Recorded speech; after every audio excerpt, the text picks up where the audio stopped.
Hi, welcome back guys. This is your friend, the fanfiction guy. Back with another fanfiction. This is the first part of What If Deku Became the Black Web Hero?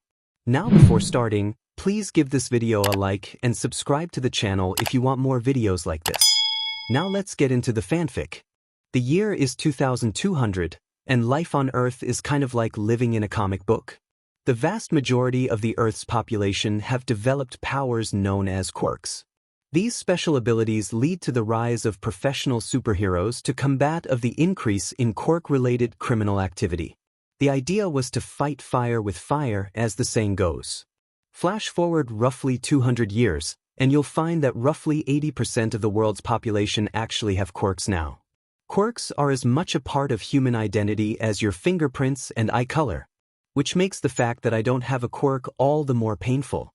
For the longest time, all I wanted was to be a hero, like my idol All Might. But the doctors said I wasn't born with a quirk, making me part of the population of quirkless. This led my first friend, Bakugo, to become one of the greatest sources of torment in my life.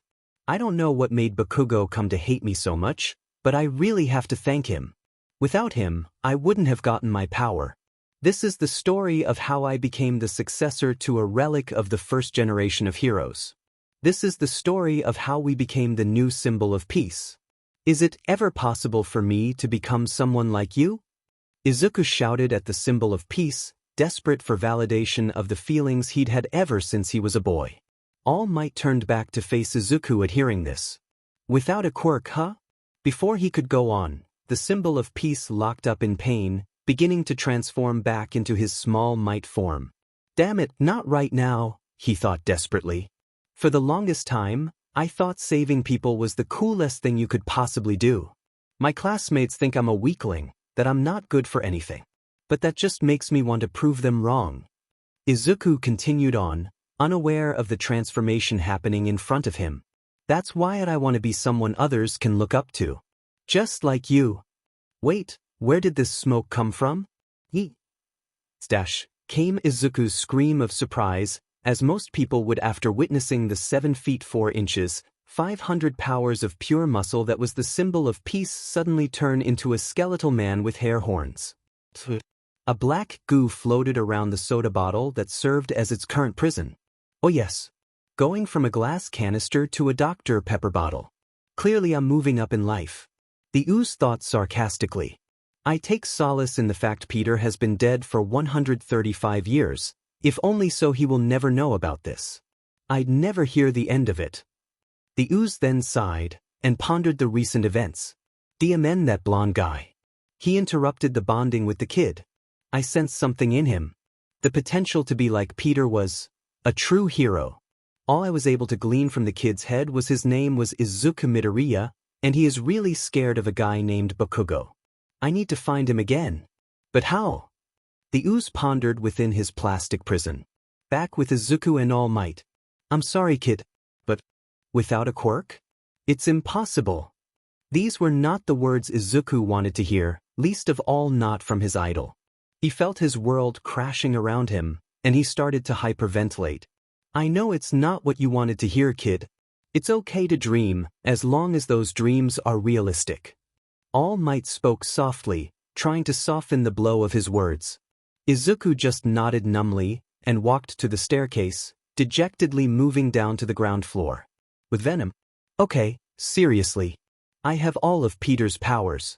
But a plastic container is my DMN kryptonite? What's next? A sentient Mountain Dew bottle that kills my one true love. The bitter and sarcastic thoughts of Symbiote became more and more annoyed by the minute. Wait a second, are those voices? Man Bakugo. You sure were harsh on Midoriya. Didn't you guys used to be friends when you were younger? One boy spoke to the others. Bakugo? That's the punk that Midoriya was afraid of. He's my ticket back to the kid. If Venom had hands, he would surely be rubbing them delightedly. Now, I just need to get free of this diamond bottle wh. His train of thought cut off by the kick that the punk-looking blonde gave the bottle he was trapped in. The impact knocked the cap loose, allowing Venom his freedom. That DMN Deku. Always trying to make a fool out of me. Thinks he's quirkless but can be a hero? He should just do what I said and jump off a building. Maybe his next like will give him a quirk. Bakugo laughed viciously, his lackeys chuckling nervously along with him, not wanting to earn his ire. Someone needs to teach him how the world really works. Why don't I show you how the world really works, Blondie? Rang out a voice from his feet, confusing Bakugo and his friends, along with halting any further conversation. He moved to take a step forward, but his foot was stuck. He glanced down, only to see two pure white Scara looking up at him. I like a skin suit with some fire. With Izuku. Izuku was shuffling along, walking with no real destination in mind. After all, having the number one here tell you that your dream is impossible would crush anyone. And for Izuku? This was just the straw that broke the camel's back. I guessed that maybe I should just go home. It's not like I have any friends to hang out with or reason to stay out. Izuku thought glumly. Suddenly, bumped into someone, which knocked him out of his thoughts. As he looked up to apologize, he noticed the crowd in front of him and the smell of smoke permeating through the air. Is it a villain attack? Venom. It's a bit of a stretch, but making all this commotion is my best bet to draw out this kid. If he's as hero bonkers as I think he is, he'll rush in to save his friend. Regardless of his powers. Though, I'm pretty sure I'm gonna have to let the heroes think they destroyed me before I can talk to the kid. Regenerating my body is a pain, but it can't be helped. As long as I can slip my brain onto him, I can explain to him what I want.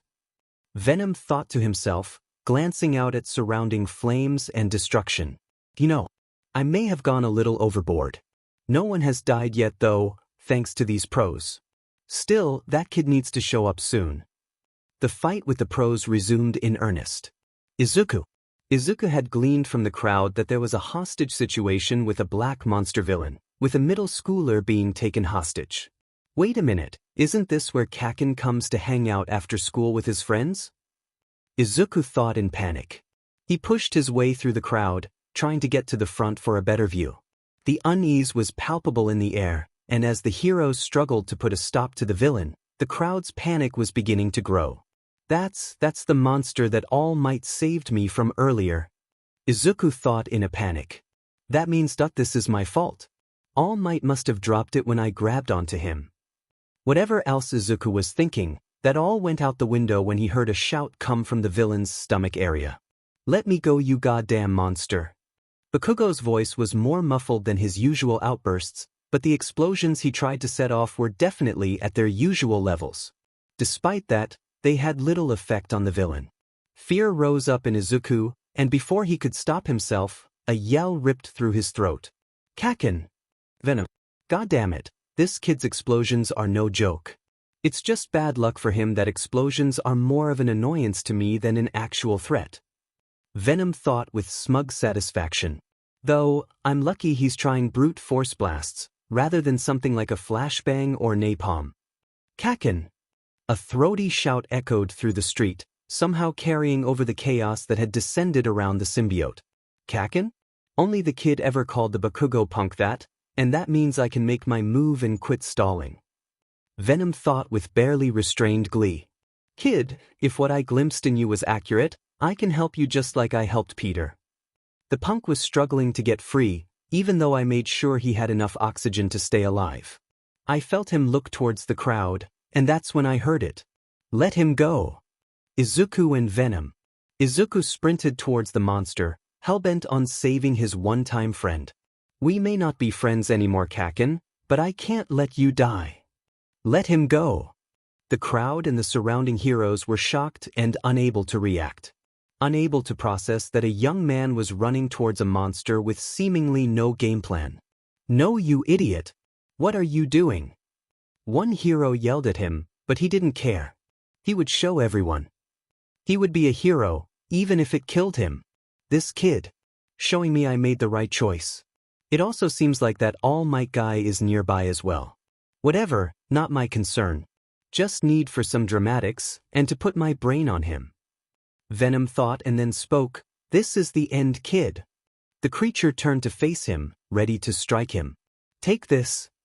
Izuku yelled at the creature and threw his backpack, striking the creature in the eye, staggering it.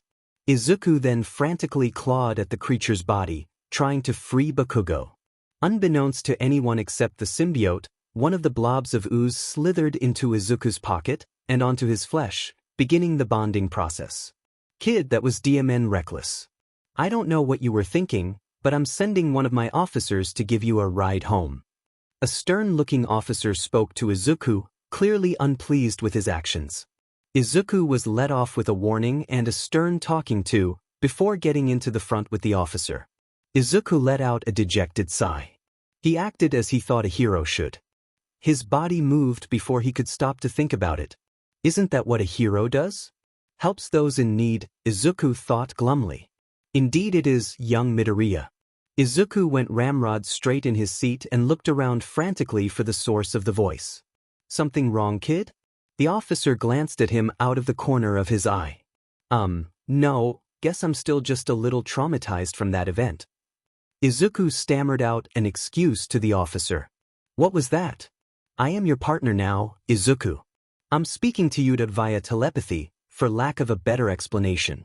Everything will be explained when we get home. But know that you are in no danger. I will prove this when we get home. We were partnered with the Spider-Man. We explain this in depth soon. Izuku was no longer freaking out, but he was still worried about having a voice in his head other than his.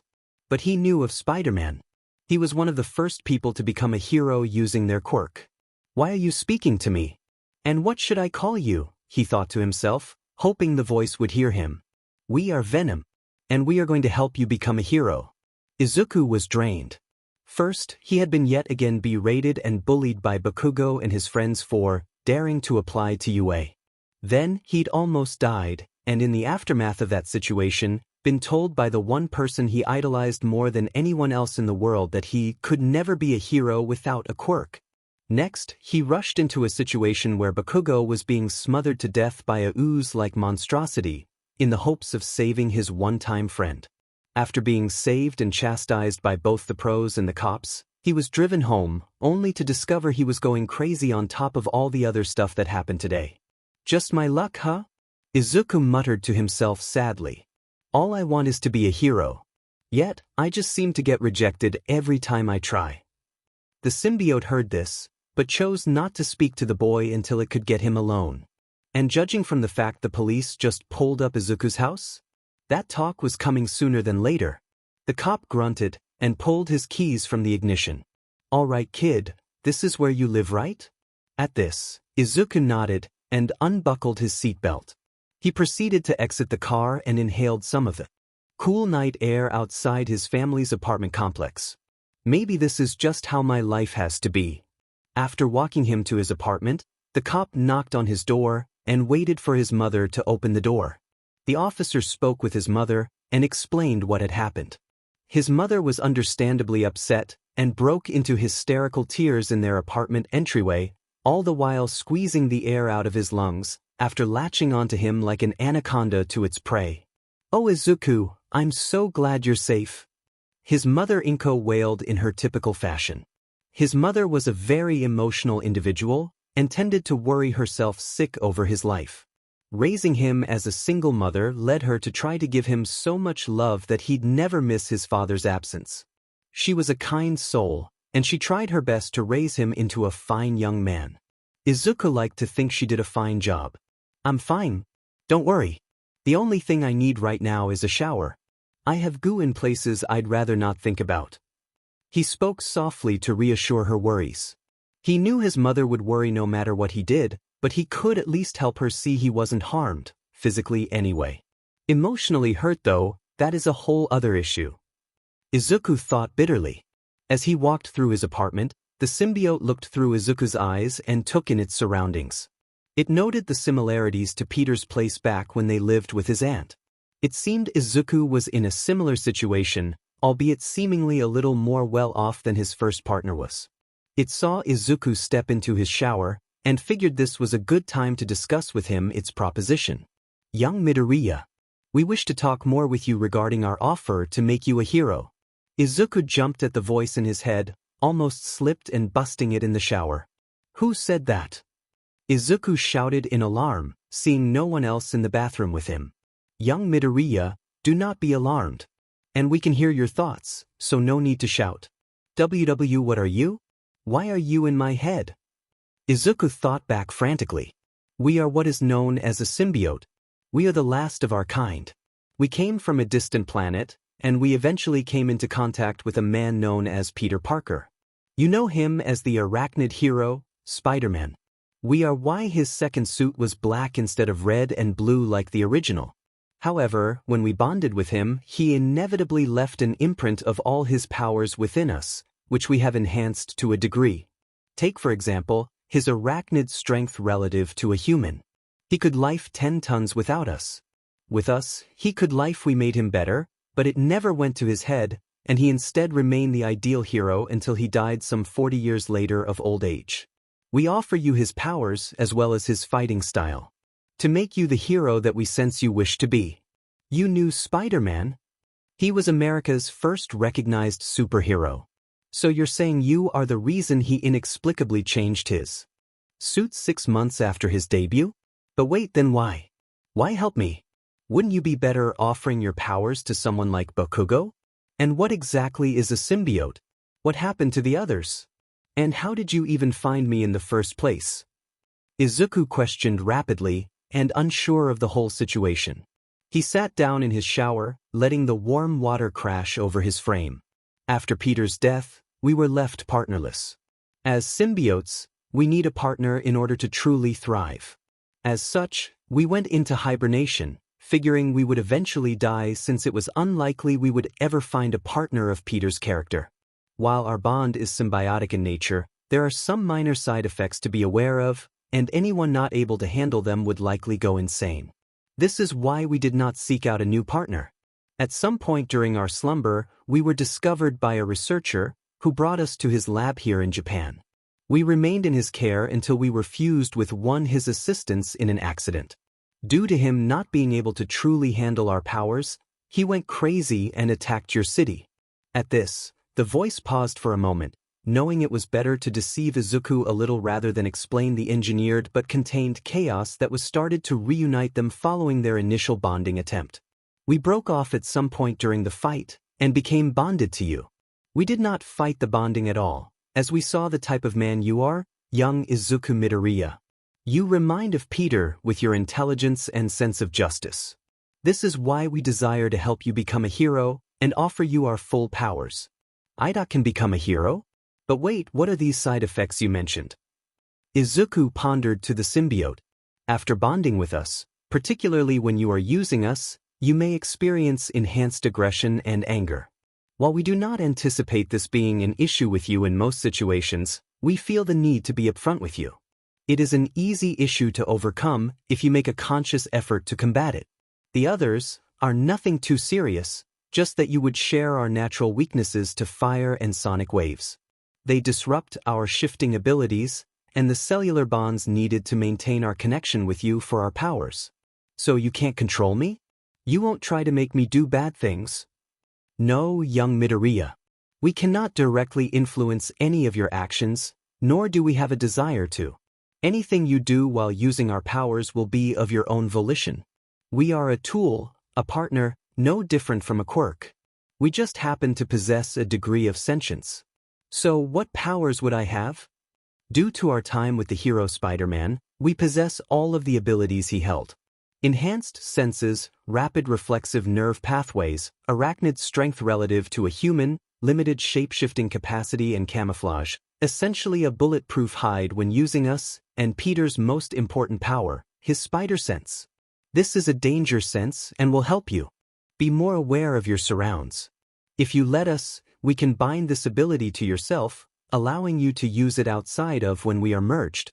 This is everything I've ever wanted. I can finally be a hero. Izuku thought in joy. He only became aware that he was still in the shower due to the water becoming increasingly cold, and the fact he almost slipped and busted his face again. Peace, young Midoriya. We realize you are excited. However, you cannot just use our powers. Unlike his instinctual fighting ability, we have to train you and your body to handle the powers, due to the nature of the moves. That's fine. I won't disappoint you. Wait, I don't even know your name. Izuku thought back to his new partner and friend. You can call us Venom. Now get some rest, young Midoriya. Your training starts tomorrow. The following morning, Izuku finds himself at the trash-filled beach of Dagoba. While he wasn't sure why he was told to come here by Venom, it assured him that it had method for its madness. So, Mr. Venom, why are we at this beach-turned-garbage dump exactly? Izuku asked nervously. He took in the sight of piles of waste just sitting on what surely were once beautiful sandy dunes. You don't have to call us Mr. Young Izuku. We are your partner. We know you wish to enter UA, but we do not think that is the best course for you. You do not need a bunch of former pros telling you why you can or can't do something because you aren't licensed. You may not know this, but Peter became a fully fledged hero at your age while he was still in school. His quirk manifested at 15 and made him arrogant. This all changed when his uncle was killed in a situation that Peter felt he could have prevented. This, along with the words of wisdom given to him by his uncle, made Peter decide that he would never again use his powers selfishly and instead use them to help his fellow human beings. What were these words of wisdom, Venom? Izuku asked curiously. With great power, there must also come great responsibility. These words are what made Peter into the legendary hero he would eventually become. That and our enhancements of his natural powers. Izuku's sweat dropped a bit at the mildly arrogant statement made by his partner but nevertheless pressed on. So what do you think I should do? He asked curiously. We think you should go to Non-Hero Academy. We know you wanted UA because of All Might, but we also know you no longer wish to go there because of his hurtful words. We will help you become a hero, taking our lessons from Peter's 40 years as an active hero. The teachers at UA couldn't hope to teach you how to use us, especially not better than we could. Your new school semester starts in 10 months, young Midoriya. During those 10 months, we plan to complete your education from a hero standpoint and fully train you in your powers. You will truly be a successor worthy of Peter. So where do I begin? And how are you going to make me a fully trained hero? In just 10 months. Izuku was truly curious.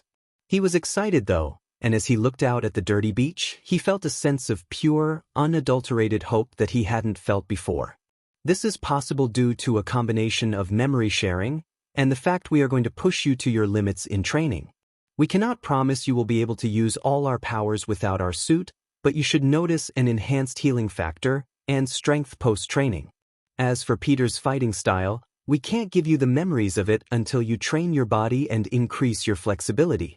As such, you're going to aim to clean up this beach in 7 months. What? Izuku yawned as he walked to his new school in the early April morning, the cool air and morning dew still shimmering on the glass of buildings as he walked by them. As he walked on, he thought about what today meant for him as a person and would serve as his final exam from the symbiote.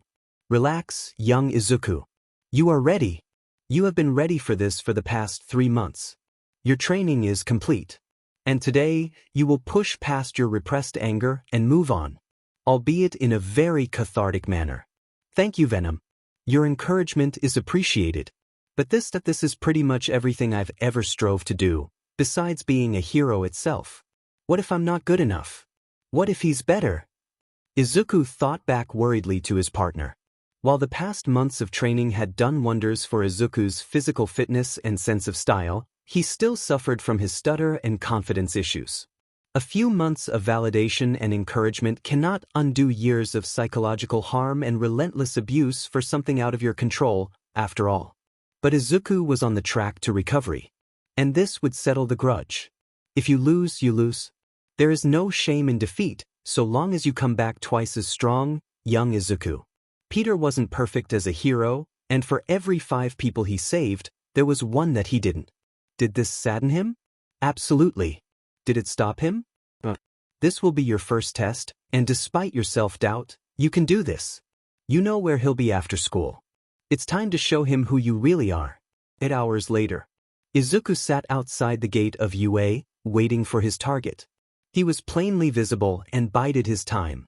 Soon enough, he saw a Bakugo walking alone towards him, coming from the direction of the UA gates. Deku! Bakugo growled out. The hell are you doing here, you worthless nerd?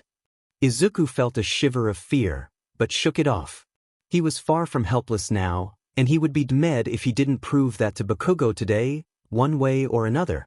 Izuku began with a stutter, but composed himself, and continued uninhibited. I came to settle things between us. To show you I'm not the same kid you bullied mercilessly.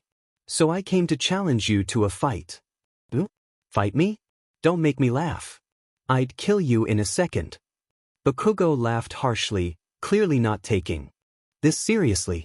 So prove it. Follow me and put me in my place then, Kabakugo. This got Bakugo's attention. Izuku had never addressed him by anything other than Kaken before. He stopped to actually look at Izuku. He was definitely taller and bigger than before. He scoffed. Like some muscles and height would make a difference. Still, Bakugo's fatal flaw was his pride, and Izuku had walked all over it with his new confidence.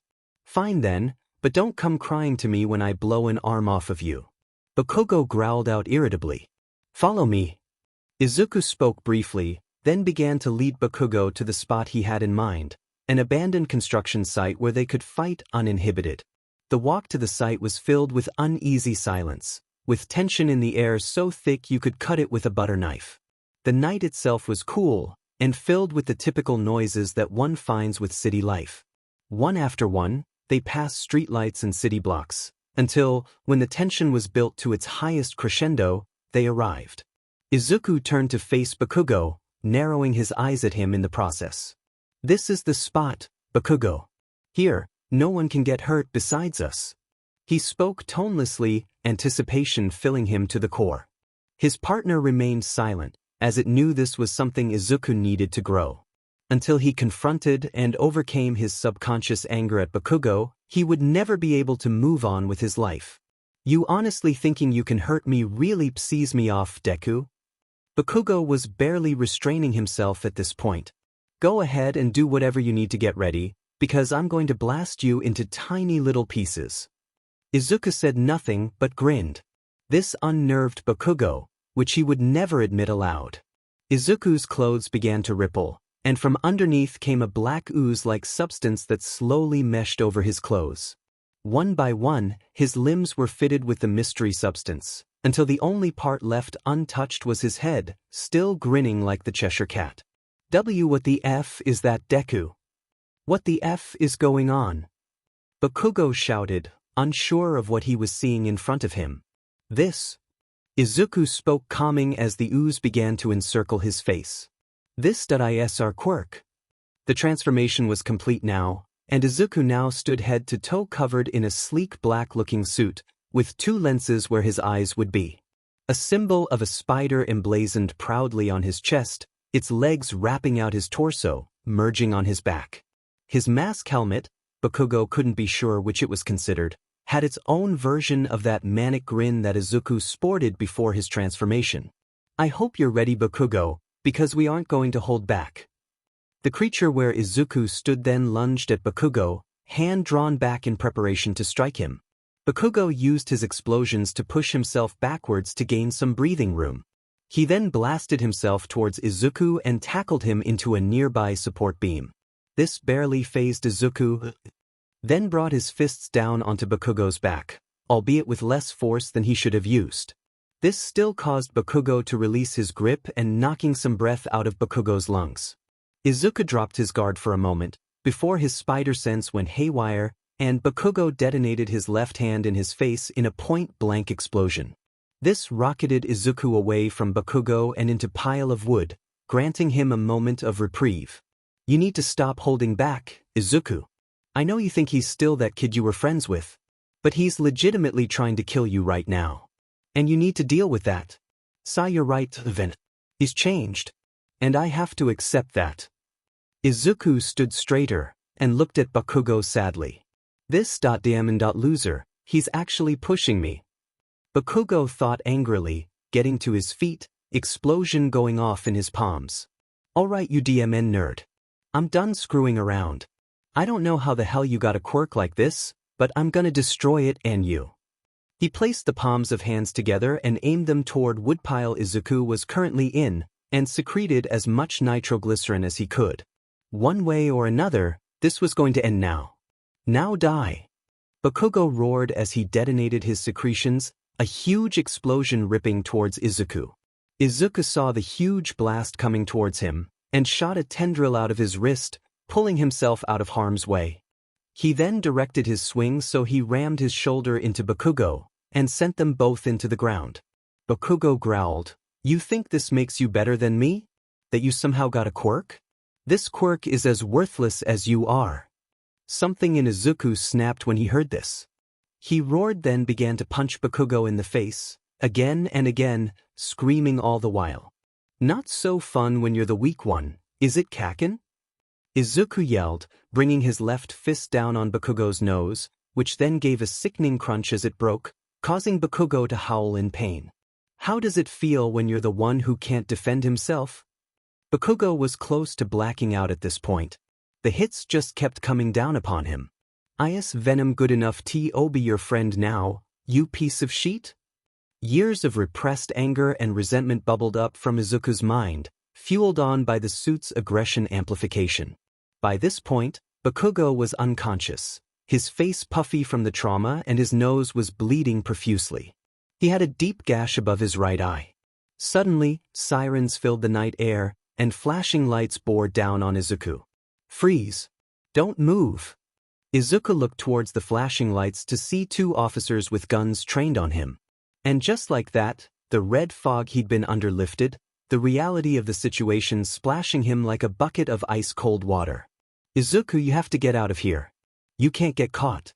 Your face is covered, you can move away a few blocks and the suit can recede, allowing you to walk home uninterrupted, but you have to act now before either more cops or more heroes show up." This wasn't heroic Venom. "I let my anger control me, and I seriously hurt Bakugo. Trust me, kid, you didn't give him anything that punk didn't have coming. Now move." Izuku shot a tendril from his right arm up to one of the support beams, and quickly shot up into the night sky. As he let his body web sling on autopilot, he could only think to himself, "I beat Kaken. But at what costs?" Bakugo awoke to a bright light and gave a groan of pain, his face feeling like it was hit by a garbage truck. He brought a hand to his face, only wince in pain at the sensation. The nurse that was charting in his room gasped at his movement, and rushed to get the doctor. A middle-aged nondescript-looking man wearing a lab coat walked into his room with a clipboard. He was followed by a harrowed-looking police officer, no doubt there to take his statement on what happened. "Mr. Bakugo, we have some questions about what happened to you.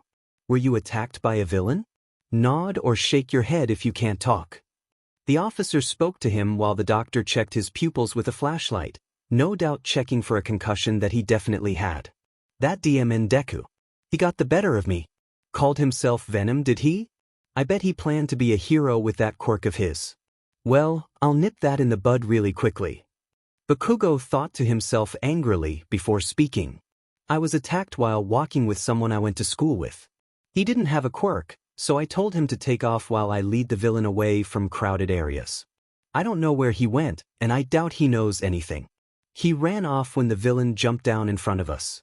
Anyway, the villain and I engaged, with me using the biggest explosions I could use, because he just shrugged off anything else I threw at him. Plus, I figured the noise would attract attention, specifically from the cops or nearby heroes." "That was smart thinking, Mr. Bakugo. Since you're technically not allowed to use your quirk publicly. But since you're a student of UA, I think we can let it slide since you were responsible in using it." "Thank you, sir. One more thing." The villain referred to himself as Venom. A few days later, Izuku stood numbly, looking at a news report on a TV in a store window. The ticker line showed thus: "Local UA student attacked by new villain called Venom." The news anchor went on and talked about the still shot they'd obtained from a police dashcam. It showed his reflective mask lenses glaring at the screen, his mask still grinning manically. He was so engrossed in the attack on his character, and the realization that his dreams were now much harder, that he didn't hear the girlish voice address him. In fact, he was oblivious right up until something poked him in the cheek. "Hey there, Freckles, why the long face?" "Hey there, Freckles. Why the long face?" A girl's voice spoke to Izuku after poking him in the face with a slender finger. As he turned and looked at the person who just poked him, he had a number of thoughts. 1. This girl looks like an alien. He felt a wave of annoyance from his partner at that. 2. She was a very cute-looking alien. 3. She was very close to his face, concern evident in her eyes. She had pink skin, which was not too unheard of, as odd skin tonalities were more and more common these days. Much like himself, she had fluffy hair, although hers was pink. She had 2 little horns sticking out of her tufts of hair. Her eyes had black sclera and yellow irises. And she was wearing a UA Hero Course uniform. As fun as this is to watch, you're kind of mumbling and you are definitely staring, and I think she's becoming more concerned by that. I'm sorry. I'm fine. Izuku practically shouted at the girl, startling her at his sudden outburst. Her brow crinkled in confusion, before shrugging. It's okay, dude. Don't worry about it. So anyway, if you don't mind me asking, what's got you down? The girl spoke to him in a placating manner. Whether she was speaking from genuine concern or nosiness was unclear at this stage. Sorry, I never got your name. Wouldn't that be important to know before I bombard you with problems? Izuku questioned, curious about the odd girl in front of him. A sheepish look appeared on her face, and proceeded to bonk herself on the head. Sorry about that. My name's Mina. Mina Ishido. Nice to meet you, Freckles. The girl spoke in a proud and excited tone. Nice to meet you too, Mina. My name is Izuku Midoriya. Izuku somehow managed to keep the stutters out. Progress. Mina gave him a beaming smile, and made a hand gesture that he should continue. The person that was attacked by this guy Venom. I actually used to be friends with him. At hearing this, Mina's eyes widened. Bakugo? He's actually in my class at UA. Wow, you were friends with that a-hole? I got partnered up with him in a team exercise and all he did was yell and rage at me. He even called me an extra. At this, her eyes narrowed. You're not a JRK2, are you? Izuku frantically waved his hands in front of him and tried to say he wasn't, before Mina suddenly burst into laughter. I'm just messing with you, dude. Seriously, you looked like a kicked puppy when I saw you, so I had to check on you. Kicked puppy? Izuku questioned, obviously confused by the comparison. Yeah. Adorable and super sad. At this, Izuku's face went beet red. This was probably the first time a girl had called him cute. It definitely didn't happen in middle school. Bakugo made sure of that. I'm not sure how I feel about that. Izuku mumbled out, clearly unsure of how to handle a situation like this. You never answered my question, Izuku. At least not fully. She definitely wanted to know what was bothering him. I guess, I'm upset that I've never heard about this Venom guy before. Quirks are kind of my passion, and the thought of one slipping my notice bothers me. He spoke calmly, trying not to give his actually feelings on the matter away. Wow, you sound like a quirk researcher or something. That's super cool. Mina was nothing if not an enthusiastic conversation partner. A researcher? No, it's nothing like that. I just thought I just really like quirks. They're so cool, and each one is unique. Izuku spoke truthfully and passionately. That's so cool that you have a productive hobby. I just play video games and read manga. Well, that and destroy people in breakdancing. At saying this, she made a peace sign and winked at him. This flustered Izuku, as this girl was more forward than anyone else he'd ever come across before, besides Bakugo. But unlike Bakugo, Mina seemed like kind person, the kind that was nice to everyone. You like to breakdance? Izuku asked quietly, unsure if he'd heard her correctly. Yeah, dude. It's so much fun. I'm not exactly the smartest person around, but I'm genius at breakdancing. She grinned at him, and soon Izuku found himself smiling too. Her cheer was just too infectious to ignore. She treated him like they were friends her whole life. I'll have to show you sometime. I think that'd be nice, Mina. So you go to UA? Does that mean you want to be a strong hero someday? Izuku inquired, genuinely curious of her intentions at one of the most prestigious hero schools in Japan. And she nodded before continuing, I've wanted to be a hero since I was little. The alien queen. I'm sure you noticed that I sort of look like an alien, albeit much cuter than Ridley Scott's. Izuku couldn't quite vocalize his agreement that she was indeed much cuter than aliens. He thought he heard his partner mutter something about alien stereotypes. Anyway, so yeah, my quirk lets me secrete acid from the palms of my hands and feet, so I figured I could be a decent hero with it. And that's pretty much the story. She smiled so brightly, her pearly white teeth flashing at him. That's such a cool quirk, Mina. You could help free people after natural disasters and accidents. Not to mention the combat applicability of your quirk. Mina blushed at the praise, clearly not used to hearing things like this. She knew her quirk wasn't nearly as flashy as her appearance, but she was hellbent on being a hero, naysayers be damned. Thanks, Izuku. Say, do you want to get something to eat? I don't want to cut our conversation short, but I haven't eaten since breakfast because of my combat practical today. Mina sheepishly asked, not wanting to pressure her new friend into something he wasn't comfortable with. I'd like that, Mina. Great. I've got just the place in mind. They walked through the city district, chatting as they went. They talked about everything and nothing. They passed each building until they'd finally arrived at this little cafe called Le Blanc Coffee. As they walked in, Izuku was overwhelmed by the fragrance of fresh coffee, and was that curry he smelled? He took a moment to look around the shop. The store had some rather catchy jazz music playing softly in the background. On the wall to their right was a picture of a woman holding a baby, painted in watercolor. To the left, there were a series of booths that went to the back of the store, running parallel to the counter. Izuku could see a flight of stairs at the back, next to a small kitchen. A TV hung from the wall beside the counter. Behind the counter, there had to be no less than 50 different jars of coffee beans, each one labeled differently. In front of the jars was a rather cool-looking middle-aged man. He had black hair, which was slicked back. He wore a pink-collared shirt, jeans, and a black and gray apron. He had a cigarette hanging out of his mouth, and wry grin on his face. His name tag read, Sojiro. Ah, it's you, Ishido. Welcome back. You want the usual? He had a deep voice, and a very suave demeanor. You know it, Gramps. I could eat a cow. At this, the man got a tick mark on his forehead, clearly not enjoying the jab at his age. Izuku thought he heard the man mutter something about disrespectful brats. Yeah, coming right up. Just take a seat somewhere. I assume your timid-looking friend here wants the same? Yes please. Izuku stuttered out, clearly not wanting to upset the man further. He followed Mina to a booth near the back, taking a seat on the side closest to the door. She beamed up at him. So welcome to my secret base. She then leaned over conspiratorially and whispered, You can't tell anyone. Otherwise I'd have to kill you. She made finger guns after saying this. Izuku was rather unsure of how to take this, a bead of sweat building up on his forehead.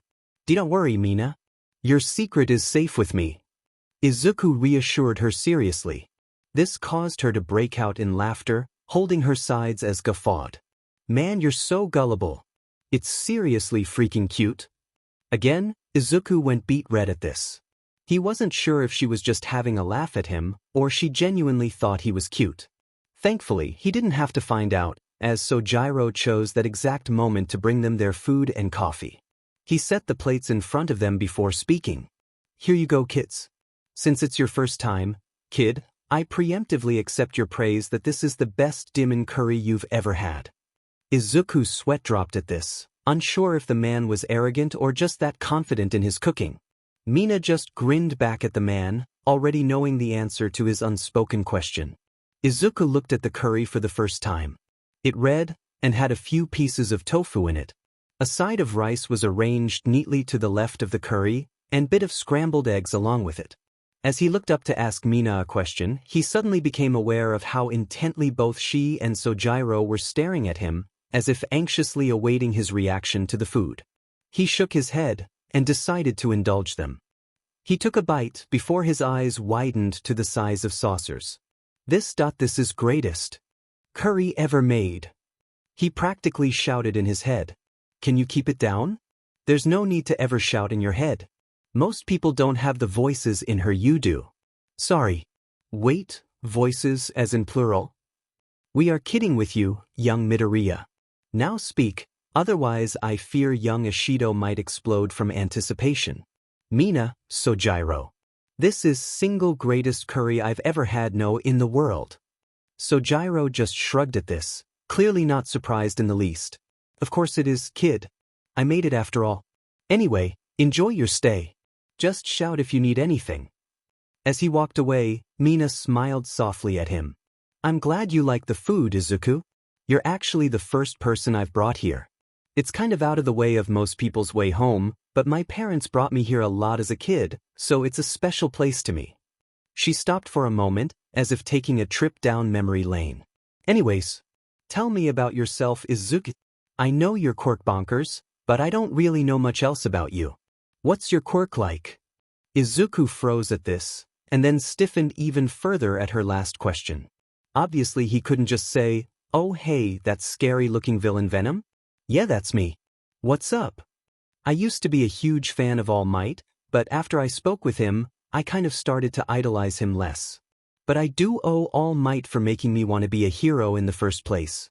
Up until a few months ago, I actually thought I was quirkless, and I was terrified I wasn't going to become a hero. But my quirk actually manifested then, and now I have a private tutor for heroics, since I didn't want to go to UA anymore.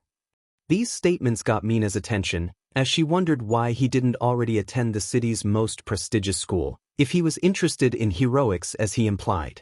You thought you were quirkless? Is that why you chose not to go to UA? Partially. The other reason was I wanted to avoid two people. If it's not too nosy of me, can I ask who they were? It's fine. I really didn't want to see Bakugo or All Might. I heard Bakugo got accepted into UA when I was applying to schools, and when I found out All Might was teaching there, I just thought it would be too painful for me to be there. Izuku spoke in a melancholy manner, realizing he was more upset at the two of them than he had thought initially. But why did you not want to see them? At this, Izuku sighed. He didn't really want to tell her, but he also didn't want to be rude. Bakugo that he and I used to be friends. At least until he developed his quirk. Then he became my #1 bully. Izuku's grip on his drink tightened. At least until a soft, pink hand was placed on top of his. Hey, Izuku. You don't have to share this if you don't want to. It clearly bothers you. And no, it's fine. It's actually nice having someone to talk things out with. Definitely not something I'm used to. He laughed nervously, but Mina didn't. Instead, she actually frowned at this, but withheld any comment she might have had. For now, anyways.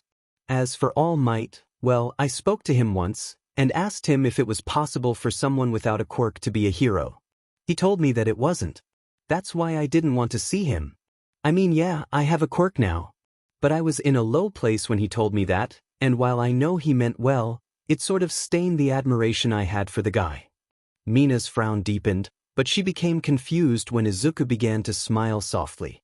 But I have to say, if he hadn't told me that, I wouldn't have discovered my quirk, or the inspiration I derived from it.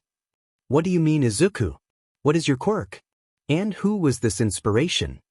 My inspiration was the arachnid hero Spider-Man. Because my quirk is very similar to his. But I don't like to use it a lot because I'm not licensed yet. Not quite the truth, but enough of it to be genuine. He just neglected to mention he didn't really care about being licensed at all. I don't think I've heard of him. Is he new on the scene or something? Her brows knit in confusion, her fingers drummed on the table.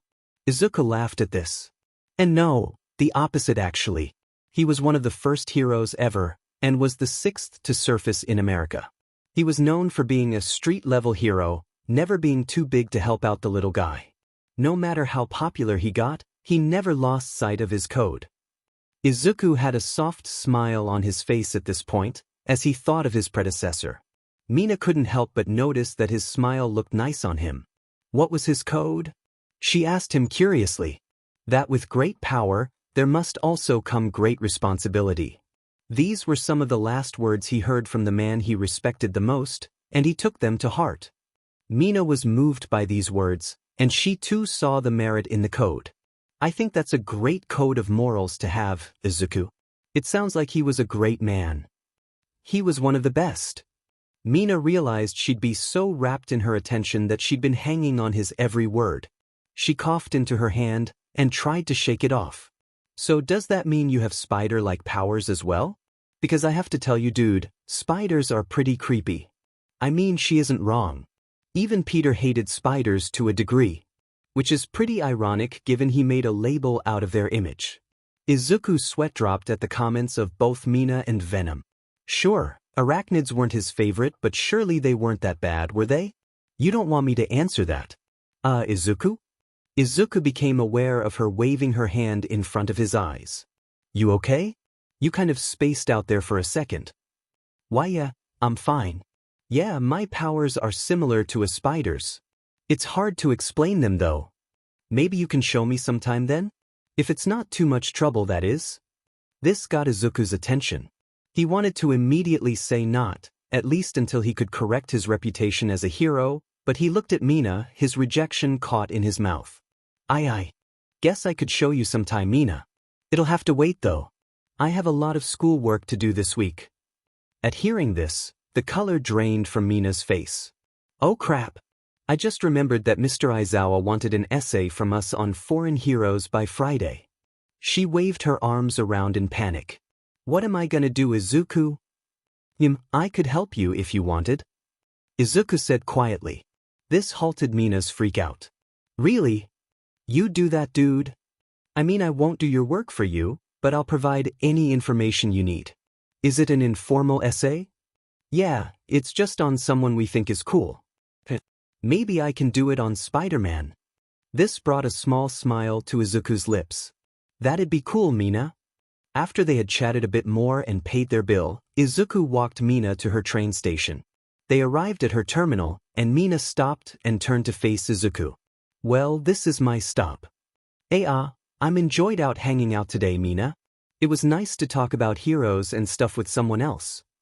Izuku spoke truthfully, having truly enjoyed their time together. Well, who said it had to a one-time thing? Here, give me your phone. She held her hand out expectantly to Izuku, and he eventually handed her his phone. A few rapid finger movements and on-screen button presses later, he had her phone number. She pressed the call button and saved his number in hers. He idly noted she labeled him as Spider Freckles. He wasn't sure how to take that. See? Now we can chat anytime we want, Freckles. She shifted from one four to the other. We should do this again soon. I don't generally get to spend time with cute boys that try to help me be a better hero. She called him cute again, and was she flirting with him? He really didn't know how to handle this. It's not trouble, Mina. I enjoyed our time as well. Well, since you agreed to help me with my essay, how about we meet up again tomorrow?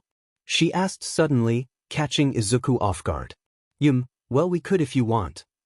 Great. It's a date then. Later, Freckles. And with that, she walked off to her gate, bouncing from foot to foot. A date?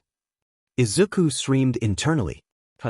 So basically, Spider-Man was seen as an outcast until the government formally recognized superhero as a profession? Mina asked curiously, clearly not knowing much about the story of one of the first to use their powers for good. She coughed a few times, but Izuku didn't bring it up, figuring she just drank her tea too quickly. That's right. People were still scared about the advent of quirks, and they didn't know what this meant for society as a whole. But it was thanks to the actions of heroes like Spider-Man that reassured the worries of the people. Spider-Man was actually the first superhero to be honored by a country leader. Izuku pulled up a picture of Spider-Man shaking hands with then U.S. President George Sears. As you can see in this picture, President Sears awarded Spider-Man the Presidential Medal of Freedom, the highest civilian award in the United States, for his actions in search and rescue in the aftermath of a hurricane.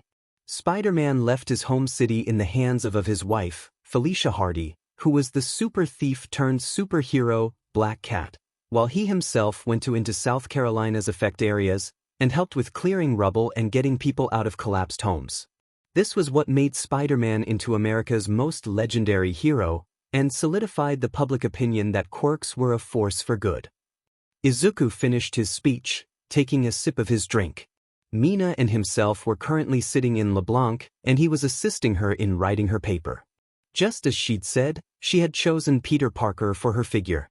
She had told him her teacher was very surprised she knew who Spider-Man was, but had told her, as long as it's in by Friday, I don't care. So, Izuku. Mina began, is this a date? Izuku shot ramrod straight at this.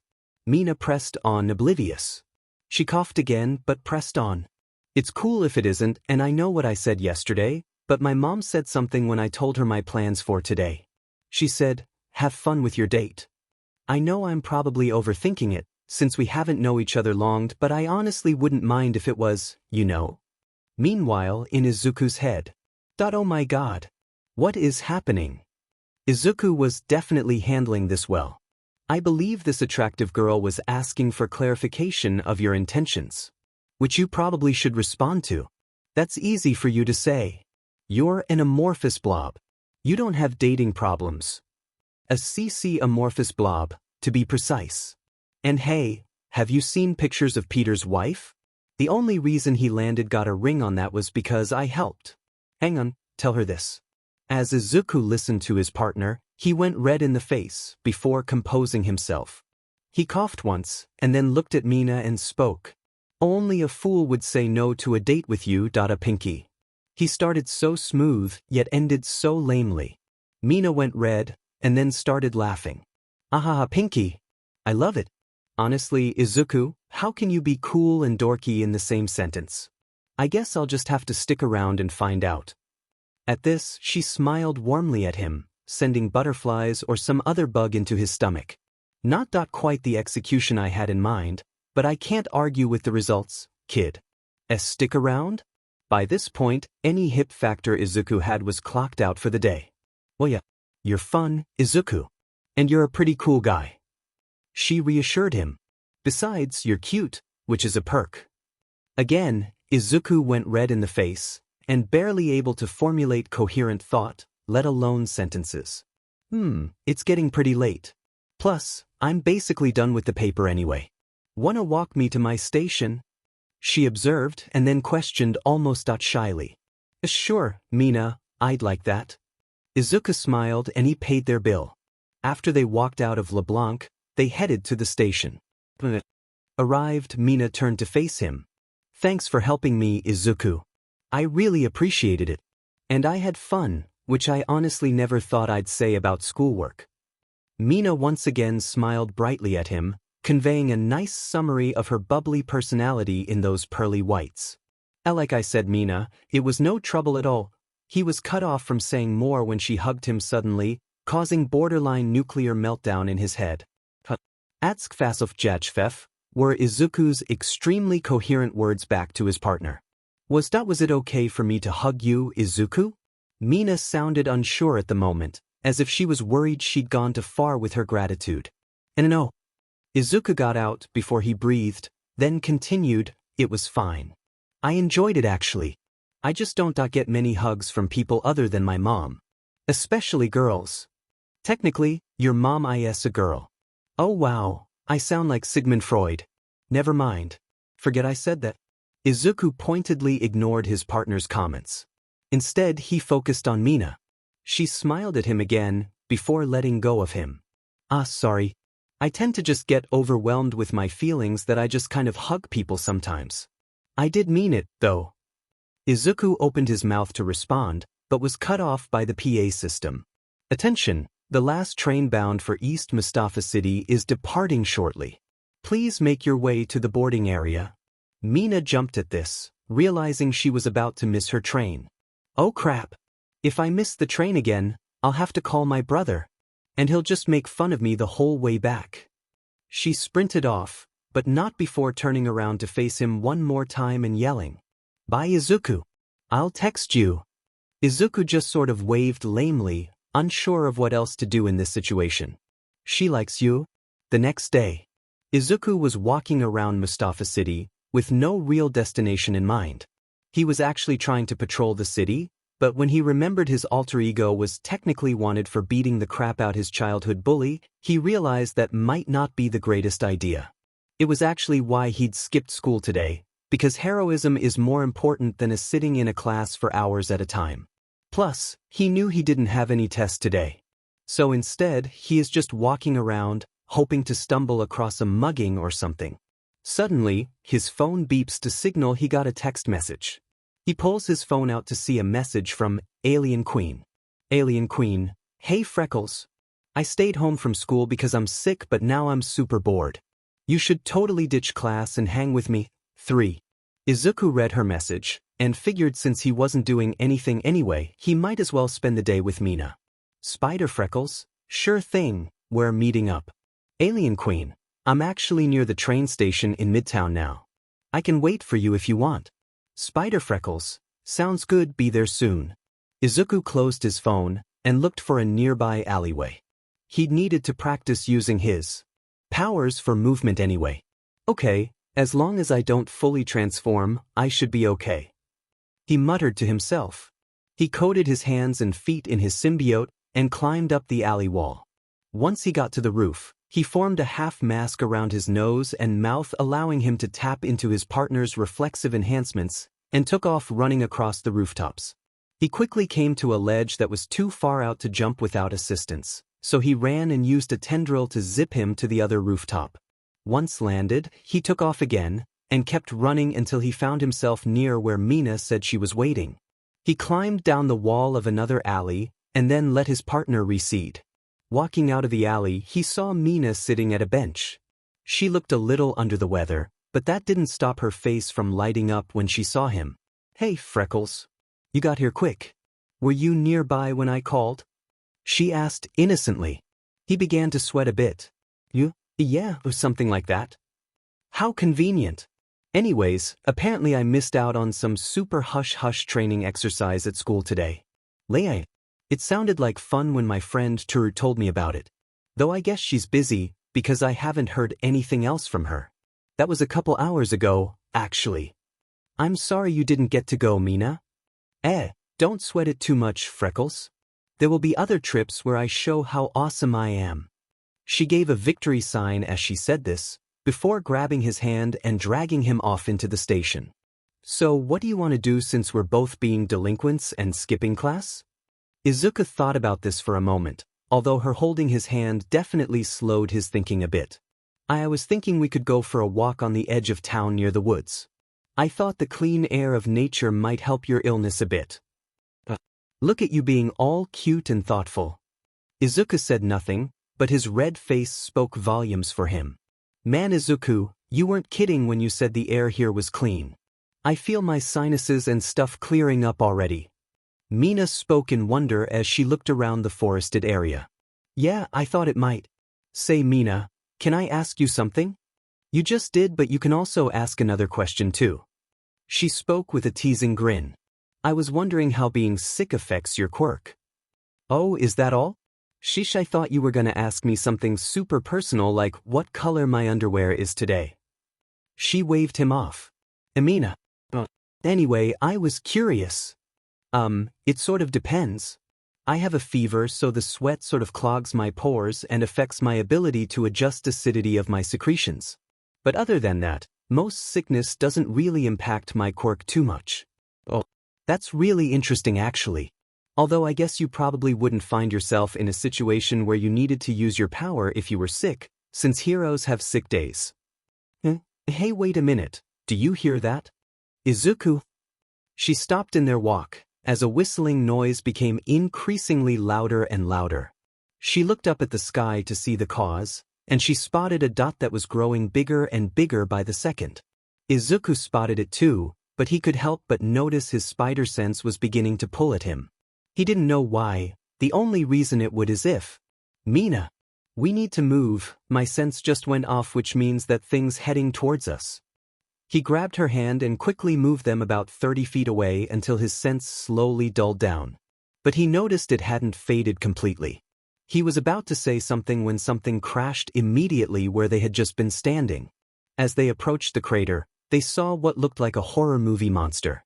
It looked like a person, but its skin was charcoal black, like it had been charred by a fire of some sorts. It was extremely muscular and had several angry red scars scattered across its body. It wore some shorts with knee pads that resembled skulls. and the most horrific feature it had was its head.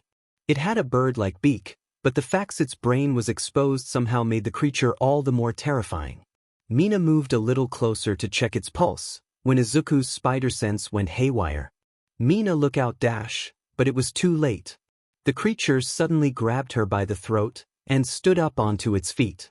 It looked around the clearing before its unintelligent eyes landed on Izuku. "Kid, this is bad. We have to get her free. Otherwise, it could break her neck. And she's too sick to help herself. We don't have a choice. We have to use our full powers." Needing no further convincing, Izuku's form shifted into that of Venom's, the sleek body suit forming as quickly as it was able. His mask forming seconds later, the white scara of his mask narrowed menacingly. "We would appreciate it if you put down our friend." The creature gave no visible response, but its teeth clicked a few times, blood running from a few of them. "So you're injured then? Normally we wouldn't fight an injured whatever the hell you are, but you're trying to hurt our friend." At this, Izuku shot a tendril into a tree behind the creature and zipped into it, ramming his shoulder into its solar plexus, forcing it to drop Mina in the process. She crawled weakly to another nearby tree and faced the fight, her eyes widening in recognition of the masked figure that freed her from the monstrosity. "Venom." Izuku gave no indication he hurt her, too focused on evading the flailing fists of whatever the hell this thing was. "This thing looks like the BSTRD child of Solomon Grundy and Big Bird. Now is not the time for quips, symbiote." Venom growled through gritted teeth, hands locked with the monster's. It then lifted him up and threw him into a tree, shattering it into splinters. "Gra. And that hurt." Venom coughed out as he stood up once again to face the creature. "This thing is stronger than us, which says something since our limit is 20 tons. We can't brute force it, because it shrugs off blunt force trauma." Venom took a moment to observe the creature. The fact its brain was exposed meant that could be exploited. It didn't seem to have any thought capacity, reacting on blind instinct. "All right, creature. Let's see how you handle this." Venom rushed the creature, using his spider sense to dodge its swipes and subtly maneuver near a tree. Right hook, left hook, it kept swinging at him, missing each time. When it had gotten close enough to the tree, Venom suddenly shot his arms and body forward, tackling it into the base of the tree, before shooting 2 web tendrils to the other side, and then jumping back, wrapping them around the creature and tying it to the tree. The creature struggled against the webbing, trying to break it. However, the tree was ripping in half from the force of the monster's strength and struggle against its bonds. "Crap. How the hell are we supposed to put this creature down?" Venom ground out in annoyance. "We're going to have to bludgeon its brain. We know that it might cause brain damage, but this thing has to be put down somehow." "Fine, but we won't kill it." At this, Venom rushed back towards the monster, hitting in its beak repeatedly, until it brought it down and headbutt Venom with the force of a rhino. Dazed, Venom was unable to stop the creature from ramming its shoulder into him and knocking them both to the ground. Venom kicked the creature off of himself, and then used his right arm to wrap a tendril around the creature, and his left to pull them towards a boulder. Before they made impact, Venom tied the left and right strands together and kicked off the creature midair, in an acrobatic maneuver many gymnasts would be jealous of, before kicked off the ground towards the rock that held the monster. Venom pressed his knees to its shoulders and began to beat the creature mercilessly on its brain case, until the creature lost consciousness. Venom slumped back and fell to the ground, his mask receding into his suit. He took several deep breaths, realizing he'd crack a few ribs in his fight with the monster. Suddenly, police sirens filled the air, and Izuku realized he once again had to make a run for it. He was about to look for Mina when he was suddenly helped to his feet. "Go, before they find you. I'll tell them you saved me." Mina looked at him with concern evident in her oddly colored eyes. "Thank you." She then kissed his cheek, and gently nudged him to make his escape. "We will talk later though, Freckles." Izuku gulped and nodded, before zipping away through the trees until he was sure he was safe. Mina watched him go, and thought only one thing as he disappeared. Freckles is Venom? A few hours later, Mina and Izuku stood watching the city lights from a perch on a rooftop. As the twinkling lights came and went, the silence between them grew. Finally, it was Izuku who broke it. "We are Venom," he said simply, as if that wasn't it. Hot-button topic of debate right now. He was at worst a villain, though besides his assault on Bakugo, she didn't know of any crimes he'd committed, and at best, a vigilante. "Well, no duh, Freckles," she said exasperatedly. "Though I gotta admit, that suit doesn't leave much to the imagination. Wouldn't have pegged you as a show-off," she continued with a teasing grin. Izuku looked at her aghast at what he'd just heard, but then he realized she wasn't running away in terror. Instead, she was eyeing him with respect. And something else he couldn't place. "I can. Not now. I would have told you, Mina. I just didn't want to scare you off so quickly after meeting you." Izuku spoke lamely, finding the clump of grass next to his feet highly interesting. "Dude, you realize you're considered a villain, right?" "Yes. But are you?" "No. Then that's good enough for me," she said, causing Izuku to look up. Their eyes met yet again, and she closed some of the distance between them. "Izuku, you saved my life today. Now granted, while you could argue it's your fault we were there in the first place." She gave him a teasing grin, as he sputtered indignantly, "You also unveiled a huge secret in order to protect me. That makes you a hero. My hero." She took his hand in hers and brought him to the railing. She didn't let go it though. "Izuku, when you look at this city, what do you see?" I see a place worth protecting. For more than just the financial gain of doing so." "Exactly. You do what's right, not because it pays well, but because you genuinely want to help people." She closed the distance even more. "That's what I like about you." And then she kissed him. A few weeks later, Izuku sat on the couch in his mother's living room, watching the news covering of the UA Sports Festival. Mina had done okay in the first event, and had earned a spot in the finals based on her performance in the second. While they were setting up the third event, he texted her that he was so happy for her, and he was excited to see her perform. She replied a minute later, "If I win, can we kiss again? Winky face." This caused him to drop his phone in shock. Before he could reply, the news cut to a special on Venom. In other news, the villain-turned-vigilante known as Venom reportedly saved a local UA student from a creature that was involved in the USJ attack a few weeks ago, leading many to question his status as a villain. Other actions by Venom include saving numerous people from muggings, as well as stopping a few small robberies.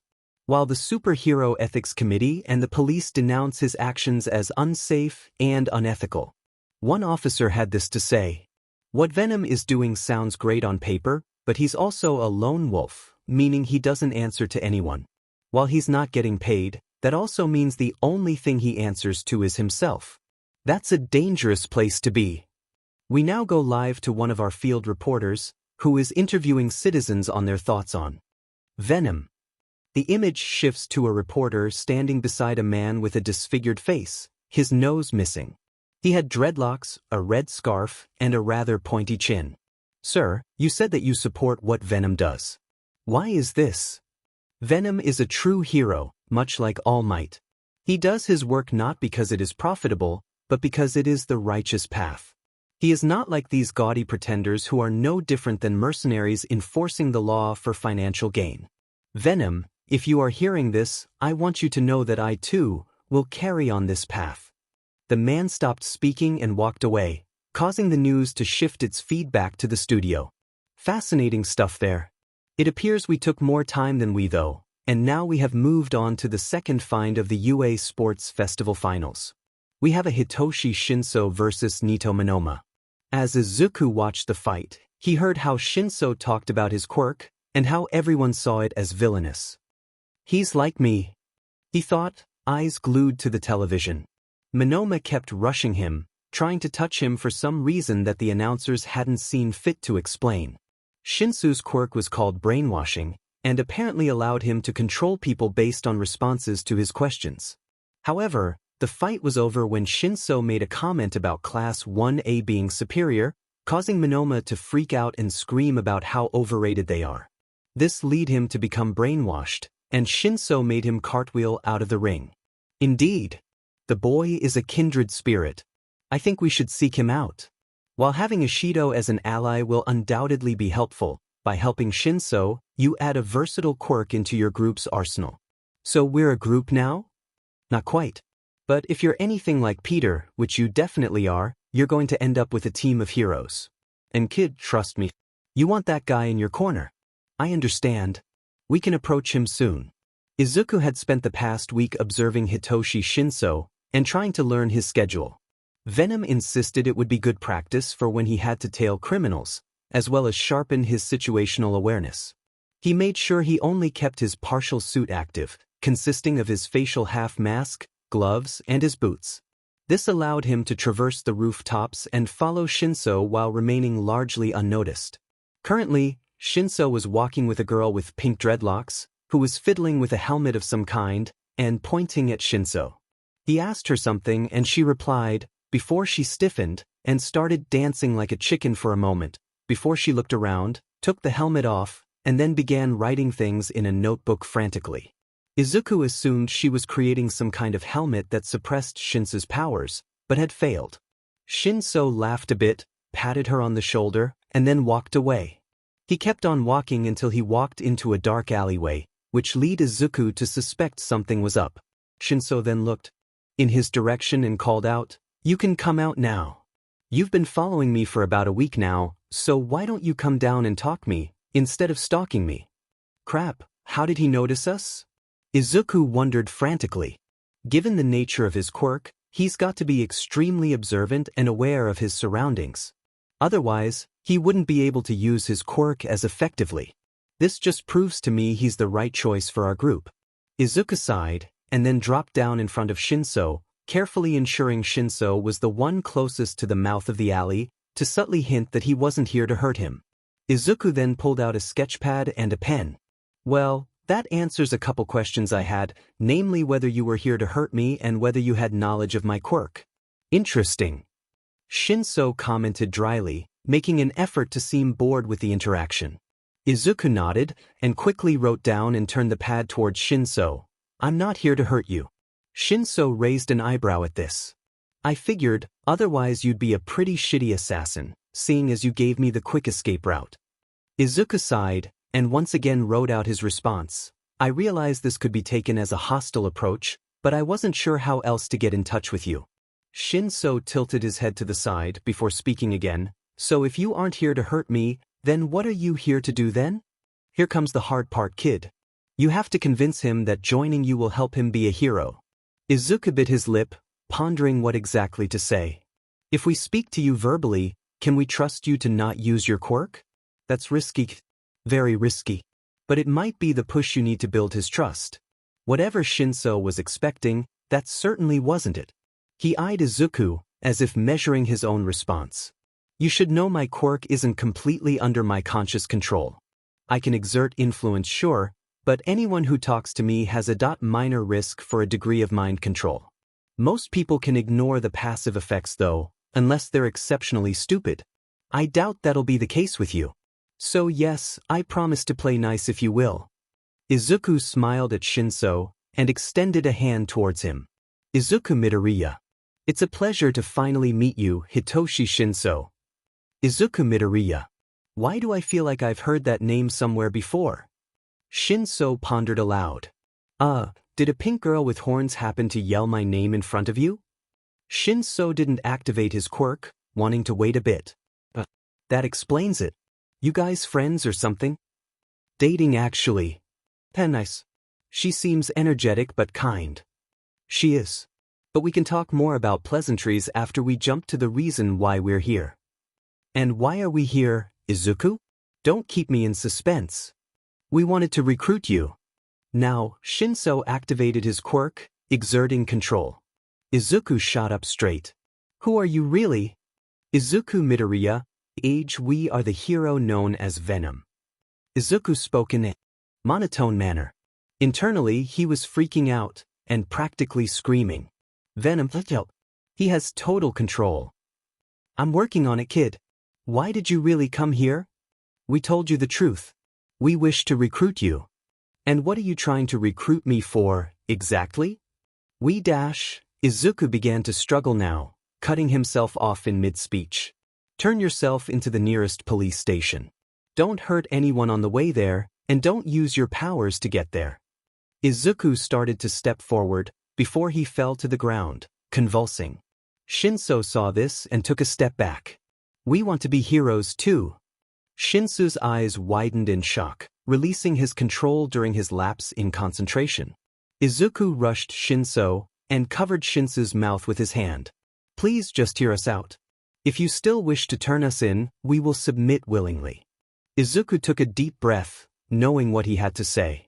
I was born quirkless. I didn't know it for a while until my best friend at the time manifested his, and well that I didn't. I wanted to believe so badly that I was just a late bloomer that I slowly deluded myself into actually believing it. Life was rough. My best friend turned into my greatest source of torment, and my mother could barely keep from crying whenever I talked about being a hero to help support her. But through all this, I kept smiling, never letting my hope that I'd one day get a quirk fade. Izuku smiled wistfully, remembering his motivation and his mother's endless support. Then his expression darkened. That changed when the person I looked up to the most told me I was wasting my time. Shinso's brow knitted in confusion, before nodding to Izuku. Izuku released him and backed away, before sitting down. Shinso mirrored him, sliding down the wall until he rested on the ground. Who was the person you admired? At this, Izuku sighed a bit, but nevertheless answered, All Might. Shinso's jaw dropped a bit, clearly not expecting that. Okay, now I'm definitely interested in you, Izuku. Tell me more. I know what it's like to be an underdog. As he said this, he smiled wryly, looking up at the sky forlornly. Yeah, I can imagine so. I don't want to assume too much, but I'm guessing people tell you how villainous your quirk is a lot. Izuku questioned carefully. Shinso laughed bitterly. Yeah, you could say that. My friends in middle school stopped talking to me because of the nature of my quirk. They were worried I'd make them do something humiliating if they said me off. At this, Shinso shook his head, sighing at the clearly unpleasant memories. Eventually, I guess I just sort of came to hate my quirk a bit. You can't. Your quirk is perfect for hero work. Shinso immediately locked eyes with Izuku, clearly skeptical. Oh yeah? How am I gonna use this? At this, he pointed to his vocal cords, for the betterment of people. Riot dispersal for one. Hostage negotiation is another situation you could perfectly handle. Talking a guy off it. But sometimes, Hitoshi, a hero doesn't have to use flashy quirks to make a difference. Sometimes it's their words that have the most impact. With your quirk, I see big things from you. I think you can be a great hero. And if you'd like, we can show the world that the quirks don't define the hero. Our character does. Izuku smiled genuinely at Shinso, who was overwhelmed by the kindness of the words. Everything Izuku had said were things he had desperately wanted to believe about his own quirk, but was unable to due to his own insecurities. The only other person, excluding his parents, who had ever thought his quirk was cool was Hatsum. And as well-meaning as she made one feel like a bit of a laboratory guinea pig. He could almost hear her maniacal cackling from here, which made him shudder. So what do you say, Hitoshi? Izuku once again asked. I think you can count on me, Izuku. Hitoshi stuck a hand out for Izuku to shake. Izuku glanced down for a second, before smiling and extending his own, a partnership sealed in that very moment. So Izuku, you said you're dating Mina Ashido, correct? Hitoshi asked in his usual drawl. That's right. Izuku glanced at him, but kept walking towards the secret base. So, would you happen to have any advice on asking a girl out then? There's someone I'm interested in, but I don't really know how to broach the topic with her. This wouldn't happen to be about that girl with the pink dreadlocks, would it? Yeah. Her name is Hatsum. And despite her eyeballing me like a mad scientist 60% of the time, she's good company. They were nearing LeBlanc at this point, which Izuku had sort of commandeered from Mina as his own super-secret base. Well, not super-secret because it was a public cafe. But it definitely had an espionage feel to it. We're almost there. Mina is meeting us there, and I want to discuss some aspects of this team we're forming. You mentioned that you want to form a team. To what end? I want to maximize the amount of people I can save. And to do that, I need a team with a diverse range of quirks. But I don't see myself as a leader. Rather, I want this to be a group of peers, each one standing equally among ourselves. They weaved through the crowd, which was thicker than usual on a weekday. One, the trains was down most likely, meaning more congestion as people walked to a different station. I see. After this, they switched to small talk, each talking about their dreams and why they emulated heroes so greatly. Before long, they arrived at LeBlanc. As they walked in, a pink blur slammed into Izuku. Hi, Freckles. Izuku's eyes went the size of dinner plates, and his face went dim and near nuclear. Mina was hugging him tightly, sort of nuzzling her cheek against his, like some sort of cat. Mina. At hearing her name, she turned to look at him, before quickly pecking his cheek. I missed you. It's been a week since we've hung out. School has been kicking my butt. Freckles. At hearing a new voice, Mina turned her attention towards the guy who could have easily been Aizawa's long-lost son. She quickly turned Izuku around and whispered conspiratorially, "So is this the guy for that thing we talked about?" "Yes, that's Hitoshi Shinso." Izuku nodded. "Excuse me. He looks kind of like my teacher." "You realize I can hear you, right?" "Yeah, Mina, but he's a good guy." "Is the ignore Hitoshi show over yet?" At this, he poked them in the should, an annoyed look on his face. They both turned back to him, rubbing the back of their necks sheepishly. "Sorry," they said in unison. Anyway, Izuku glanced around before his eyes settled on their booth near the back of the cafe. "Let's take a seat and get down to business." They each took a seat at the table after placing an order with Boss Sojiro, with Mina sitting next to Izuku, Shinso sitting opposite from them. Mina took Izuku's hand hers before she gave him a victorious grin and squeezed his hand. He blushed a bit, but said nothing. They waited to discuss their business until after they ate, during which Shinso had the typical LeBlanc curry reaction. He asked Sojiro the secret to the heavenly curry he made, which was pretty ballsy. Sojiro laughed and said his science buff friend turned the recipe into a chemical formula to maximize the impact of each ingredient. If a scientifically prepared meal can't attract Hatsume's attention, I don't know what will. Hitoshi filed that information away for later use. He'd definitely try to ask Hatsume to come with him next time. Izuku glanced at both Mina and Shinso. Both nodded at him, while Mina also gave his hand a reassuring squeeze, prompting him to speak. "I want to form a team with you guys." At this, both Mina and Shinso nodded, as they were aware of this. Still, it was better to be completely clear up front. However, given that my alter ego isn't exactly the most popular guy in the city right now, we'd essentially be vigilantes. At this, the others shrugged, not really expecting to be labeled any differently. "Before you go on, Izuku, I want you to upfront with the both of us." Both Izuku and Mina glanced at Hitoshi at this, unsure of what he was going to say. "There was a reason you were labeled as a villain initially. Care to explain what led that to happen?" Izuku sighed. He should have known this would come up, as it wasn't an unreasonable question. "The UA student I fought was my childhood bully. Katsuki Bakugo." Mina gasped, and Hitoshi's eyes narrowed. "Kaken that he used to be my friend, but when he found out I was quirkless, he saw it as his duty to beat any notion of being a hero that I had out of me. The idea seemed to offend him on a personal level. I tried not to let it get to me, but I eventually did once my quirk manifested. At the insistence of my teacher, I sought out Bakugo for a match. This was to serve as my final exam in my teacher's training, as well as a growing exercise for myself as a person. I lost control of myself, with the years of suppressed anger and resentment bubbling up when I had him at my mercy. I was about to drag him to a hospital, but that's when the cops showed up, and they took the sight before them at face value. Bakugo probably did nothing to clear this up, as he clearly hates me, but would never acknowledge it was me who did that to him. I can only assume he heard our hero name in between the introductions my fist had with his face. "Don't you think you went a little overboard?" Hitoshi asked blandly. "I do and I don't. One of the last conversations I had with Bakugo involved him telling me to jump off a building so I could maybe have a quirk in the next life." Both Mina and Hitoshi's eyes widened. Mina threw a hand over her mouth, and Hitoshi opened and closed his hand several times. Mina pulled him into a hug, while Hitoshi said nothing. That's awful. I'm so sorry, Freckles. What kind of hero tells someone to kill themselves? Izuku smiled reassuringly at the two of them, clearly having moved past it. It's fine. My issues aren't what we are here to discuss. Hitoshi nodded. Before speaking, you're right.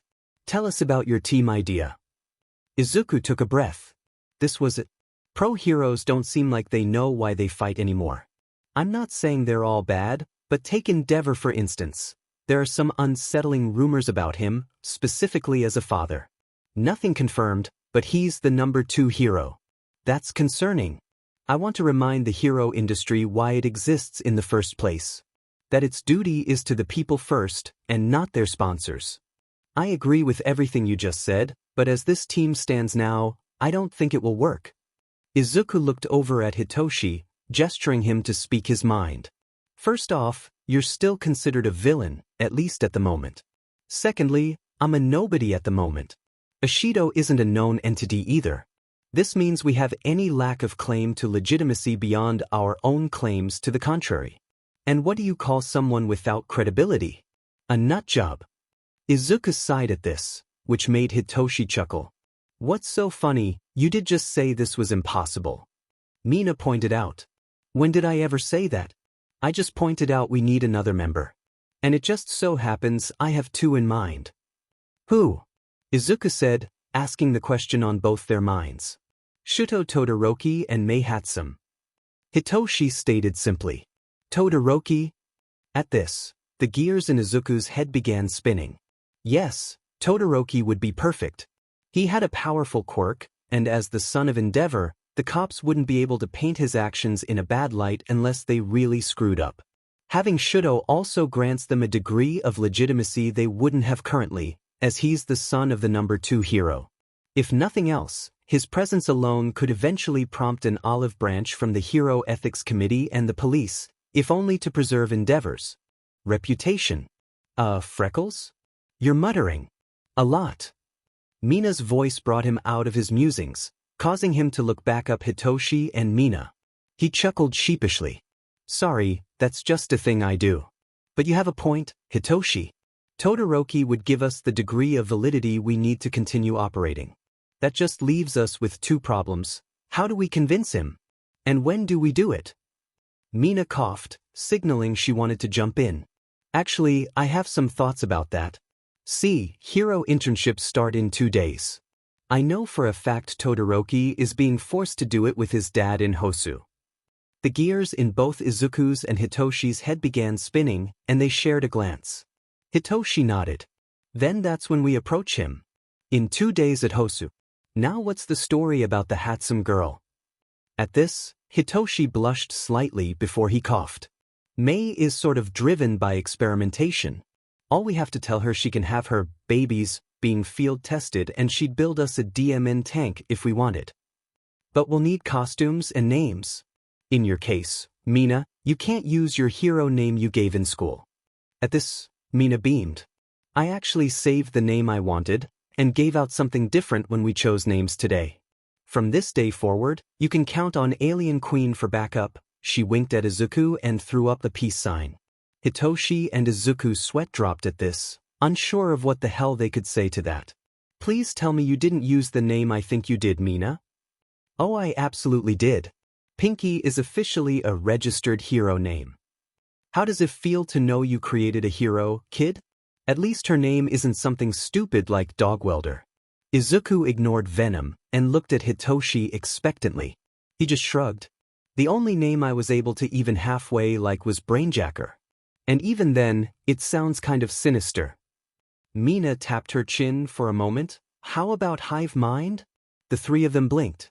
That's surprisingly good. That's definitely my codename now. Hitoshi nodded sagely. Izuku sighed but pressed on. Okay, so names are taken care of, now we just need to discuss outfits and gear.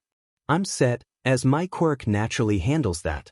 But Mina needs a new outfit to hide her identity, and Hitoshi, you need something as well, along with something that will carry your voice, along with some self-defense tools. I know some Aikido, and I was planning to carry a microphone and a taser until I can convince HitoMei to make something for me.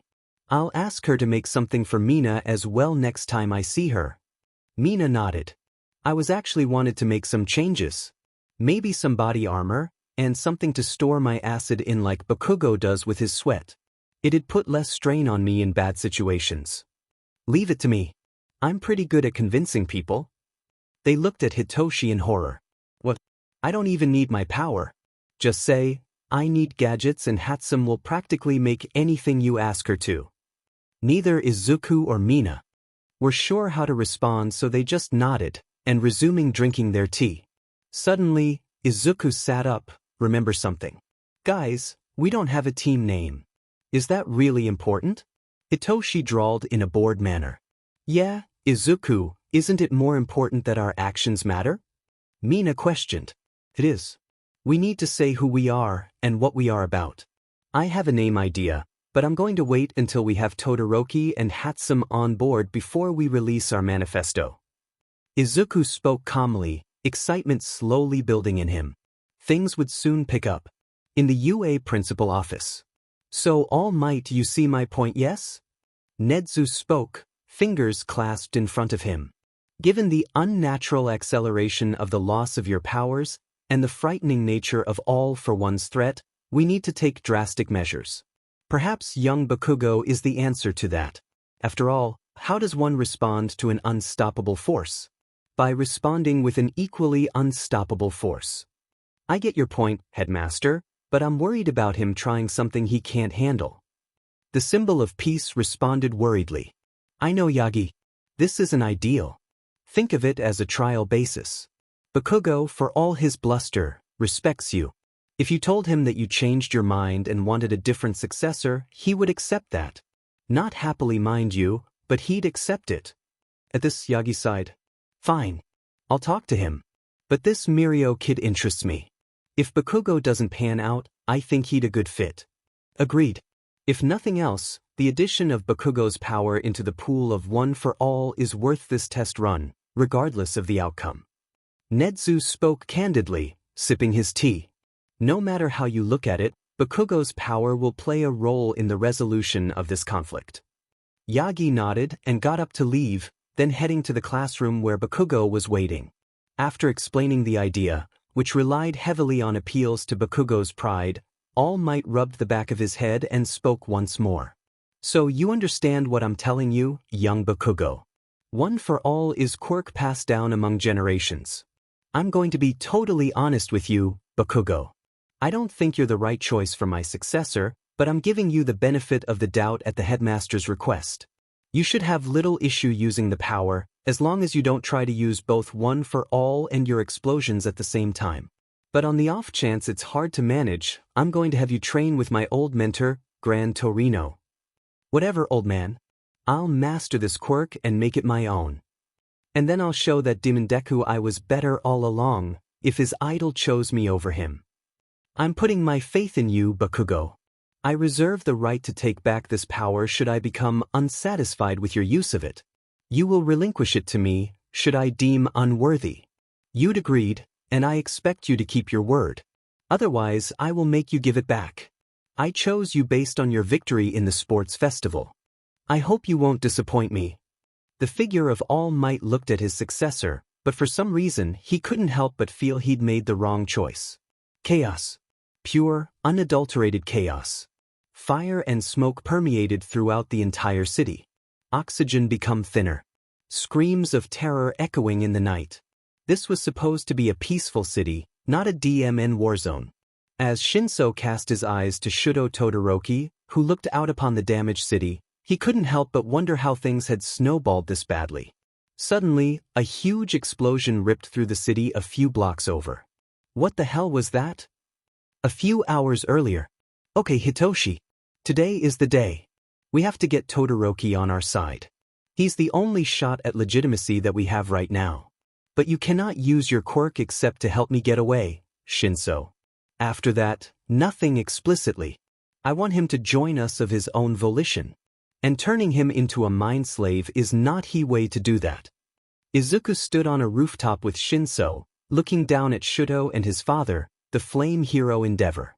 Izuku was wearing his full Venom suit, minus the mask at the moment. Shinso stood wearing a black turtleneck, a Kevlar vest, black fitted gloves, and black combat slacks with matching steel-toed boots. In his hand, he had a cut-up ski mask that only covered up his hair and the top part of his face, ensuring his voice wouldn't be muffled, and, think Dread Pirate Roberts from PB or Daredevil's outfit for most of Season 1. On his hip, he had a taser holster and a megaphone clipped to his belt. Hitoshi waved off Izuku's concerns. "Relax, man. I'm not an evil genius. Just a genius." He gave a wry grin. "That's what I'm afraid of." Hitoshi and Izuku shared a laugh, trying to calm their nerves. This was their big moment. Izuku was going to have to convince Shudo of their aims while Shinso basically led Endeavor away to do whatever Shinso made his puppets do for his own entertainment. While they originally planned to have Izuku fight Endeavor, Venom explained that one of his main weaknesses was to fire, which would put him at a severe disadvantage, which is not something they needed at this stage, especially against the number 2 hero. "Alright, Hivemind. It's showtime." Izuku spoke, his vocal cords deepening as his mask formed. "I seriously need a better name." Hitoshi muttered under his breath. "Shudo, pay attention. Your being seen with me is important to your image. I won't tolerate inattentiveness." Endeavor spoke harshly to his son. Shudo was annoyed that his father had used his influence to ensure that no other pros offered him internships, thus ensuring he had to go with his BSTRD of a father. "Whatever. Let's just keep going." Shudo thought he saw something following them on the rooftops, but every time he looked up, he saw nothing. He shook off the feeling and continued on. "Excuse me, Mr. Endeavor, but I'm a huge fan. Can I get an autograph?" "All Might has nothing on you." "The Summit." Familiar voice interrupted his thoughts, directing his attention to a guy wearing all black. A goth? Maybe. But why is he wearing combat boots? Before he could say anything, his father spoke out, in the fake manner he always used when talking to fans. "Of course you can." Suddenly, his father stiffened. "Follow me." The boy's demeanor had shifted and set Todoroki on edge. Before he could ask what's going on, the guy in black handed him a piece of paper. "Relax. This isn't a kidnapping. We just needed to get your pompous but of a father away so we could talk to you." Confusion set in Shudo's expression, but as he looked up to address the boy who was leading his father away like some sort of zombie on a leash, he found he was alone on the sidewalk. "Shudo Todoroki, you're a hard man to approach." A deep voice rumbled from behind him. Shudo spun around, backing away from the figure that leaned against the building behind him. The figure was dressed in all black, a white spider symbol on his torso. A manic grin was in place on his mask. "Who are you? Are you with the League of Villains?" Shudo demanded, gearing up for a fight. "The League of who? And how the hell do you not know us? We're practically plastered on every news channel except for when they talk about the hero killer." The figure spoke, never once taking its eyes off Shudo. "You're Venom." At this, the figure's grin seemed to widen, but that's impossible for a mask. "Our partners said you were smart, but they also said you'd be harder to talk to. Frankly, we don't find it too difficult." "Don't presume that you know me," Shudo said harshly, becoming unnerved. Why the hell does this guy refer to himself in the plural sense? Dissociative identity disorder, maybe. "We know you hate your father. And we know you want to be a hero outside his shadow." Shudo froze. This person knew about that? Huh, Hivemind's guess was correct. "Enough chat. What do you want exactly?" Shudo growled out. "Simple really. We want you to join us in being heroes. That's it." Whatever the hell Shudo had expected Venom to say, that was about near the bottom of the list. "Come again?" The figure chuckled at his disbelief. "Come now, Shudo. Despite our label as a vigilante, we don't kill. For all the comparisons to the hero killer, we are nothing like them. The only difference between us and heroes like your father is a little piece of paper that says, government approved. We believe heroes have lost their roots, in that they focus so much on making money, that saving people has become an afterthought, an added bonus." Venom took a deep breath, before continuing, Shudo, we extend to you an invitation to join the outsiders. Elsewhere in the city, two figures stood on a rooftop, looking down on the city with disdain in their eyes. Kurojairi, unleash the Nomu. As you wish, Master Tamura. The outsiders? Shudo questioned, having never heard of the team before. That's right, Shudo. Don't mistake us. We don't want you just because you're the son of Endeavor. Not in the way you think. Venom replied calmly, arms still folded. What do you mean? Shudo questioned, intrigued by the proposition. We want you because the fact you're level-headed, quick on your feet, and your quirk is powerful. And last but not least, you have a sense of justice. Just like us. You mentioned needing me because of my father. Why? This answer would make or break the deal. Both parties knew this and took steps to ensure the advantage. By having you on our team, we gain legitimacy. We aren't just a bunch of rabble-rousers upset with the current hero system. If the prodigal son are the second highest hero rebels against the system itself, it's going to make people talk. It's going to call into light the decision-making of the powers that be. At worst, they're forced to legally and formally accept us as real heroes, else risking public backlash.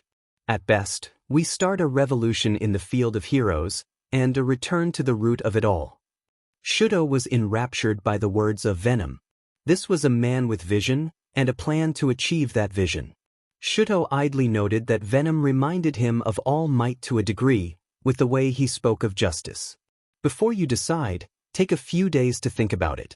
If you agree, come to LeBlanc Coffee Shop in Midtown Mustafa in exactly 2 days, after school ends. Our group will be waiting for you. However, we ask you not to judge our normal appearance. Shudo's sweat dropped at this, but nodded anyway. What should I have you do next? Hitoshi mused to himself as he looked at the visage of the number 2 hero. Currently, Endeavor was doing jumping jacks in the street yelling, "I'm a star," while several onlookers watched torn between confusion and amusement, including a number of pro-heroes. Before he gave another command, several creatures landed in the middle of the busy street. Oh crap! Those look like the creatures that were involved in the USJ attack. Endeavor, forget your memory of me, and resume your normal actions. Endeavor went straight, falling out of Hitoshi's control. Seeing the creatures, his eyes narrowed. Finally, a chance to prove I'm better than All Might. Heroes. To me! And with that, Endeavor and the pros jumped into the fray. As Venom turned to walk away, they heard a loud crash, followed by screams and several small explosions, with fire shooting into the sky from a few blocks away. Sheet, that's the way that HitoMei went. Venom spoke, concern leaking into his voice in regards to his friend. He then looked to Todoroki. Looks like we're getting a crash course in teamwork earlier than we thought. Shudo only nodded, before activating his ice, and turned to where Venom had been a few seconds ago. A voice made him shoot his head in the direction of the flames. He saw the figure of Venom shooting up into the air, swinging from building to building with black tendrils. Try to keep up? Shudo! As Shudo looked up, he could only think to himself. Pretty cool, before he shot off down the street using a bridge of ice. As Venom looked back to see Shudo following him in a creative manner, he too thought that Shudo was pretty cool too. Hitoshi was trying to get in touch with Izuku, but he wasn't answering his phone. Just as he was about to call again, 2 figures landed beside him. Man, Venom, took you long enough. I take it your chat with our friend here went well? Hitoshi questioned his friend curiously. For the most part. He's agreed to meet up with us to talk more at least. Came the cool response of Venom, to which Hitoshi nodded. They really couldn't expect more at this point, not when things were going to hell in this city. Venom, what's the plan here? Shudo questioned, clearly antsy. Venom sighed, before glancing around the street, looking for factors they could use to their advantage. HitoMei, I want you to use your power to control anyone who hasn't evacuated yet for whatever reason. They can't stay here. Shudo, you're guarding HitoMei, and stalling any of these things that get past me. Both Shudo and Hitoshi froze at this. You mean you're going to stay and fight them? The pros will turn on you as soon as the creatures are down. Hitoshi spoke harshly. Venom turned enough to regard him for a moment. We don't have a choice. Otherwise, people are going to die. Besides, let them try. Venom looked back, his mask's grin widening impossibly further, before he rammed into the nearest Nomu, sending them tumbling into a nearby building. Damn it, Izuku, you better not die. Mina will melt my face off if you do. Hitoshi muttered, before turning to Shudo. Well, you heard the boss. Let's do this. He turned to face a crowd of onlookers. Hey guys, what would you do if I said I think Dragon Ball GT is better than Z? As he was answered dozens of angry voices, he could only smirk and think, gotcha. Shudo on the other hand could only wonder what the hell he'd gotten himself into. Venom assaulted the creature's brain case, slamming into with a downward elbow, before shifting into a backflip kick, sending the creature upwards. He slammed a fist into the creature's face, before shooting 2 webs at the ground below, and grabbed onto the creature with his legs, and propelled them towards the ground, the creature's head hitting the ground with a sickening crack. It groaned before losing consciousness, or the will to fight. Venom wasn't sure which, and he didn't particularly care. Not when he had people to save. He dragged it out and webbed it to a nearby wall. Sit there while we go deal with the rest of the party crashers. Venom was about to say more, when his spider sense went wild, causing him to reactively dodge out of the way of a flaming fist. Venom, you're under arrest. Endeavor growled out, annoyed that he hadn't taken him out with one punch. Somewhere else in the country, a bald man sneezed, before going back on the hunt for egg sales. You know, funny enough, Charizard, I'm pretty sure you can't arrest anyone, let alone someone helping you do your job. Venom retorted dryly. I'm even more sure that if you'd actually hit me, you'd be under investigation for assaulting a private citizen, since I'm only wanted for question in regards to brawl case. Endeavor's face paled before he withdrew his fist. Fine, what are you here for? I thought I'd take a walk in the woods. Long way from the forest. Took a wrong turn in Albuquerque. Endeavor twitched but said nothing. His eyes panned to the 2 remaining creatures. How much do you know about these things, Venom? I don't. Other than the fact they can be taken out, that's about it. They're called Nomu. They're human weapons created by the League of Villains. We think they're geared towards killing high-profile heroes. Each has multiple quirks. We don't know how though. That's problematic. The good news is they don't seem to be capable of analytical thought, and the quirks they have aren't particularly dangerous on their own, at least to pros. However, when you combine them all, that's when things get dangerous. Endeavor explained, ensuring he was thorough and loud enough that the pros with them could hear. We don't know how many have been unleashed in the city, so we need to wrap this up fast. We are in agreement, Vigilante. But after they're down, you and I shall have words. Only words? Not sentences? Endeavor's growl and the groans of nearby pros was Venom's only answer. Man, I feel like a dude playing an RTS. Hivemind commented as he forced the civilians to march in a double file line. Shudo just looked confused, but said nothing. They continued to work at getting the people to safety, with Hivemind antagonizing and controlling any other civilians they came across. Endeavor was going toe-to-toe with a strength Nomu, gripping hands locked with the beasts in a struggle of pure strength. He roared in anger, before forcing the creature to its knees, before activating his flame shroud, and burning the creature. It clicked its teeth, before shoving Endeavor to the side, then rushing to a pro who wasn't paying attention. Just as it reared its claws back to slice the pro to ribbons, a black blur slammed into it, forcing back towards Endeavor. Pay attention to your surroundings, man. These things aren't pushovers. Venom spoke to the hero he'd saved, before offering a hand to help him up. The pro hesitantly took his hand, but before he was pulled to his feet, a massive explosion ripped through the city, and the shockwave forced them to the ground again. Elsewhere, Bakugo stood facing the hero killer Stain, glaring at the man who dared to call him unworthy. He'd even said that Izuku was a true hero, while he was just a pretender. You're really starting to piss me off, Stain. Bakugo growled out. He'd been lucky not to get cut and neutralized like that demon. Extra Ida. But you're going to find out just how special my quirk is. He may have said to not use it yet, but he doesn't know how strong I am. Orange bioelectricity swirled furiously around Bakugo's right arm, his palm facing toward Stain.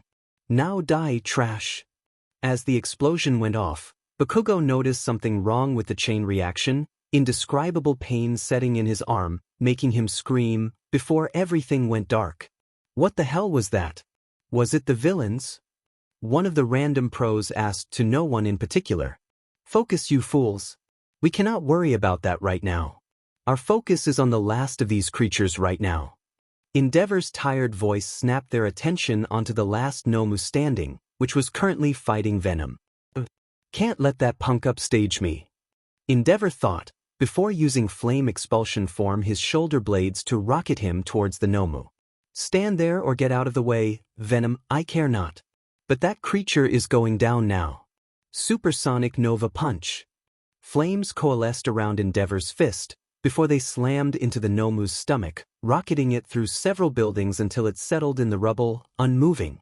Dim, old man. That's some right hook you got there. And don't you forget it. We'll settle things eventually, Vigilante. But today isn't that day. Endeavor gave a nod, and then ran towards the site of the explosion that had rocked the city minutes prior. I want to help more, but I need to take Hitoshi and get back home. Mom will freak if I'm out any later than this. That's the first sensation that Bakugo awoke to.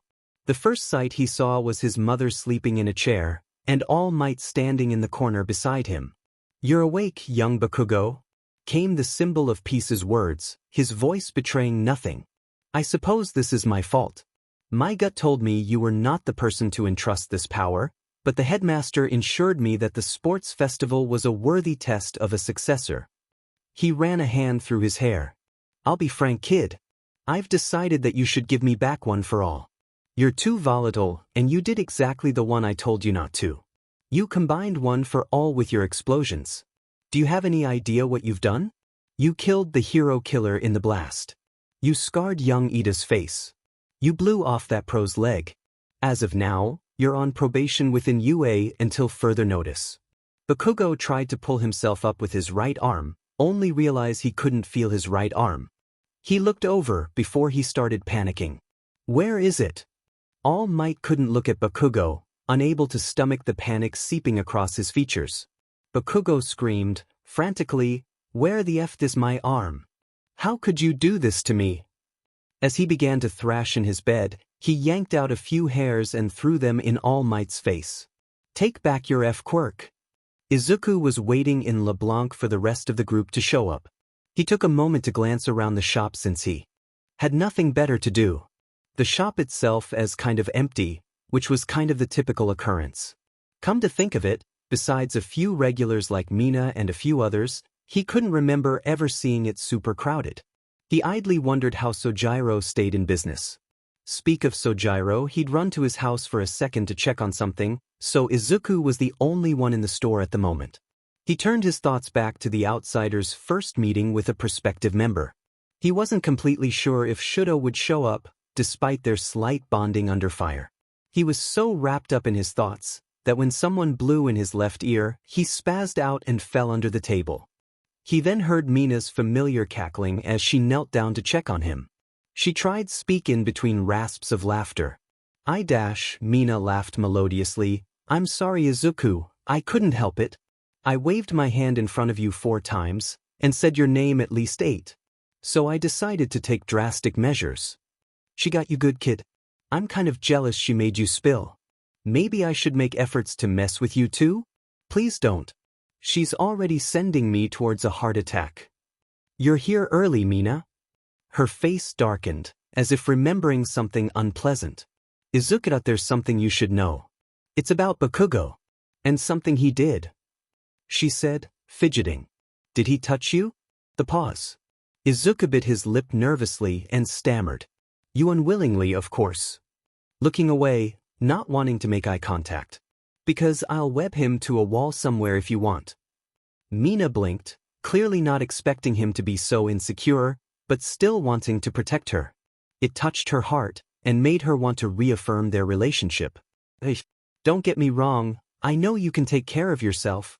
I just am Mina shut him up rather effectively. After all, it's rather difficult to speak when a pretty girl is occupying your lips with hers. Slowly, she pulled away, as he stopped freaking out. Izuku, it's nothing like that.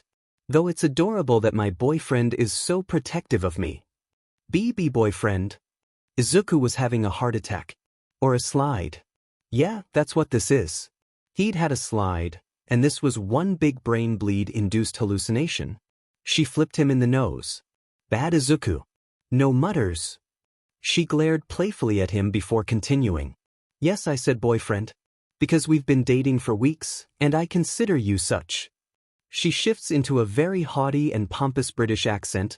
The alien queen graciously bestows upon you the title of boyfriend most righteous, +8. She made an exaggerated knighting gesture with the butter knife. This made Izuku smile softly at her, which made her blush a bit, lilac staining her cheeks. She leaned in and whispered conspiratorially, unless you're dating some other cute girl from outer space? Izuku laughed softly at this and shook his head. No, I think Mina Ashido is the only alien queen for me. He took her hand in his and they sat down in their booth. Now what's this about Bakugo? It's kind of a long story. So broad slide it? I bet you'd like if I stroked something. Basing. Well, Mina. Huh, you're too easy to mess with. No need to be such a prude, Aizu. Anyway, so yeah, Bakugo fought the hero killer with another of our classmates. Things didn't go so well for them though. What do you mean? Bakugo blew his arm off in the fight. He refused to say how. He's always been quiet at least until someone talks about Venom or talks too loudly, but now he's broody. That hit Izuku like a sack of bricks. He didn't hate Bakugo, but he definitely didn't like who he'd become. He respected Bakugo, at least back then, but Venom had opened him to being more critical of his actions. He'd always held out hope that they'd one day be friends again, but that seemed unlikely. He swallowed his other questions, instead trying to get a grasp over the situation. What happened to your other classmate? Ida got nerve damage in his arm, and Bakugo burned his fact, though not intentionally. He has burn marks over his left eye that run to his hairline. He's lucky he didn't lose any vision. We don't know details though. Apparently, the cops got involved and it's super hush-hush. Supposedly the hero killer died in that fight, but there's no word on who killed him. Izuku sat there stunned. Obviously, if the situation was kept under wraps, that means either Bakugo or this Ida guy killed the hero killer. What's Ida's quirk? That's what you're curious about out of everything I said. I promise it's a relevant question, Mina. She eyed him skeptically, but told him anyway. It's called engine. He's actually related to Ingenium. Lets him run fast. Then that settles it. Settles what? Bakugo killed the hero killer. They wouldn't try to keep details under wraps that badly unless it would paint UA in a bad light. My guess as to what happened? Ida went looking for revenge, since Ingenium was the hero killer's most recent victim. They're brothers, so that makes sense. I don't exactly know why Bakugo was there though. Is he friends with Ida? Not at all. Ida detests Bakugo because he's unruly and crass. Maybe he just stumbled across them then. So Bakugo sees what's happening, and then a fight ensues. Flash forward to the end, and Bakugo is desperate. He creates an explosion larger than he can handle, and blows his arm, stain, and the surround area to bits in the process. Mina looked at Izuku in awe, having never really seen his analysis in action. Wow, Izuku, are you related to Detective Conan? No, that I don't think I'm that good. Before Mina could say anything else, the store's welcome chime dinged, causing them to look up. They saw Hitoshi walking in with Shuto Todoroki in tow. They were both wearing their respective UA uniforms. They slid into the booth across them and nodded in greeting. Ashido, what are you doing here? Shuto asked curiously, expecting to see the pink girl, especially sitting so close to a boy he didn't recognize. Oh, hey Shuto, I'm glad you could join us. Mina replied enthusiastically, happy that her classmate had shown up. Us? It clicked with Todoroki. He turned to the unfamiliar boy. You're Venom? Shuto eyed him up and down, appearing somewhat skeptical. I imagined you'd be more intimidating outside the suit. I keep telling you that I make you look good. Izuku ignored the mildly arrogant self-preening of his partner and instead chuckled nervously at Shudo. Yeah, I can imagine so. I don't look like much, do I? At this, Mina flicked his ear. Oh, what was that for? Now, Freckles. None of that. I happen to think you look cute and scrumptious, cinnamon roll. Izuku placed his face in his hands to hide his blush, which was prompted by her shameless flirting. Hitoshi snorted, and then shook his head. Man, let's focus back on the reason we're here, and less on embarrassing Izuku. He said dryly. Izuku beamed at the rescue attempt by his friend. Besides, Mina, there will be plenty of time for that later. Or not? Izuku's sweat dropped. Shudo nodded, taking this chance to voice his concerns. Let's say I do agree to your little crusade, Izuku. Shudo spoke candidly. What exactly stops us from doing whatever we want? The media and authorities have a point about you. You don't answer to anyone but yourself. At hearing this, Izuku sighed, knowing he'd have to self-disclose to win over Shudo. Let me tell you a story, Shudo. It's about a boy who didn't have a quirk, yet wanted to be a hero more than anything else in the world. Shudo sat up straighter, looking at Izuku intently. Izuku Midoriya and his friend Katsuki Bakugo wanted to be heroes so badly. They wanted to be just like All Might. That was great until they turned 6. Katsuki got a really powerful quirk. Izuku didn't. Izuku paused, clearly struggling with his own bad memories. Mina squeezed his hand reassuringly. He sighed, and continued. In fact, the longer that Izuku didn't develop a quirk, the angrier and crueler Katsuki became. Eventually, Katsuki stopped treating Izuku like a friend, and instead started using him as a punching bag. Katsuki even used his quirk on Izuku occasionally. But through all that, Izuku never stopped considering Katsuki his friend, truly believing they could one day be friends again if he could just get a quirk. Shudo was quietly processing what he'd been told so far. He assumed that the Bakugo was the same one he knew, and judging from the slight nod Mina gave him, his assumption was correct. However, as I'm sure you can probably guess, Izuku never manifested a quirk. At least, not on his own. The rest of group's eyes widened at this. Izuku's quirk wasn't his own? Kid, are you sure telling them about me in full is a good idea? We have to do it eventually, and I can't teach them like you could. Eventually, we'll have to run scenarios like they would at UA on the chance they get kicked out. They're risking a lot for this. We have to do right by them. Okay, kid. I support your decision. Just remember, Izuku. You're not alone anymore, okay? I will. Izuku wiped some tears that were building up in eyes. Thanks, partner. Anytime, kid. Izuku looked back up at his team and pressed on. Through a series of events, Izuku obtained power after bonding with a relic from the hero Spider-Man. They all leaned in at this point, enraptured by what they were hearing. Izuku's eyes bled black a bit at this point, before he looked at them all. We bonded with a creature called a symbiote. What the hell? Izuku, are you okay? Mina grabbed him by the shoulders, freaking out at his sudden change. Mina, the kid let me commandeer his vocal cords in order to address you. While Venom is Izuku's hero name, it's also the name of this symbiote. Through our time with the hero Spider-Man, we gained an imprint of his powers, enhancing them and eventually retaining them within our DNA. Anyone we bonded with could use these powers. Izuku's eyes went back to their usual color.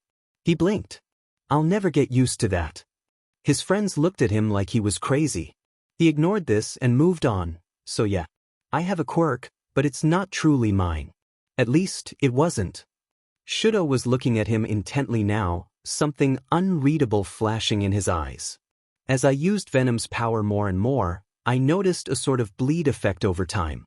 I was faster than before and I had better reflexes.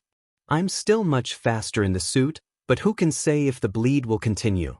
He then looked at Todoroki. Shudo, I noticed you don't use your dad's quirk.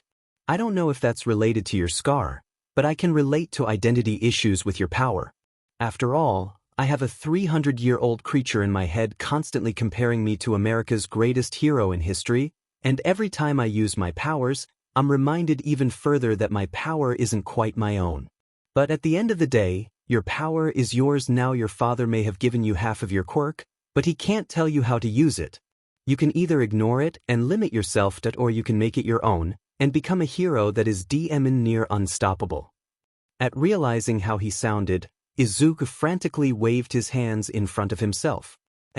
I'm not trying to telling you how to use your powers. I just wanted you to know I get where you're coming from.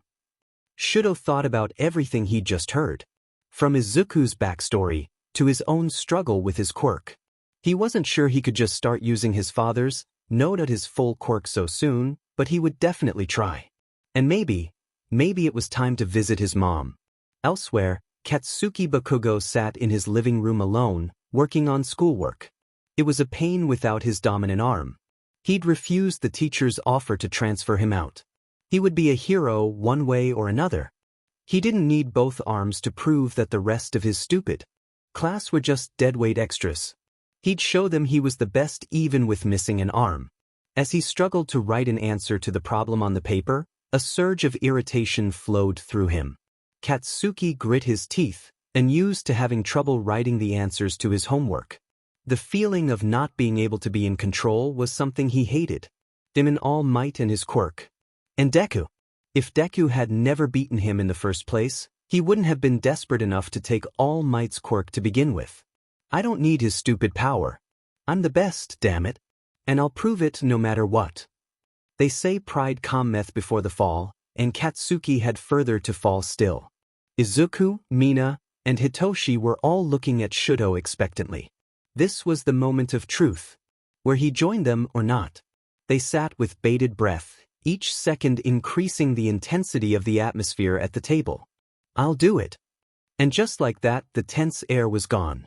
Izuku breathed a sigh of relief, Mina chuckled sheepishly, and Hitoshi just took a sip of his tea. However, I do think we should discuss your friend at a later date, Izuku. That is my condition. It's not that I think it's a threat, I just would like to have a better grasp over who I'm working with. I know Izuku. But I need to know Venom as well. Izuku nodded at this. These were fair requests. Well, you know me, kid. I'll sing my own praises any day of the year. Izuku again tried to ignore the narcissistic ramblings of his gooey friend. He talks to you in your head, doesn't he? Mina asked curiously. Izuku looked at her shocked. Oh, come on, Izuku. I may not be the most book-smart girl around, but I'm very people-smart. Your eyes occasional glaze over for a few seconds, and then you sort of jolt like you were somewhere else. Why, talks to me. He sort of alternates between narcissism and being helpful. The others deadpanned at him. What kind of non-physical entity talks about how awesome they are enough to be labeled as a narcissist? Mina suddenly bonked herself in the forehead. The rest looked at her curiously. Duh. We have to give Shudo a cool nickname. Hitoshi sighed at this. Shudo just looked confused, and Izuku just scratched his cheek. I think we should address some more pressing concerns. At this, Hitoshi nodded. I agree. The Hosu incident showed me that while my quirk is good for handling humans, I can't fight the Nomu. This, more than anything else, affirms that we need two things before we can truly make our appearance to the world: a gear maker and funding. I have a friend I can get involved, and I can start on that tomorrow as I'm sort of meeting her after school tomorrow anyway. Hitoshi finished with a slight blush on his normally blank expression. Hitoshi's got a girlfriend. Mina teased in a sing-song voice. Whatever. Just be ready to make a sales pitch in 2 days. Hitoshi didn't rise to Mina's antics. She pouted, but said nothing. Further, I actually have a potential source of funding. Shudo's voice got their attention. It's nothing concrete, but I may know someone who's willing to help. I'll have to talk to them tomorrow. At this, Mina suddenly blinked. Are you talking about Dash? She started but was cut off. Yes, but I need to speak with her before I say anything else. I make no promises she'd be interested. They all stretched and began to move out of the booth. Izuku looked at each of them with a feeling of pride. So we agree? We meet up in 2 days to try to sell the idea of the outsiders to a benefactor and a gear outfitter. The others nodded and headed to the exit. As they went outside, Hitoshi and Shudo walked off, waving their goodbyes. Mina then latched onto Izuku's arm, causing him to turn scarlet. "Come on, Izuku. I want to get a burger." Izuku knelt down on a rooftop watching his targets in his full Venom gear. They were talking about whatever it was drag pushers talk about. He didn't have the faintest idea and he didn't particularly care. They were sitting at the docks in Mustafa City, clearly waiting for something. Their truck was near the gate that lead back to the main road. Drag running wasn't exactly common anymore, but the ones that did stay active were bad news. He'd even heard rumblings of Yakuza dealing in some shady stuff, but he hadn't come across anything concrete yet. Mostly just whispers here and there. But the group he was currently tailing were as good at covering their tracks. They were sloppy and new. However, their leader, at least based off the few thugs he'd spoken to, was smart. And worse, had a very versatile quirk that played a key in their operations. Izuku and Venom agreed this was the perfect chance to gain more public support. They didn't tell the others simply because they weren't ready, not when they had zero support. Izuku would be mad if he let them go before he could make lesson tapes using Venom at minimum, and ideally after they'd gotten gear for the others. One of the dealer's phone went off, bringing Izuku out of his thoughts, and focused once again on the thugs. Judging by the dealer's rapidly paling face, he was probably talking to his boss. He seemed nervous, and he brought the phone in front of him. Suddenly, there was a flash and with it came a lanky man wearing an expensive-looking suit, who definitely did not look happy. The lanky man put his hand on the dealer's shoulder, and he looked down at the phone on the ground. There was another flash and suddenly they were gone. The remaining two dealers looked at each other and shrugged, before walking back to their truck they'd left at the gate. Izuku figured he'd follow them, if nothing else to get some leads on the rest of the operation. They tried to drive as inconspicuously as possible, but Izuku remained vigilante in tailing them. "You know, you should consider using some tech along with us. Trackers, for example, would make this less urgent. Maybe even consider lenses you wear under the mask for night vision purposes. Plus, you know, everyone loves toys. Maybe, but I don't think that's something I'd be able to make. Perhaps we can bring it up with Hitoshi's friend." Izuku thought back to his partner, recognizing the merits of incorporating some tools. He'd have to draw up a list of specs he wanted first though. "Something to do after this, I guess," Izuku muttered, now consciously thinking about all the fun little goodies he could request. In the name of justice, of course. As it jumped from building to building in a zigzag formation, he felt confusion from his partner. "That's something I've never understood. I know the buildings here aren't as big as New York, but you could still try to web sling for movement. Instead, you vault across the street and jump building to building, only using weblins from quick ziplines. Why is that?" "It's better exercise this way, and it's not like the suit doesn't help my stamina. This way, I combine hero work with actual endurance training. Plus, I may be similar to Peter, but I'm not him, Venom. I use my arms mostly when I fight, but I doubt I'm as strong as he was. I'd get tired if I used my swinging a lot, which could come back to bite me later. Sure, we've yet to face anyone difficult outside of the Nomu, but it's better to err on the side of caution," Izuku explained to his partner. Izuku then resumed his unique momentum propulsion, still tailing the car. He jumped over some rooftops, and under some clotheslines, and even in between the support beams of a radio tower. Eventually, the truck drove to a run-down-looking amusement park. "This is likely the place," Izuku muttered. "Probably so, kid. Plus it just screams evil hideout. $10 says they use the Hall of Mirrors for something nefarious. Come on, there's no way that's true. It's too obvious." Before Izuku could make a move, his phone began buzzing, showing someone was calling him. He glanced down to see it was Mina. He slid the answer button and tapped the earbud in his left ear. "Hello?" Izuku asked, feeling somewhat shy, now that he was speaking to his girlfriend. "Izuku." "Hi," came Mina's ever-cheerful voice. "Whatcha doin'? Do you want our alibi, or what we're actually doing?" he asked in an amused tone. "I dunno. You do come up with some interesting ones. And just saying, it's still super weird to hear you refer to yourself in the plural sense." She replied teasingly, enjoying their banter. "We apologize, but it's a side effect of our powers." I know. He could almost imagine her waving her hand at this. "Anyway, So what's my dashing little vigilante boyfriend up to currently? Well, we just finished tailing some new element in downtown Mustafa. We are planning to shut down their operation tonight, so we can meet up without time constraints with the group tomorrow. He heard Mina sigh into the phone. Izuku, I know the work you do as Venom is important. But don't forget to take care of Izuku, okay? Her concern touched him, as he'd definitely not had people in his life who felt that way before. It was not nice. We will, Mina. We promise, okay? Thank you. I'll let you go save the day, okay? Hugs. She said that when she was about to hang up. It was a dorky and cute little thing she did, and he honestly liked it a lot. Hugs, Mina. We'll call you after, okay? So you'll know we're okay. Go get him, Tiger. With that, they hung up. Izuku slid his phone back into his suit pouch. Time to go to work, partner. You're DMN right. Let's kick some butt. Izuku landed on a lamppost that gave him a solid view of the thugs in the immediate vicinity. He'd decided to take a stealthy approach as long as he could. He identified the easiest to reach thugs, and calmly move into position. The first was taking a leak against a building wall, which was rather unsanitary. As he finished his business, he felt a tap on his shoulder. He turned around only to have a fist meet his face, and entered blissful unconsciousness. The rest of the guards outside went in much of the same way until there was only one left. Izuku stood watching him from a rooftop, and shot a web at him, yanking him up to the ledge. Hi there, got some questions.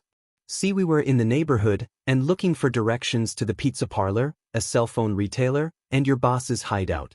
Think you can help us out? Venom's manic grin widened, showcasing its even sharpened teeth. The thug looked near ready to PSS himself. Whether it was from being held out from a 3-story building by one arm, or the psychotic-looking guy in black, who can say? Oh my god dash, Venom quickly shot a hand over his mouth, before he could scream. Venom wagged a clawed finger, no shouting. Don't want to spoil the surprise now, do we? At this, the thug enthusiastically nodded. Good, we are in agreement. Now, our directions please. He's in the Hall of Mirrors in the back of the park. Venom twitched at this. Hey kid, do you hear a phone ringing? Because I called it. I hate it when you're right. Izuku groaned mentally before focusing back on the thug in hand, so to speak. And our pizza parlor is where? The thug looked very confused, and before he could respond, Venom clocked him and deposited him on the roof safely. Bet you'll never doubt my awesome wisdom ever again. Venom. Yes, oh dear partner of mine? Please shut up. Venom stood on the rafters of the Hall of Mirrors, gazing down upon the various criminals running around setting up crates of drags. He panned his eyes around the building, his eyes settling on the man he'd see at the docks. His quirk is clearly teleportation, but what are his limits? Before Izuku could think any further, one thug rushed to the sharp-dressed man and whispered something in his ear, before an angry expression appeared on the boss's face. Listen up, you fools. Someone is here. Since they didn't flashily announce themselves, that means it's either that pro-Eraserhead or the vigilante Venom. Spread out and find them. With that, he shoved the underling and moved into the actual Hall of Mirrors. The 8 thugs ended up clustering up below Venom, so he decided he'd just make this fast. He dropped down onto one of them, slamming his head into the ground. Hi. Venom said simply, his grinned visage unnerving the group of thugs. Oh, guys. He's gonna eat us. What? Venom tilted his head in confusion. A thug freaked out and tried to slug him with a crowbar, and suddenly all hell broke loose. Venom grabbed the crowbar thug and flung him into a wall, before shooting a web at thug holding a pistol and zipping him to a rafter beam, his screams echoing in the building. He landed back down before his spider sense went off, and he moved his head to the side just in time to avoid getting stabbed with a butterfly knife. You know, guys, you should definitely work on your greeting technique. It's very rude to start with sharp objects. Should save that for when you're cooking dinner. Wait, how do you guys feel about the legendary Emerald Agassi? They groaned at his lame commentary, before the remaining 6 all rushed him at the same time and tried to swarm him. He ducked under one thug's legs and kicked him into another. He uppercut the third and engaged in a midair combo, doing a flip kick backwards, before shifting into a scissor kick that caught the guy in the temple, sending him into a crate of drags, into blissful consciousness. Ah, they're so cute when they're sleeping. And you know, the rest of you could do the smart thing and give up. Venom offered helpfully. The rest glanced at each other, before surprisingly nodding and taking off. Can't believe that actually worked. And here I thought I would get to hear more of your riveting dialogue. The boss waltzed up to Venom, hands at his sides, expensive-looking shades on his face. Dude, who the hell wears sunglasses at night? Especially in this dark but warehouse. Venom blinked, before suddenly the boss was in front of him, with a hand on his shoulder. I do, for one. Call it trend-setting, kid. And now, I'm about to show you a magic trick. In the Hall of Mirrors? Seriously? Oh yes. I'm about to make an a-hole disappear. Suddenly, everything changed, and Venom was dropped into the depths of the walls of mirrors. You see, kid, my quirk is pretty useful. Oh great. A cliché villain speech. And here I thought I could go my career without hearing one. You've got a pretty smart mouth for someone so stupid. After all, you'd have to be, to stroll into my operation without a plan. Oh, I had a plan. It just lacked details. Venom's sense went off, and spun to the side, catching the guy in the head with a kick, before the guy disappeared again. Man, you don't know who I am, do you? I'm assuming you mean besides as the guy I just kicked in the temple? Goddamn it, brat, shut up for just a DMN second. My name.is shift. Okay, that's a pretty badass name, I'll give you that. Venom begrudgingly admitted. Why, thanks, kid. The only problem is everyone only hears it once. So it hasn't caught on. Another tug at his spider sense, and Venom rolled to the side, shooting webs at the guy and pinned him to a wall for a few seconds before he disappeared again. Wait, I get it. Because you shift positions. He didn't get an answer before he was punched again. Okay, this is getting really annoying. He's clearly got a limit to his power, I just don't know. Wait. Symbiote, when that thug at the docks answered his phone, do you think it was a video call? Could be. If it was, that means this guy can only teleport where he can see. There's probably other limitations, but that's the biggest. Then all we have to do is eliminate his vision. Venom looked around, and spotted a fuse box for the lights in the catwalk above the mirrors. He zipped up there, and punched the fuse box, sending the whole building into total darkness. So that's your big plan? So what if you figured out my quirk's weakness? If I can't see you, you can't see me. Shift called out into the dark, panicking. Venom quietly closed in on the source of the sound, using his enhanced hearing to locate Shift. Fight me like a man, you coward. Any composure that Shift had was gone by now. Venom stood a few feet away, before he shot some webbing into Shift's face, blocking his vision. He then shot them up into the air, and grabbed onto him in a body lock. They then descended towards the ground as gravity tugged at them, and Venom ensured that Shift his head on the ground, losing consciousness. Venom webbed him up, and then hefted him onto his shoulder. Let's get him to the cops so they can officially shut this guy down. Venom had dropped Shift off with a note that detailed his quirk, and listed the locations of his warehouse and operations. With that, he headed home, calling Mina as he'd promised he would, and then promptly passing out almost as soon as he climbed into bed. The next day, school had flown by, and before he knew it, Izuku found himself in LeBlanc waiting for the others. Today was the day that he convinced the handsome girl to be their tech creator, and Shudo's friend to be their benefactor. The door chimed and in walked his group of friends. Mina immediately rushed to him, and gave him a hug, pressing her athletic body against him. He turned crimson, but he still hugged her back. Hitoshi and Shudo just nodded their greetings to him. Hey baby, guess what? They agreed to talk to you. Her face broke out into a wide smile, and subsequently brightening Izuku's day with it. Really? That's great. Two girls coughed, and drew Izuku's attention to themselves. Hatsum was a girl with a tank top, cargo pants, and pink dreadlocks. She also had welder's goggles on her head. The other girl was a rather prim and proper-looking type, featuring rather aristocratic features. She had black hair that was tied into a messy ponytail, with a single bang hanging on the side of her face. You must be Ms. Hatsum and Shudo's friend, right? At this, both girls nodded. Hesitance was plain in their body language.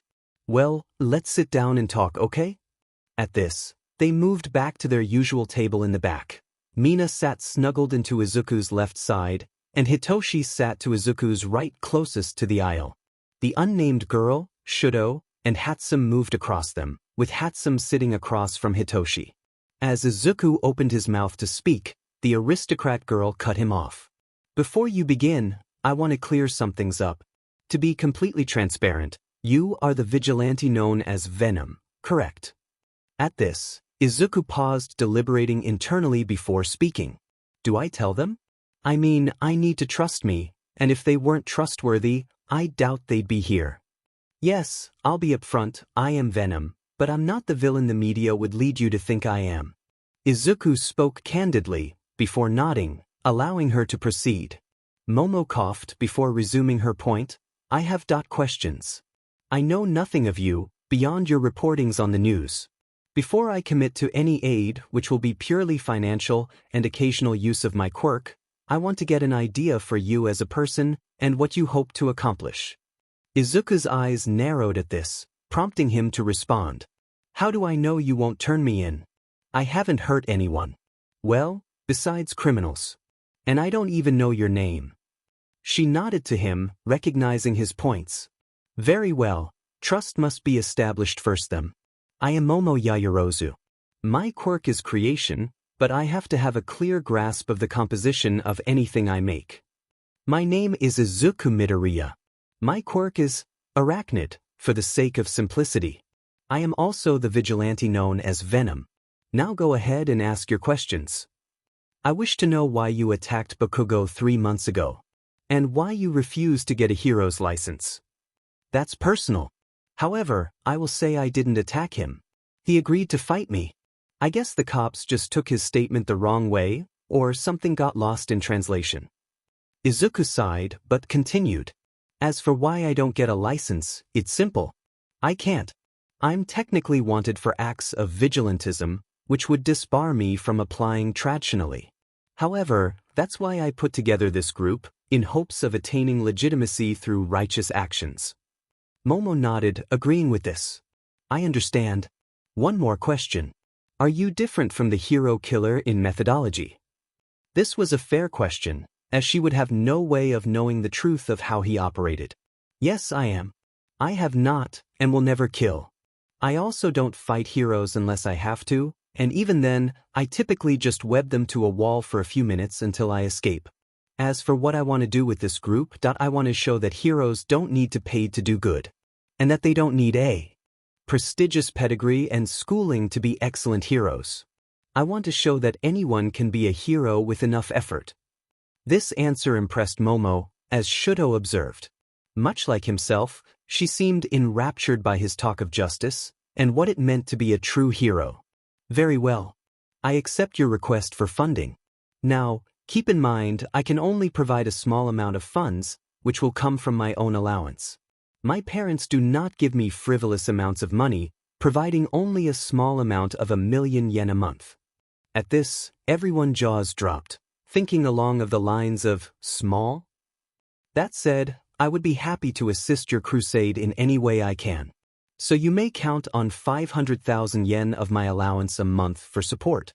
I cannot join you in the field, however, as I cannot afford to be recognized. I am truly sorry for that. Izuku nodded, glad she would assist them at all. He then looked at Hatsum, who was fiddling with something in her lap. Hitoshi coughed before speaking. Mei, it's your turn.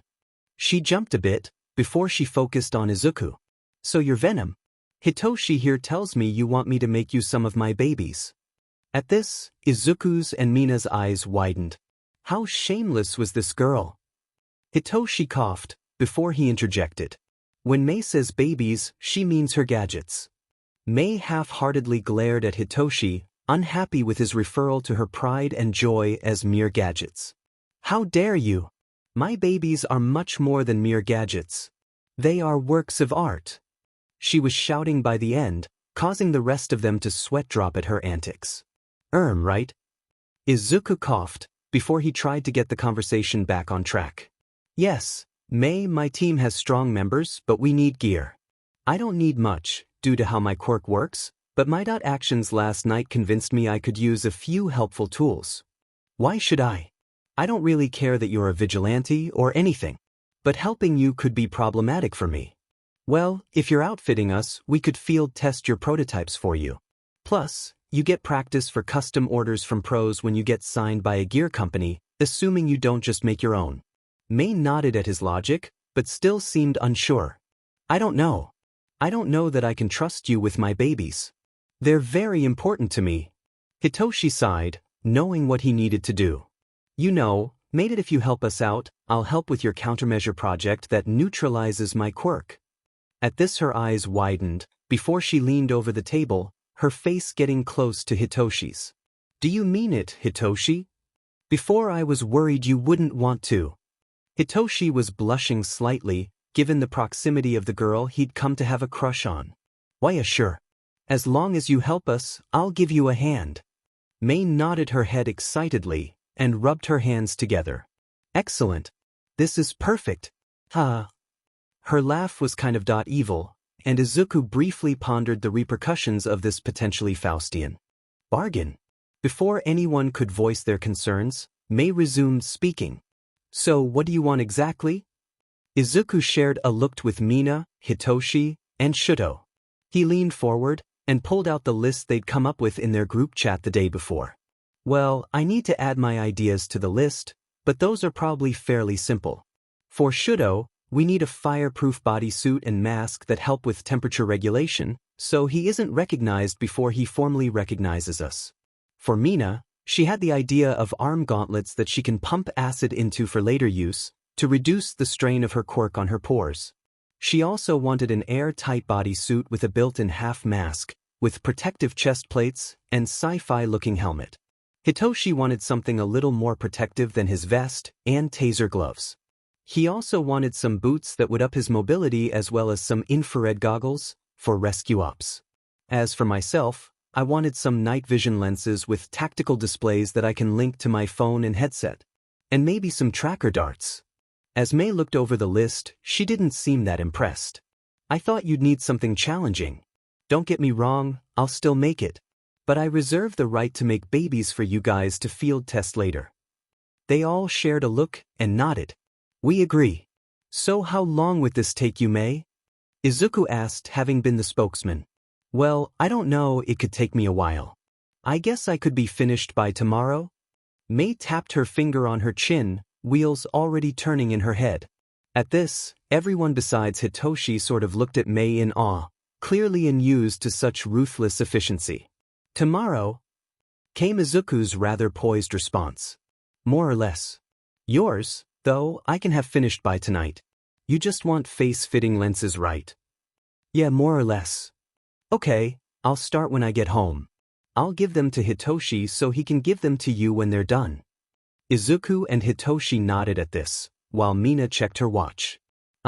Guys, it's like 7 p.m. We should probably head home for the evening. She said hesitantly, clearly not wanting to go home and study. So that's pretty much everything I wanted to talk about anyway.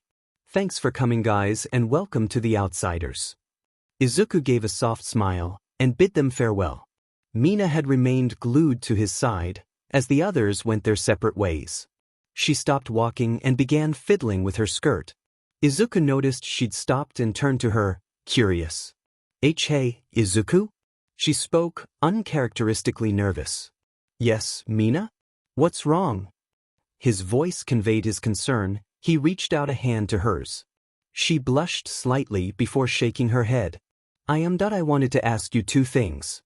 She paused, taking a breath before continuing. My parents wanted to have a family meet-up with both our families. They want to do it sometime after my finals. Is that okay? I don't want to pressure you or anything, you know.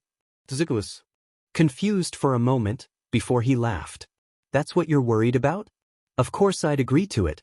You're my girlfriend, And meeting your family is an important part of my job as such, isn't it? She adopted a sheepish expression, before nodding. What's the other request? Can we go out on another date? Like a dinner and a movie? I just want to spend some time along together. It feels like it's been a while, and things are about to get super busy. Yet again, Izuku was touched, and flattered that spending time with him meant that much to her. He gently pulled her into a hug, before pulling away. He blushed as he realized how forward he'd been. Sorry about that. Mina. I'm sorry we haven't done something in a while. I guess I've been a bad boyfriend, huh? He spoke a little sadly, feeling like he'd neglected Mina in some way. Mina shook her head at this. No, that's not what I meant. You haven't been a bad boyfriend at all, babe. I guess that I just wanted to pretend like we were normal teenagers again before things got busy. This brought a soft smile to his lips. Of course, Mina. I'd love to. She jumped in excitement and hugged him, before she gave him a series of soft kisses, before they resumed their walk to her train station hand in hand, lights twinkling as they walked in the night. Izuku was sitting in his room, brainstorming ideas for new gadgets. He didn't necessarily need anything beyond what Mei had given him a few days prior, but it never hurt to be thinking of new ideas. A knock on his door interrupted his train of thought. Izuku, came the soft, nervous voice of Izuku Midoriya. Can I come in? Izuku moved his idea pad into his desk, before he got up and allowed his mother in. What's going on? His mother fidgeted nervously, as if unsure of what exactly to say. Well, since you started high school, we haven't spent as much time together as we used to. I was hoping we could do a family dinner tomorrow night. His mother asked hopefully, her eyes watering slightly. Izuku's eyes widened, not realizing he'd inadvertently been avoiding his mom a bit. His eyes watered, and he wailed out, I'm so sorry, Emam, and then proceeded to hug his mother tightly, to reassure her he wasn't avoiding her deliberately. I've just been so busy with my group of friends that I hadn't realized how long it's been since we spent time together. Oh, Izuku, I'm so proud of the man you're becoming. You're making excellent grades in school, you're exercising regularly, and you've got yourself a lovely girlfriend. Izuku blushed at the praise, before he sweat dropped, remembering how emotional his mother was when told her baby boy had a girlfriend. Thanks, Ma. I'll make sure to come home right after school tomorrow. At this, his phone began buzzing, showing Mina was calling him. Inko saw the caller ID before she smiled and walked to the door. Oh, I'll leave you to your phone call, Izuku. Tell Mina I said hello. With that, Mother left the room, which prompted Izuku to answer. Hello. He spoke into the phone, not looking forward to telling Mina they'd have to reschedule their date. Hey baby. Just wanted to check up on you. Are you busy? Mina's cheerful voice made him smile softly, before his features shifted into a frown. You, Mina? He began timidly. Yes, Izuku? What's wrong?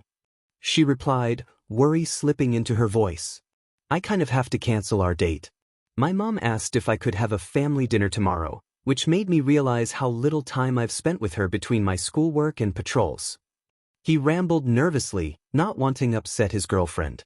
He was confused when she chuckled into the receiver. Oh, is that all? Sheesh, I thought it was something serious. Don't even worry about it, babe. We can just go when I get back from this trip. How's that sound? She replied reassuringly. That sounds perfect. Again, I'm sorry, I was really looking forward to it. Izuku, don't worry about it, okay? Enjoy your dinner with your mom. I know you two are super close. It's really not a big deal. At this, Izuku sighed in relief, feeling he'd dodged a proverbial bullet, no spider sense required. I'm gonna make our date next week the best date you've ever had, Mina. He spoke confidently, making her laugh. That's really not necessary, babe, but I look forward to it. She yawned as she said this. I think I'm gonna go to bed now, Izuku. Don't stay up too late thinking yourself to death. Izuku's sweat dropped, shuffling his notes awkwardly, placing them under a book. Oh, yet I won't do that. Hugs, Mina. He smiled softly, feeling so happy that his girlfriend was so understanding and generally good for him. Hugs, Izuku.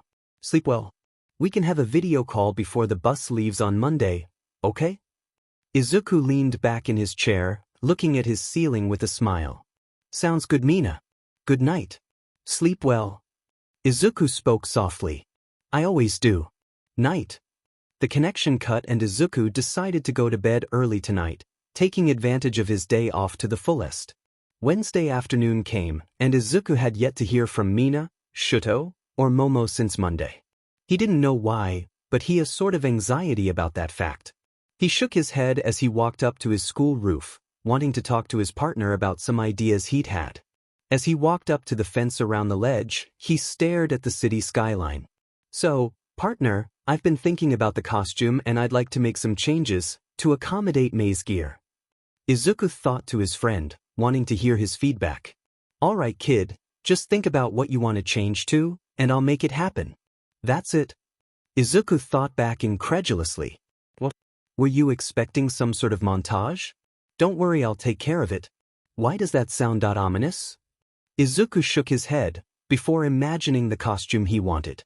It had a hood with white spider web patterns over the outside of it. Next, it had his trademark grin, his nod to All Might's inspiration to his desire to be a hero. He then imagined the mask being form-fitting enough to accommodate his night vision lenses, and the chest to be reinforced to mimic body armor. His signature white spider ribcage design flowed flawlessly over the armor.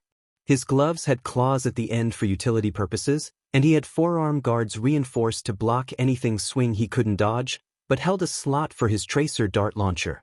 He had shin guards over his legs, and his feet now resembled steel toe boots.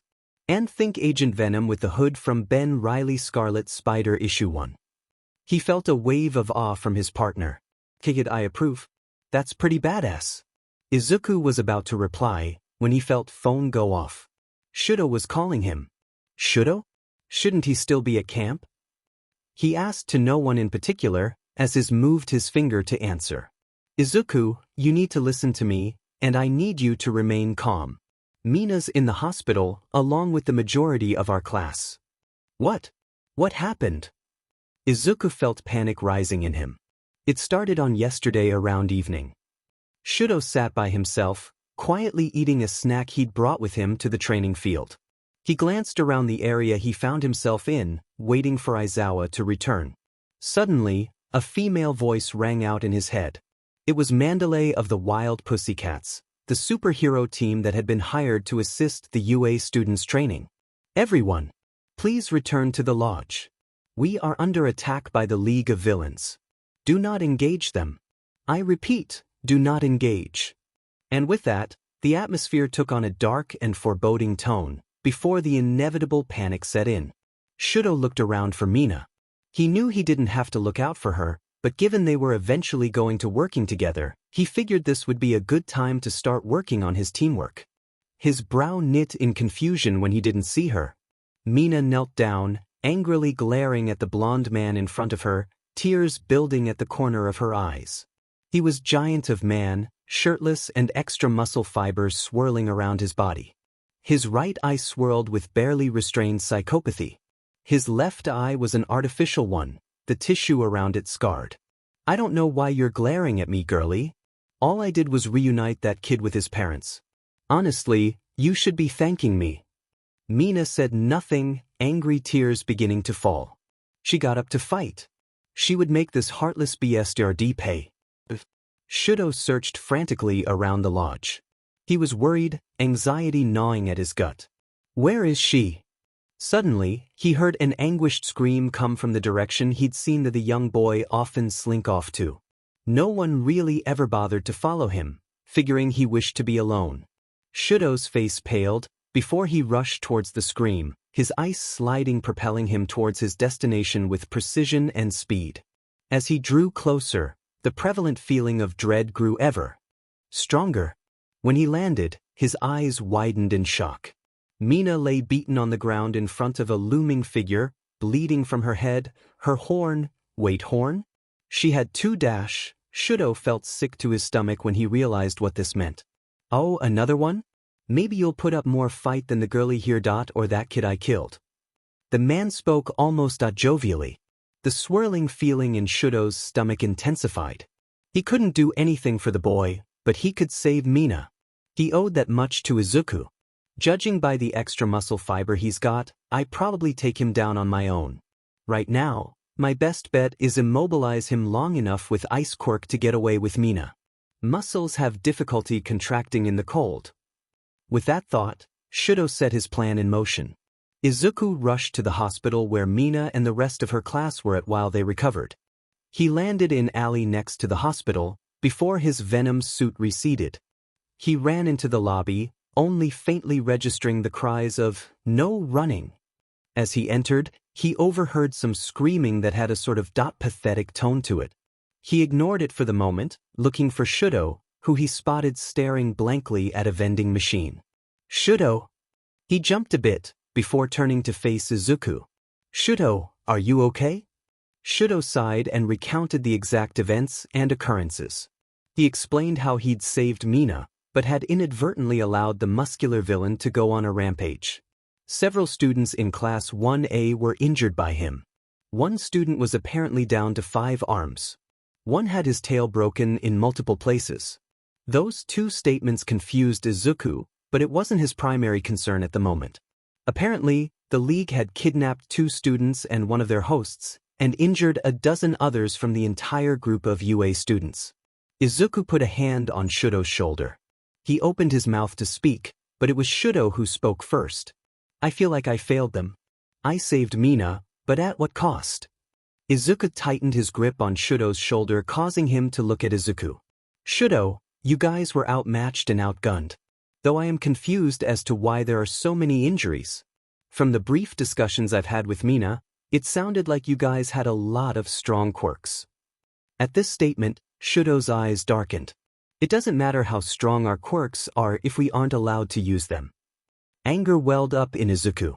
They hadn't been allowed to fight back? Then it was a DMN miracle that there had only been a single death, tragic though it was.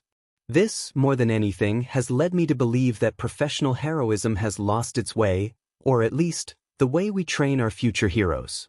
I'm not saying we could have defeated all of the League members, but we could have at least stalled them until we got help from the pros that were there. Shudo took a breath here. "Shudo, I don't even know what to say. You guys just went into a hell you weren't prepared for. But how did the villains know where you guys were?" "I don't know. We didn't even arrive at our destination. Supposedly, the location itself was a tightly kept secret. We were supposed to train at a lodge for quirk training. Well, before the incident anyway." That got both Shudo and Izuku thinking, both of them coming to the same conclusion. "Then, it sounds like UA has a leak somewhere. We could and probably should figure it out. But right now, I'm going to go see Mina. Can you compile a list of students who did not sustain serious injury in either the USJ attack or this one?" Shudo nodded in confirmation. "Okay. I'm going to check on Mina. We'll talk later, okay man? I'll show you to her room. She's pretty upset, so be patient with anything she might say, okay?" "Of course." Mina was laying in her hospital bed, eyes focused on something outside her window. Izuku quietly slipped into her room, before taking a seat beside her bed. "Hey, Mina." Instantly, she turned to face him, eyes brimming with tears. "Izuku." She tried to speak, but her sobs prevented her from saying more. Izuku bit back his shyness and enveloped her in a tight hug. She reciprocated instantly, and the tears fell even harder. "He killed him. Right in front of me. The kid couldn't have been more than 6, Izuku. He smashed him into the ground until his little body was broken and bloody. I tried to stop him, but I was too tired. I couldn't produce strong enough acid to burn him, not when I'd been straining them all day. My hands still hurt." At this, Izuku took one of her hands into his, rubbing gentle circles into her palms, trying to soothe the pain she was in. "I wasn't good enough and I almost got myself killed," she croaked out. "All I could think about was how my death was going to affect you. If Shudo hadn't dragged me to safety, I'd be dead right now." She clung to him, like a lifeline, afraid to let go. "Izuku, I love you." Instantly, his world slowed to a crawl. Had he heard her correctly? "You love me?" At this, he felt her nod her head, which was still buried in his chest. "I do. I was so scared I was going to die before I could tell you. I don't care that society disapproves of what you do, Izuku. I don't care whether you have a quirk or not. I don't care about anything right now except you knowing that I love you, Izuku Midoriya. Izuku's face turned redder and redder, and he clutched her tighter at her confession. It was so genuine and heartfelt that he couldn't help himself. He teared up, showing he was his mother's child. I love you too, Mina. When Shudo told me you were in the hospital, my mind went blank. Nothing else mattered to me. I rushed here, in full Venom outfit. Anyone who tried to stop me be dead. My body moved without thinking. I just needed to know that you were okay. He pressed his lips into the top of her head, before brushing a hand through her hair. He froze as he did so, when he realized her left horn was missing. Mina! He shook furiously, anger filling him to the core. To know that someone alive held such a vast capacity for cruelty ate at him. But he knew now wasn't the time. She trembled, obviously still shaken up. He did it anyway, Izuku. I begged him to stop, but he didn't care. He just laughed and snapped it between his fingers. I blacked out from the pain. When I woke up, I was already in the hospital. Mina, that I won't let him hurt you again. I promise you that. Mina looked up from her perch into Izuku's eyes, seeing something that she didn't see very often, confidence. Confidence that he would protect her. She leaned up and gave him a soft kiss, which he returned gladly. A few long moments later, they stopped, and Izuku pulled away. Hold on, I need to call my mom and let her know what happened, and then I need to go talk to Shudo. But I'll be back in a few minutes. He let her go before getting up and walking out of her room. He didn't see Shudo, so he texted him. After getting the room number he needed, Izuku found Shudo sitting next to Momo's hospital bed. She was asleep, and he was silently keeping watch over her peaceful slumber. It didn't escape Izuku's notice that Shudo had one of her hands in his. He'd noticed someone walking into the room in the glass reflection, causing him to turn around and face Izuku. We need to talk. After extracting himself from Momo's grip and ensuring her comfort by placing a blanket over her, Shudo motioned for Izuku to follow him. As they walked, Shudo spoke out. How was she? Izuku regarded Shudo a moment, before replying. She's as good as can be expected. Shudo nodded at this, expecting that to be the case. What about Momo? Shudo's face darkened at the question. She was seriously hurt during the incident. I don't know exactly what happened though. Alright, tell me the rest of what happened. Izuku's expression spoke of barely restrained fury at the injustice of it all. Where were the rest of the pros? Even if it had been a secret, only sending 2 pros for such a large number of students was naive. He shook himself. Now wasn't the time for such thoughts. He needed to gather information before he could decide his next move. Shudo took a deep breath. Do you want to know everything, or the highlights? Tell me about the villains you encountered as well as your kidnapped classmates. I only encountered the muscular guy, but all he told me he was new. That either means he was recruited for his power dot or he was the weakest one there. However, I don't think the latter is the case. What makes you say that? Well, apparently, one of my classmates took out one before he was taken. His quirk apparently went ballistic according to an eyewitness, and took out a villain. Additionally, a few students from our rival class also managed to take out another member of the league. At this, Shudo adopted an amused expression. You have a fan in that class. His name is Tetsutetsu. He claims you're super manly. His words.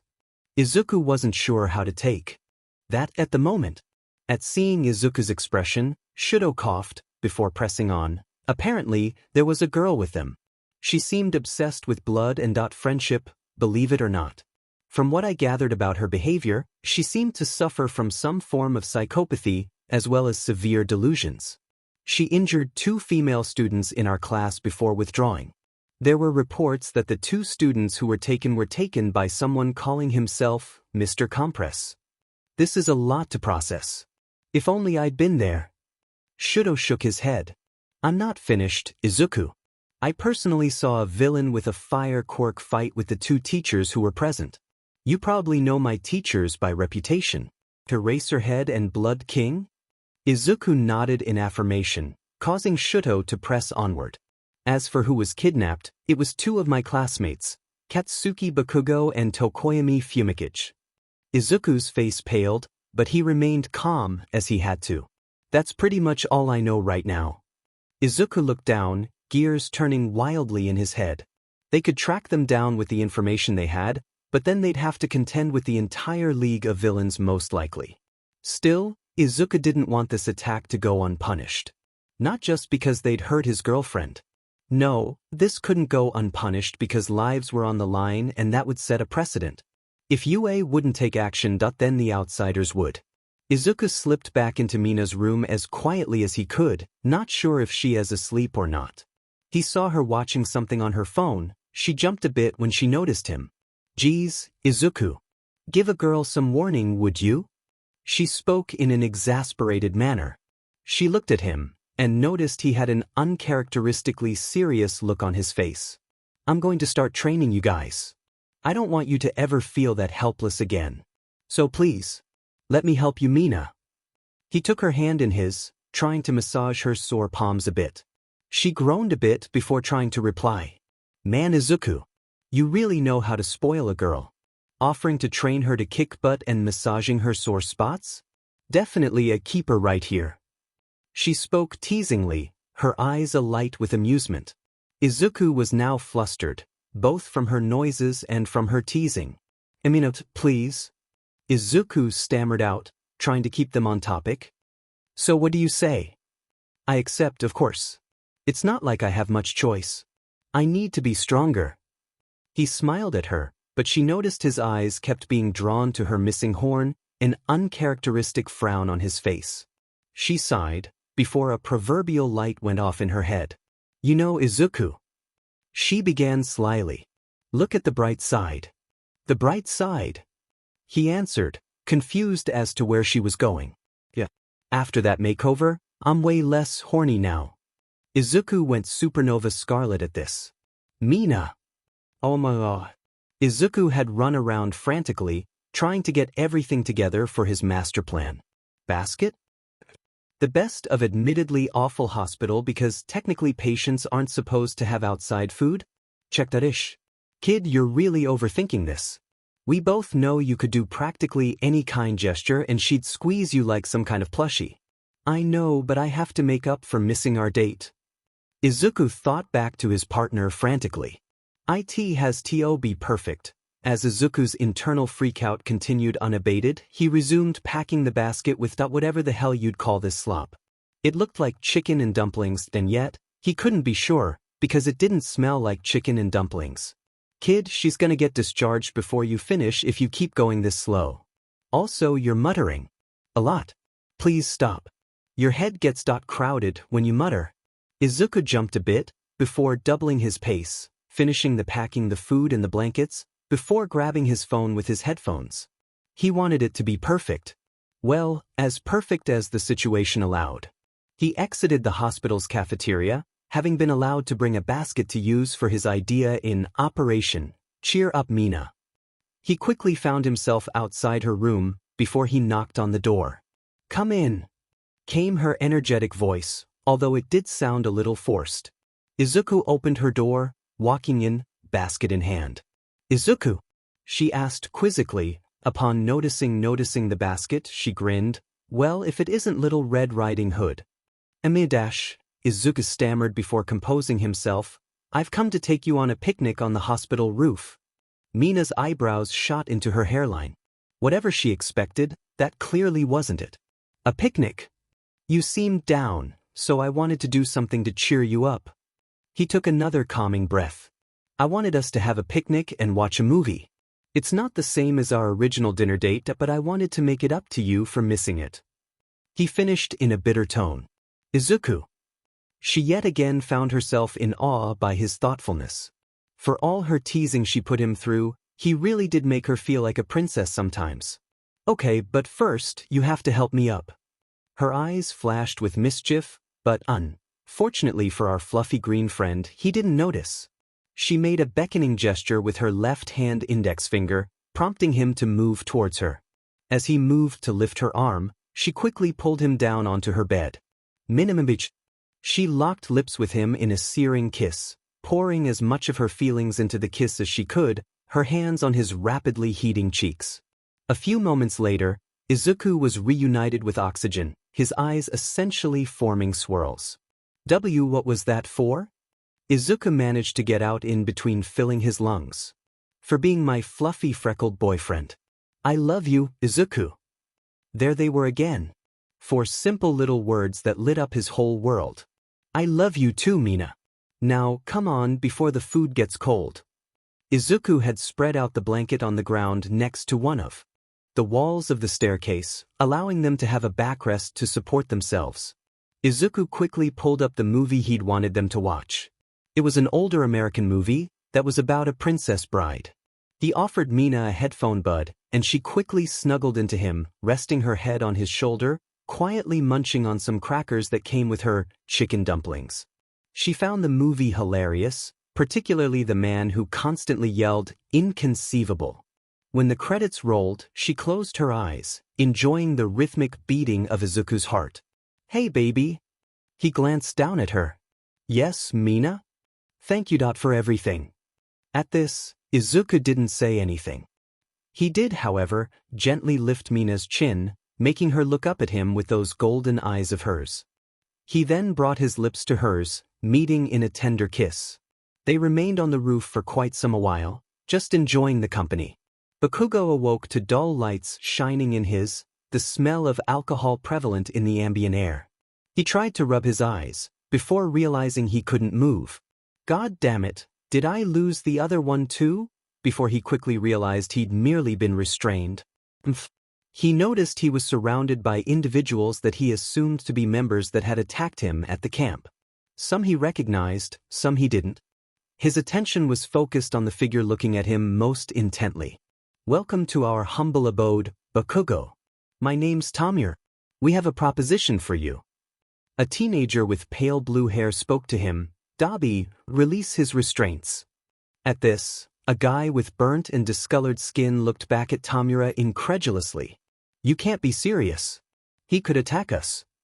Dabi responded, not seeing the point in reducing leverage. It's fine. Tamura waved off his concerns.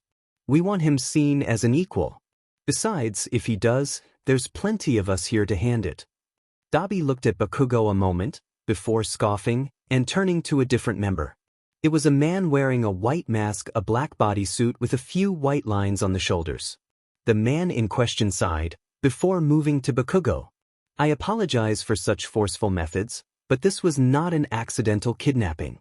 One of the others spoke, while Twice just worked on his binds. Bakugo just listened as the villain spoke, a plan already working in his head. He tuned out a majority of what they were saying. He didn't give a DMN about these wannabe villains. Listen, I don't give a DMN about your speeches. You prattled on, but demon if you don't bore the hell out of me. I lost my arm because of heroes. I may not idolize All Might the way I did before, but why the hell should I join you? Bakugo spat out. He had to make this look good. No one would know what he was doing and probably never would. He didn't give a DMN about redemption or anything, but All Might would use the tools he had to find a way to win, right? Well, for starters, we can give you back your arm. Izuku walked out the hospital, knowing what he needed to do. Kid, you sure you want to do this? I don't have a choice, Venom. This guy is no joke, and if I don't stop him, someone else is going to get hurt, or worse. Izuku thought back to his partner, determination setting features. He casually strolled to the nearest alleyway, before he placed 2 lenses over his eyes, and 2 bands around his wrists. Then his form shifted. Black ooze seeped from under his clothes before overtaking his form. The chest plate was the first form, his white spider bleeding into the black frame. From there, his legs and arms shifted, the sleeves and arm guards molded out of the ooze, followed by his clawed fingertips. His leggings formed, before leg guards formed around the bodysuit, with his boots shifting last. Lastly, the area around his neck rippled, creeping up around his head, forming the hood and the bottom half of his mask, the grin ever present. Before he finished, he heard someone moving behind him, causing him to turn around. Shudo Todoroki stared back at his friend, knowing what he was about to do. Do you even know where to begin, Izuku? Came his reasonable question. No, but that's never stopped us from trying before. Izuku's voice was distorted with a second voice overlapping his. Then allow me to make a suggestion. Try heading to UA and tailing Mr. Aizawa. I doubt the teachers, for all their shortcomings, would just leave Bakugo captured. It's not much, but it's a lead. He turned his back to Shudo, the rest of his mask forming under his hood. If nothing else, someone at UA probably knows something. Oh, and Izuku? The new look suits you. At this, Venom turned enough to show a partial grin under the hood before he shot up into the air. Katsuki warped along with Tamura to another unknown location. He then looked at the creepy dude in front of him. He wasn't in the mood for games. He needed to get what he needed and get away from these guys. He may not have aspired to be a hero anymore, but he would show them he didn't need a DMN license to save people. Turning from his thoughts, he focused back on the guy in front of him. He had a black cloth mask over his entire face, and tubes sticking out around his neck. The man turned to face them, before speaking in an oddly warm tone. Ah, my dear Tamura. Welcome. How may your humble teacher assist you? He spoke jovially, before he took notice of Bakugo. And you must be young Bakugo. Welcome to you as well. Who the hell are you? Katsuki knew if he acted too cooperative they'd see through him. He needed them to get set up as a vigilante. He'd enjoy coming back here and knocking the smirks off their demon faces. Such boldness. You may call me all for one. He spoke in that same oddly warm tone, which began to send shivers up Bakugo's spine. I can give you special training that will help your already formidable skills. Would you like that? But first we need to fix your arm. Allow me. As he spoke, he put a hand on Katsuki's forehead. His eyes widened, before they dulled considerably. And now that we have him, we can begin. Place him in the apparatus, while I decide what quirks we should give him. At this, Tamura nodded to his teacher, obeying obediently. One more thing, my dear boy. Take this. All for One placed a small jump drive in Tamura's hand. Tamura looked confused, before he slipped it in his pocket. When the time comes, you'll know why I gave you that, my pupil. Venom stood on a rooftop above the entrance to UA, the night air crisp and cool. He glanced around for any obvious security measures, but upon seeing there were none on the upper levels, he crossed the border into the school's campus. He didn't hear any alarms go off, so he zipped himself up to a roof and began looking for Eraserhead. He spotted the man inside one of the school buildings as Aizawa exited his classroom. He shuffled tiredly down the hall before he went into the doors marked Teacher's Lounge. Izuku couldn't get a view from this side, so he quickly moved to the building that Aizawa was in and climbed up the wall before positioning himself outside the window. He froze a bit as the window opened, with Aizawa glancing at the various rooftops before closing it almost completely. He'd left enough of a crack for sound to pass through unimpeded. This allowed Izuku to hear every word spoken. He didn't get a chance to look inside, but he heard several voices. So we're all here then? One spoke. Get on with it. We know why we're here.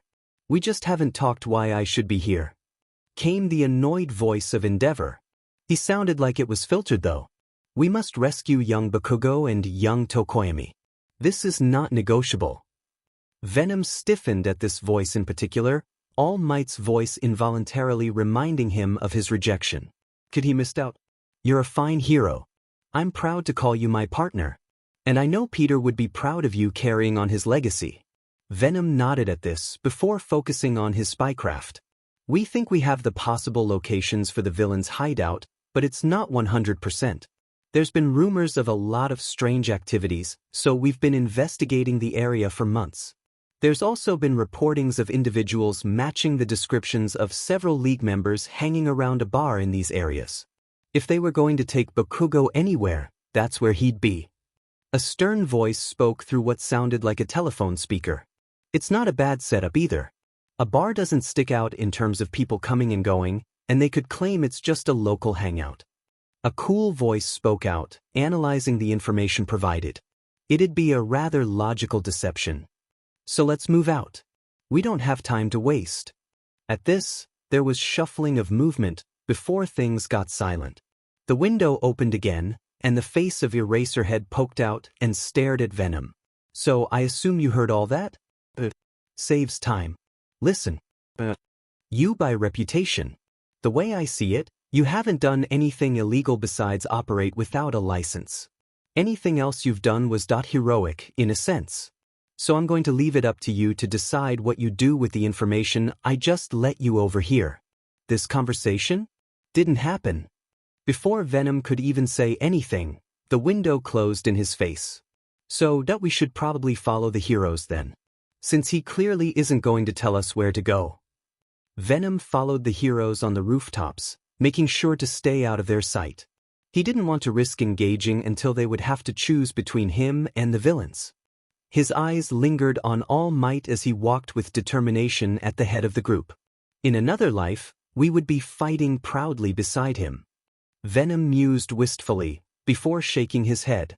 Now was not the time for such thoughts. He had to take out Muscular. He wasn't sure the pros could handle him, with the exception of All Might and Endeavor. He couldn't chance any of them escaping. With that in mind, he continued on.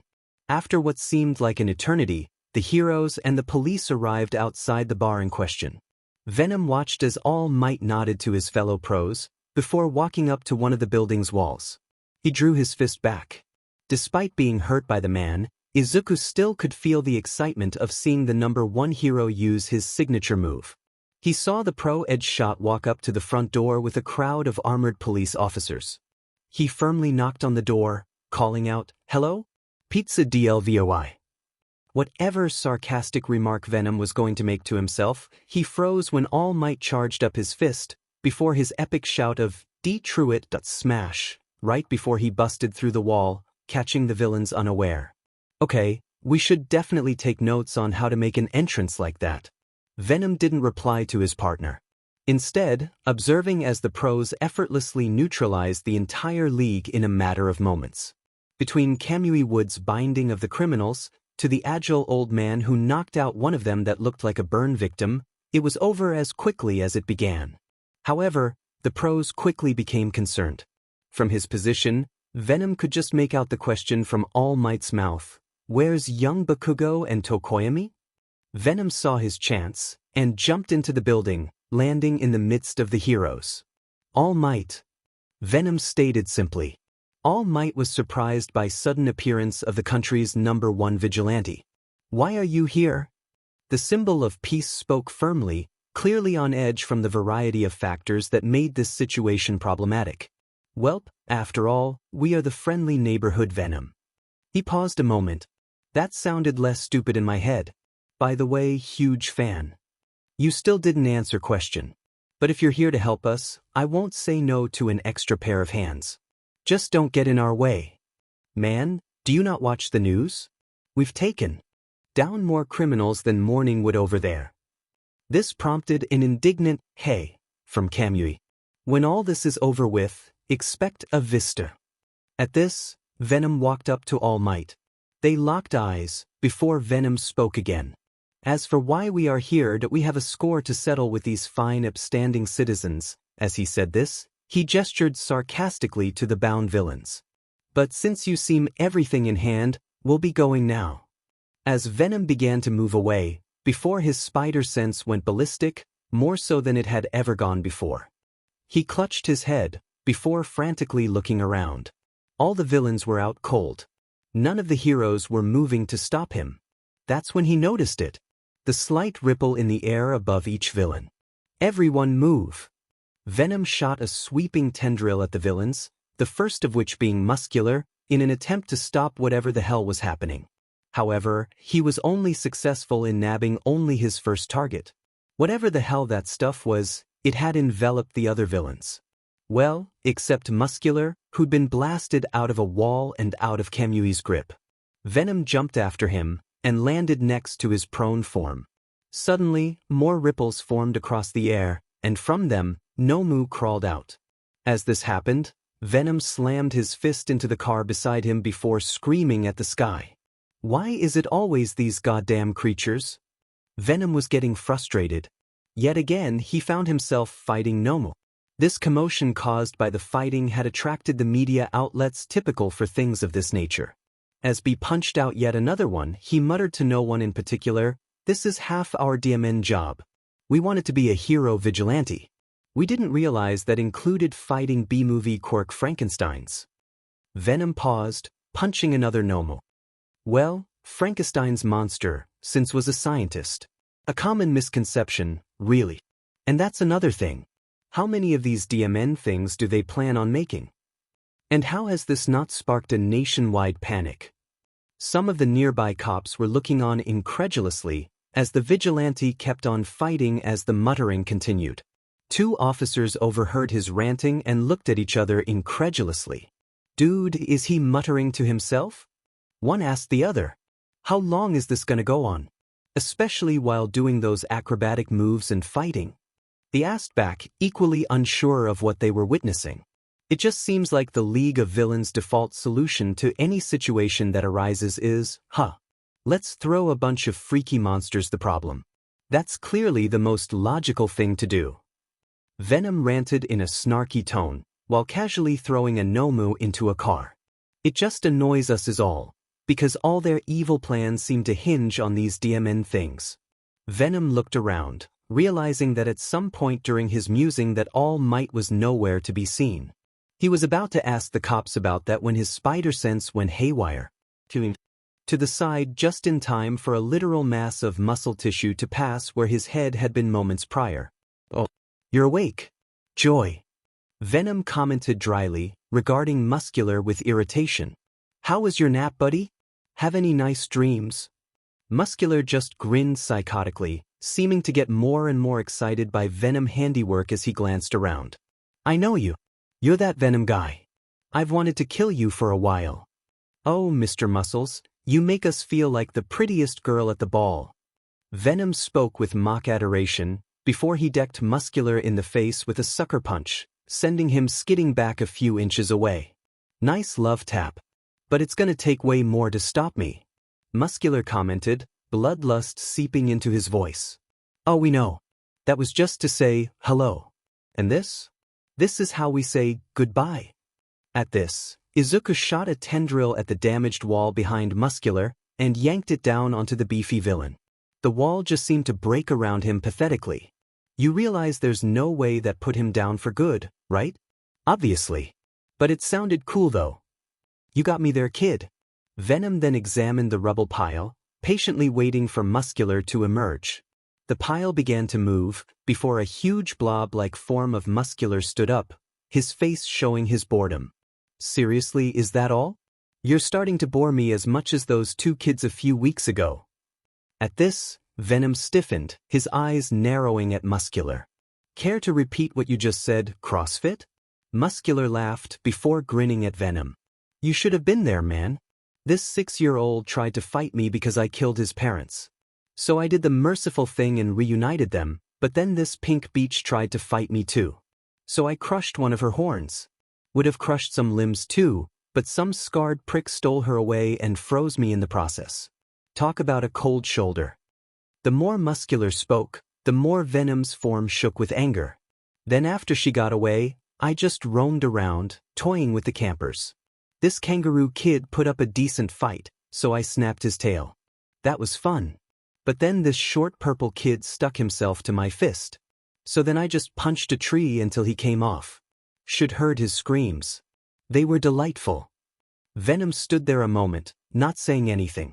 Izuku's anger had finally gotten the better of him, before succumbed to the aggression that the suit invoked. His eyes narrowed, his form shook, and all that Izuku saw before everything went black was Muscular's face before he launched himself at the villain. They continued trading blows, before Muscular used one of his massive arms to batter him away. "Now this is a fight. Come on then. Show me what you've got." Muscular yelled, excitement reaching pinnacle levels by this point before he ran to hit Venom again. Venom ignored his spider sense, his mind not even recognizing the sensation through the cloud of rage, and ran to meet Muscular's charge. Venom jumped over a massive fist and lashed a kick at Muscular's head. This dazed him, allowing Venom to grab an arm and throw him into a car. This barely fazed Muscular, who then charged at and rammed a fist into Venom's face. This shook him from his trance, allowing to refocus on the task at hand. Where are Katsuki Bakugo and the other kidnapping victims? Venom demanded, barely restraining his righteous fury at this point. The question confused Muscular. Bakugo? Who the hell is Bakugo? I'm just here to kill things. He paused. When they let me. Luckily for me, they aren't here, so I can do whatever the hell I want. As for the kidnapping victims, why the hell would you care? You're a vigilante. Our reasons do not concern you, villain. Where is Bakugo? I still don't know who you're talking about, but the League was very interested in the blonde one. That derailed Venom's entire train of thought. Muscular took advantage of this and grabbed Venom by the throat before roaring and running towards a wall, using Venom's body as a battering ram to slam through them. The desks, counters, and walls did little to slow Muscular's charge, and with every extreme redecorating attempt that involved his body, the remaining embers of rage fading away, allowing him to calm down enough to think of a plan. As they crashed into an empty office space, he shot webbing into Muscular's face, blinding the giant's charge. Next, he shot a tendril at the wall in front of Muscular at foot level, forcing him to trip mid-charge and falling, releasing Venom in the process. Venom took a moment to gain some distance between themselves, jumping onto the ceiling and staring down at Muscular, who was pulling himself out of a destroyed desk. He took this momentary lapse in action to analyze the villain in front of him. He increases his strength by forming auxiliary muscle tissue on top of his arms in order to generate more force in his punches. But it seems that the weight of the tissue slows his punches, as well as his mobility. Venom jumped from the ceiling back to the floor, avoiding a desk thrown his way. It stands to reason that he'd have to stop packing on tissue at some point, or else he'd never hit anything. Muscular growled a bit before he yelled, "Boy, you sure do like to stop and think, little man. Stop stalling and fight me. Even those kids fought with more courage than you." Venom bristled at this, and shook with raw anger once more. "You son of a beach dash." Before he could succumb to rage again, Venom stopped himself and shook his head, avoiding Muscular's bait. "No, getting angry takes away the greatest tool we have, our mind. The one weapon you can't hope to beat." Before Muscular could say or do anything in response, Venom rushed at him once more, engaging in a dance of death with the oversized villain, waiting for an opening. Muscular swung his arms furiously, trying to bludgeon Venom into a pile of mulch. His attempts remained unsuccessful. Beyond some glancing blows, Venom looked around the destroyed office and shot a tendril at a water jug and yanked it towards Muscular's face. "Seriously, your DMN tricks are getting on my nerves, you stupid bug." Muscular batted away the container from his face, only to realize Venom was now inside his guard. Venom grabbed the bulky man around the waist, before using his own enhanced strength to pick the villain up and throw him out the window. Muscular soared through the air, before crashing into the second floor of the building across the street. "I'm not a bug, you meathead. I'm an arachnid." Venom leapt after him and landed in the hole caused by the impact of his throw. Before he could attack Muscular, he heard an explosion in the background. What the hell? Mina, Shuto, and Momo were gathered in Momo's room, watching the fights unfold on live TV. Mina's body language indicated she was extremely nervous. "This is absolutely incredible. We have not one, but two titanic fights happening right now. The symbol of peace is locked in combat with an unnamed villain, who seems to equal him." The news anchor paused to catch his breath, before continuing, "And as if that wasn't enough, we have the country's notorious vigilante Venom fighting a member of the League of Villains." Mina bit her lip worriedly as her eyes remained glued to the screen. This is a guy who has killed at least 3 people, including 2 pro-heroes. She hated feeling this helpless. She knew how good Izuku was at his job, but she still worried that he might not be able to overcome Muscular, anxiety building up inside her. Before she could voice her concerns, her attention snapped back to the TV. Oh no! It seems Muscular has grabbed Venom. She threw a hand over her mouth in horror as she watched Muscular rush and slam Izuku through a building wall, disappearing from the camera's view. "I hope Venom is okay." He may be unlicensed, but one can at least agree that he's no villain. Suddenly, the form of Muscular shot out of the building's window and into a wall of an adjacent building. The camera showed the form of Venom quickly follow in pursuit.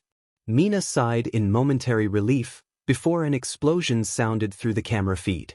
The cameraman panned the view towards the direction of the All Might fight, showing a huge smoke cloud in the distance. We now move our feed back to the fight between All Might and the unnamed villain. You know, your quirk is super unimpressive when you really think about it. Venom spoke in a casual tone, trying to get under Muscular's skin. All it does is add muscle, which means you can't add too much, or you're too bulky to move. We are literally the worst possible opponent for you. First, we have 2 eyes, which means our weakness isn't depth perception. 2, you're slower than us and less flexible. 3, we are smarter. To sum this up, you were beaten before the fight even began. At this point, Muscular lost his cool, roaring in anger. Before rushing Venom, sidestepping out harm's way, Venom grabbed Muscular's right arm, before using it as leverage to kick into Muscular's side. He shot 2 tendrils behind Muscular and attached them to Muscular's shoulder. Using before his position and the tendrils, he then proceeded to dislocate Muscular's right shoulder, causing the villain to yell in pain. And now you're down an arm and eye. Face it, Beefcake. You lost. Now you can go quietly, or we can keep kicking the crap out you. Either way, it's our win. You think you're so smart, don't you, BSRD? Muscular spat before staggering to his feet. He reseated the muscle tissue on the useless arm before expanding the tissue on his left. What do you say we end it with 1 punch? Winner take all? Venom tapped his chin for a moment before he shot a tendril at Muscular's bad arm and yanked. Muscular screamed before falling to his knees again. Venom closed the distance and kicked him in the head, knocking him out cold, causing his muscles to recede. Bold of you to assume I'd let you go free. He then hefted Muscular onto his shoulder to take him to the cops. Venom then glanced around and became aware of how much damage their fight had caused. He felt a bead of sweat on his brow. He glanced the unconscious mass on his shoulder. I hope you realize that you're paying for all this, Muscular. Mina watched as Venom emerged from the building, with Muscular unconscious on his shoulder. He looked up at the cameraman and gave a thumbs up, before he tossed Muscular's unconscious form down into the street, then jumping down as well. He then shot several tendrils around the villain, effectively tying him up for the cops. He then lifted Muscular's form and walked over to the cops. And there you have it, folks. Venom has emerged victorious. He defeated the villain Muscular on his own. A feat many pros would be hard-pressed to do. He is now walking towards the police. The screen showed Venom handing off the unconscious villain. He turned around to leave, but apparently the police chief called out to him. He turned around, only to see the chief extend a hand to him.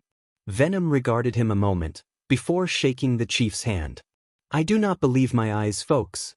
The chief of the Mustafa police has just shaken hands with Venom. Does this mean Venom is truly a force for good? And what does this mean for his status as a vigilante? Whatever the case, we now return to All Might's battle.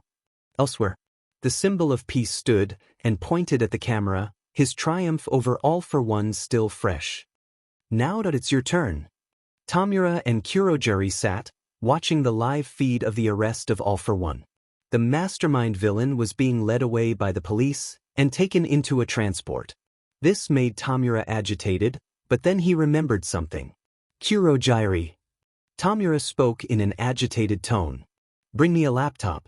I have to look at something. Kurojiri did as he was asked, and handed Tamura the computer. Tamura then slotted the drive into the computer, which prompted a video to come up.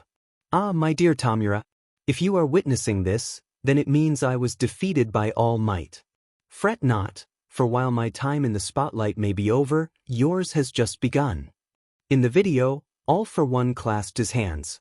For such an occasion, I ensured the creation of your last piece would continue unabated regardless of my direct involvement. You wished for it to be your final chess piece, so I look forward to seeing your next move. Remember this, Tamura, that even if you fail, you are still my dear pupil. Remember the lessons that I have given you, and you will be a splendid leader." Tomura smiled at his master's words. He then cast his eyes to the glass case labeled Special Project, and the form that was floating in it, already transitioning into its glorious final form. "You see this, Kira girl? It's as teacher said. We've skipped creating a final boss and went straight for a raid boss." Tomura spoke ominously, eyes alight with madness and rage. It had been 2 weeks since the final battle between All Might and All for One, ending with All Might's forced retirement and All for One's incarceration. With the quirk-stealing villain behind bars, the only thing the symbol of peace had to worry about was the power vacuum caused by his absence. Toshinori Yagi, formerly known as All Might, had been busy with teacher duties, since UA was now having certain student groups move into special constructed dorms, in order to better protect the students. Today was the move-in day, and he watched as several 1A students moved their belongings into the dorm. He was about to leave when he spotted movement on an adjacent rooftop and saw a figure land. When he realized who it was, he headed to the rooftop to have a chat with them. Venom stood on the UA rooftop. He'd made himself as visible as possible for anyone in the teacher's lounge, so even if All Might wasn't in there, someone would eventually notice him and come up to demand an explanation. "Are we doing the right thing, partner?" Izuku thought to his symbiote. "I think you're taking a big risk." "I need to do this so I can move on with my life, Venom." Izuku explained to his partner. "I get it. You aren't holding a grudge per se, but you are definitely not okay with what happened." Izuku sighed, but before he could reply, the door to the roof opened, and the skeletal figure of Toshinori Yagi emerged from the doorway. "You know, when you said you'd be by the visit, I thought you meant you'd jump me on my way home or something." The former symbol of peace commented dryly. "You know that you are the reason why we act." Venom stated as if he hadn't heard All Might. "In fact, it was because of your words to us that we had to prove you wrong." Toshinori grew confused. "What do you mean by my words? We'd never met before that night where I lost my powers." At this, Venom sighed. "We forget that you did not meet us in this form. Allow us to jog your memory." At this, Venom turned to face the symbol of peace, showing that his mask was gone, and only his hood was in place. Toshinori's eyes widened in shock. You're Venom? But how? You were quirkless." At this, Izuku chuckled. "We figured you would say that. But we found our own way to be a hero, our own quirk. Kid, I looked for you after the accident. I actually visited your apartment several times, to apologize. I wanted you to be my successor." At this, Izuku's face shifted quickly into shock, before settling on anger. "So you think because you intended to apologize that we would have jumped at the chance? Perhaps in another life, but you heard us, All Might. We were at the lowest we had ever been. We idolized you. And yet, you told us we couldn't be a hero. If we hadn't gotten our quirk that day, we might not have made it to this day." All Might's eyes widened, not realizing that his words had affected the young man so deeply. "Our whole lives, we were looked down on for being quirkless. We were told that we would never be a hero, even though that was all we'd ever wanted. Our best friend turned into our biggest source of torment. He even told us to jump from a building, in hopes that we might get a quirk in our next life." The more Toshinori heard, the worse he felt. "You can't possibly imagine how it feels to be quirkless, and pitted your whole life.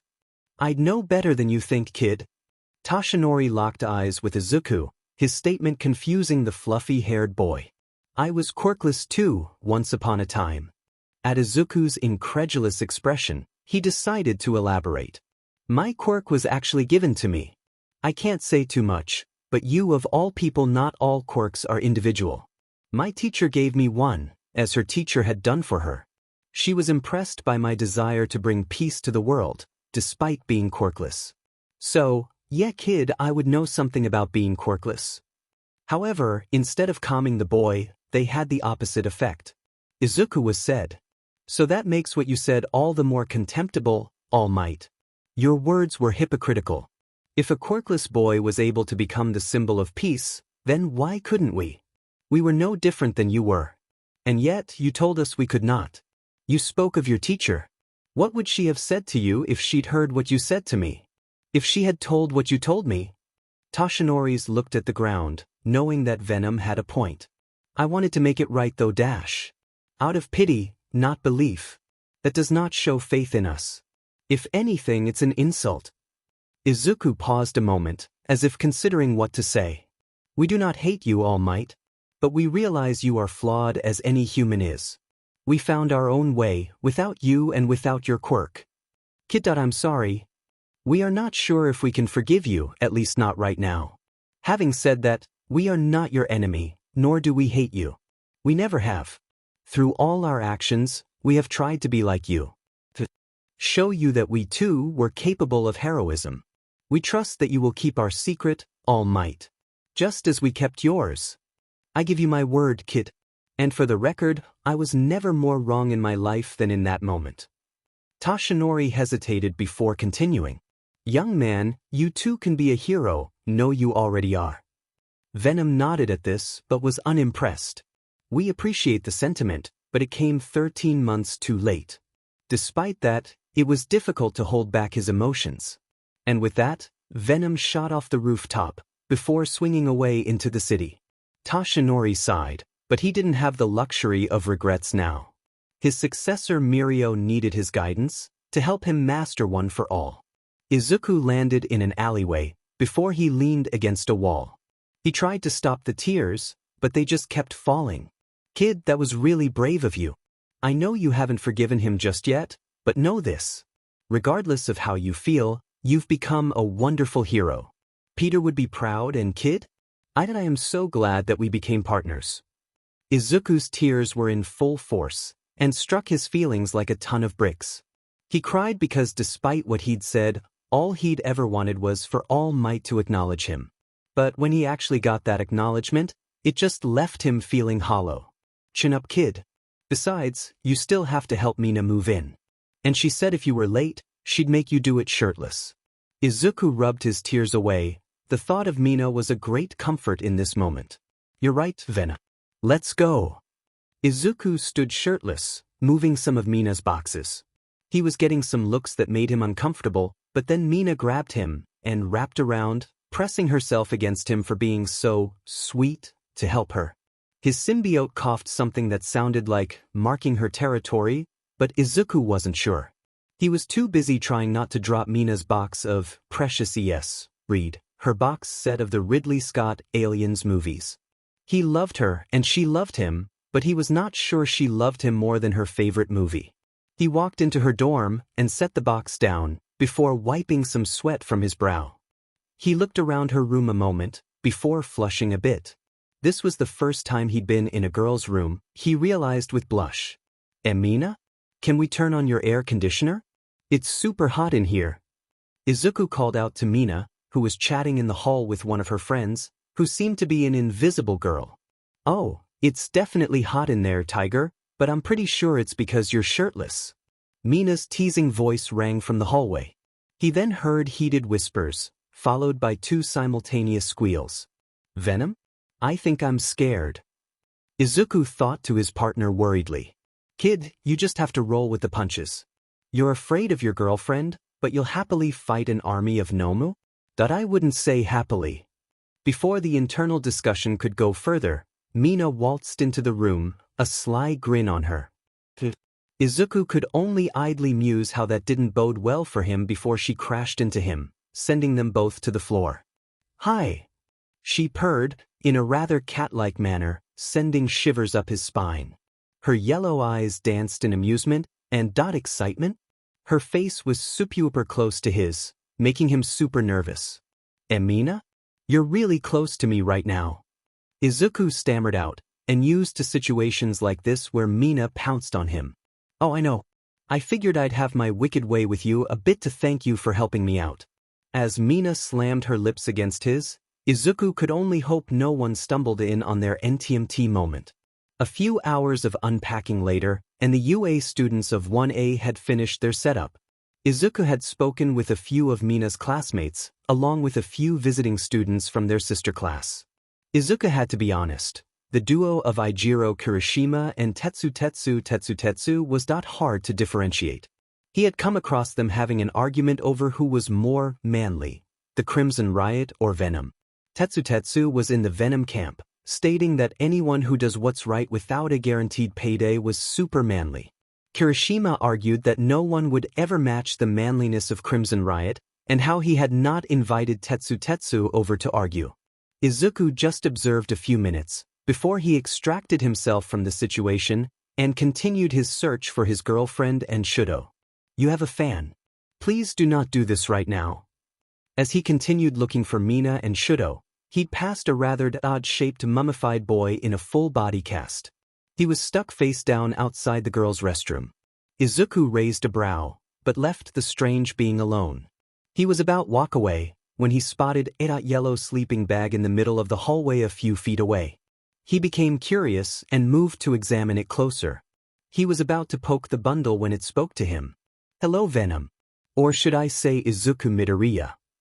The bundle spoke muffled, before it wiggled slightly, before exposing the face of Erasehead sticking out of the sleeping bag, staring up at him with a bored yet intimidating gaze. Izuku frantically looked around for anyone who might have heard, but he didn't see anyone freaking out, so he kneeled down to Aizawa's face. Don't do that. Aizawa raised a brow. Don't go spouting off my identity. Aren't you going to ask how I knew? Izuku knew it couldn't have been from the cameras, as he'd been very careful to ensure his hood covered his face. He looked back at Aizawa. I assume everyone's favorite bald eagle told you, since he specifically promised not to. Izuku frowned then. Aizawa saw this and tried to placate him. Now, before you get upset, All Might had good reason for disclosing that information to me. Whatever. It's just another way he's let me down. He didn't even last a day. At this, Aizawa nodded, confirmed Izuku's guess. Izuku couldn't help but muse how funny this situation would be in less serious circumstances. I won't waste time here.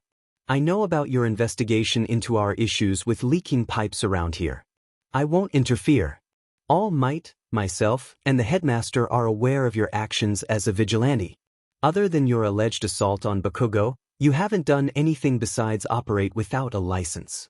Given the times we find ourselves in, we have decided to look the other way, at least until the League of Villains is taken care of. Izuku's face grew serious here. This wasn't a friendly chat anymore with someone who knew his secret. Oh, I don't think I need your permission, Eraserhead. After all, I may be heroic, but I'm still a vigilante. Izuku gave him a wry grin. However, I won't deny that being able to move around in my search will be easier with your permission. You do realize that because both All Might and myself know your identity, we could turn you in. Aizawa commented casually, as if discussing the weather. You could. Very easily. However, you won't do that. Because we have the potential for a symbiotic relationship. Ooh, very nice. I won't deny that you have your uses. You're a maverick, and I don't agree with your style of operating. That being said, you get results, and we need a fresh angle on this problem. So I'd like to formally request your help with the matter. Aizawa spoke once more, before his tone went deadly serious. I know what you're planning. I won't let you turn my students into vigilantes though. At this, Izuku scoffed at Aizawa's attempts at intimidation. After all, it's hard to be intimidated by someone wrapped in a sleeping bag cocoon. Look, Eraserhead. I respect you. In fact, you're one of the main influences in how I do things in an operation. But you don't scare me, and I haven't forced anyone to do anything they haven't wanted to. My friends agree with me based on my ideals and merit. I didn't make them disillusioned with the hero system as it stands. You guys did that to yourselves. Aizawa glared a bit, but said nothing. I don't think we'll ever be more than two groups who share enemies. However, you have my word that the spy situation will be settled in a few days at most. I have a sense for these things. Aizawa stared back up at him from his comfortable position as a caterpillar cosplayer, before he nodded, and rolled away down the hall. Izuku was unsure of how to process the image of a top hero rolling down a hallway in a sleeping bag, so he just resumed his search. When he actually found them, they were in an argument with some of their classmates. Mina was in a heated argument with a boy wearing glasses. Shudo sat back, watching carefully in case he needed to jump in. He seemed disinterested in the whole thing. The kid with the glasses had a burn mark running down the left side of his face, which made the angry expression on his face look more intimidating. Ashido, I cannot believe you would stand up for that villainous Venom. The boy with glasses spoke vehemently, the scowl on his face enhancing his already angry features. And I can't believe that you would just insult the guy who saved my life. Mina spoke back equally angry. No one insulted Izuku, not in front of her. Even if they weren't aware they had done so. I would be dead, Tenya. That creature would have snapped my neck. At this, Tenya had the decency to look ashamed a moment, before he shook his head and pressed on. His actions make our class and the pros look bad. He took out a villain that we could not. At this, Mina took on an incredulous expression. Is that why you're bashing the guy? Because he made you look bad? Tenya, this isn't a game or a popularity contest. This is about saving people's lives. And newsflash, the only reason our class got hurt as bad as it did? It was because we weren't allowed to fight back. It's a miracle no one died. With that, Mina stormed off, with Shuto following after her. She was angry enough that actually didn't see Izuku running into him. He then wrapped his arms around her, which made her struggle until she realized it was him. I'm sorry, Freckles. That wasn't like me. Mina spoke softly, burying her face in his chest. Izuku was touched by her protectiveness. He tightened his hold on her, and buried it in her fluffy pink hair. Thank you, Mina. I'm lucky to have such a proud and protective girlfriend in my life. Izuku spoke honestly before he coughed a bit. I think we should have a meeting. I already texted Hitoshi about 20 minutes ago, so he's probably almost here. I'd like to discuss that special project I gave Shuto with the team. At this, they both nodded, before Shuto headed down to the front door to let in Hitoshi, while Mina and himself headed to her room. When they sat down, Izuku felt something was off, like a slight twinge of his spider sense. He ignored it for the moment, because it wasn't an immediate threat. Mina leaned into him and took his hand in hers, intertwining their fingers as they sat on her bed. After a few minutes of waiting, Shuto walked in with Hitoshi, both having their usual bored expressions on their faces. They shut the door behind them, and took a seat on the floor facing the other two members of the team. Izuku nodded his greetings to his friends, before scratching the side of his face. He flicked his eyes around the room, unable to explain the nagging of his sense. All right, Shuto. Before you give us your findings, let's discuss why we are here. He paused, almost for dramatic effect. UA clearly has a leak. I was able to figure that out after a few minutes of talking about the events you guys went through. So that leads to the question of whom. After saying his piece, Izuku nodded to Shuto, who then pulled up a list on his phone. Alright, so based on the criteria that Izuku gave me, I have compiled a list of prospective spies. To recap, the criteria was involvement in both league incidents involving 1A, while remaining unscathed. Paused to regain his breath. So based on that, I have a list of suspects. The first, Yuga Oyama. He came out relatively unscathed in both incidents, and he acts odd at times. Shuto was about to continue, before Shinso cut him off. What about Mina? Izuku was surprised, as were Shuto and Mina. Think about it. She wasn't there for the USJ attack, which could hint at prior knowledge. Izuku shook his head. Doesn't work. Mina was with me the night before, and she was coughing a lot. She missed school because she was sick. I actually with her the day of as well, and she was definitely not faking it. Hitoshi nodded, before smiling apologetically to Mina. Sorry, Mina. I didn't actually suspect you, I just wanted to ensure we were thorough, and wanted to confirm Izuku wouldn't let his feelings affect our investigation. Mina waved off his concern, clearly not bothered by his action. Don't worry about it, dude. I may not be as smart as you guys, but I know it never hurts to consider all the angles. With that out of the way, Izuku nodded to Shuto, motioning to continue. Shuto coughed, before resuming his presentation. Okay, the next, I was actually going to subsect Mizo Shoji based off quirk usage for remote spying, and lack of involvement in the first attack. However, he was seriously injured in the camp incident, so I think that we can eliminate him. Izuku hummed in thought, eyes still subtly glancing around the room. His sense had spiked a bit when the topic of spies came up, but it still remained passive. For now. He then addressed the group, I don't know these people, but unless he was really committed to selling his cover, I don't think it's Shoji. The others agreed with his assessment, before they all looked back to Shuto. He began to look uncomfortable, taking a few glances at Mina. I only have one more candidate. It simultaneously makes the most and least sense. This got everyone's attention.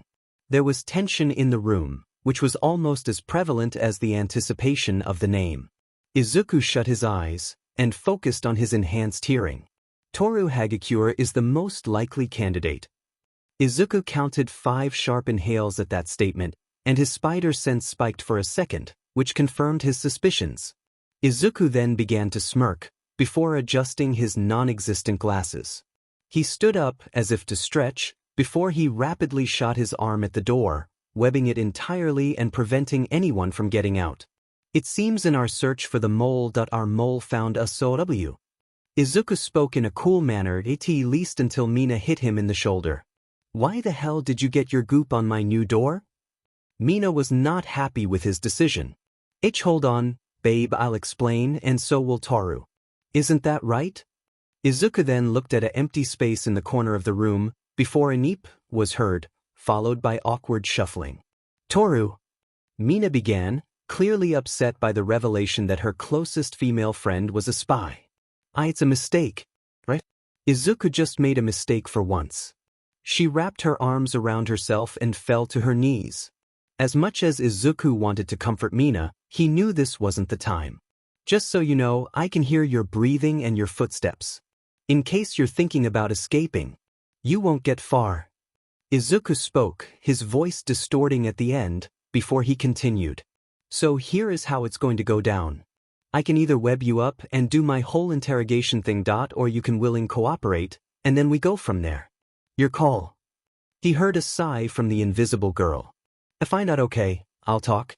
Just please. Don't hurt me. She spoke in a quiet, frightened voice. Izuku wanted to feel bad for her, but he also knew it could be an act.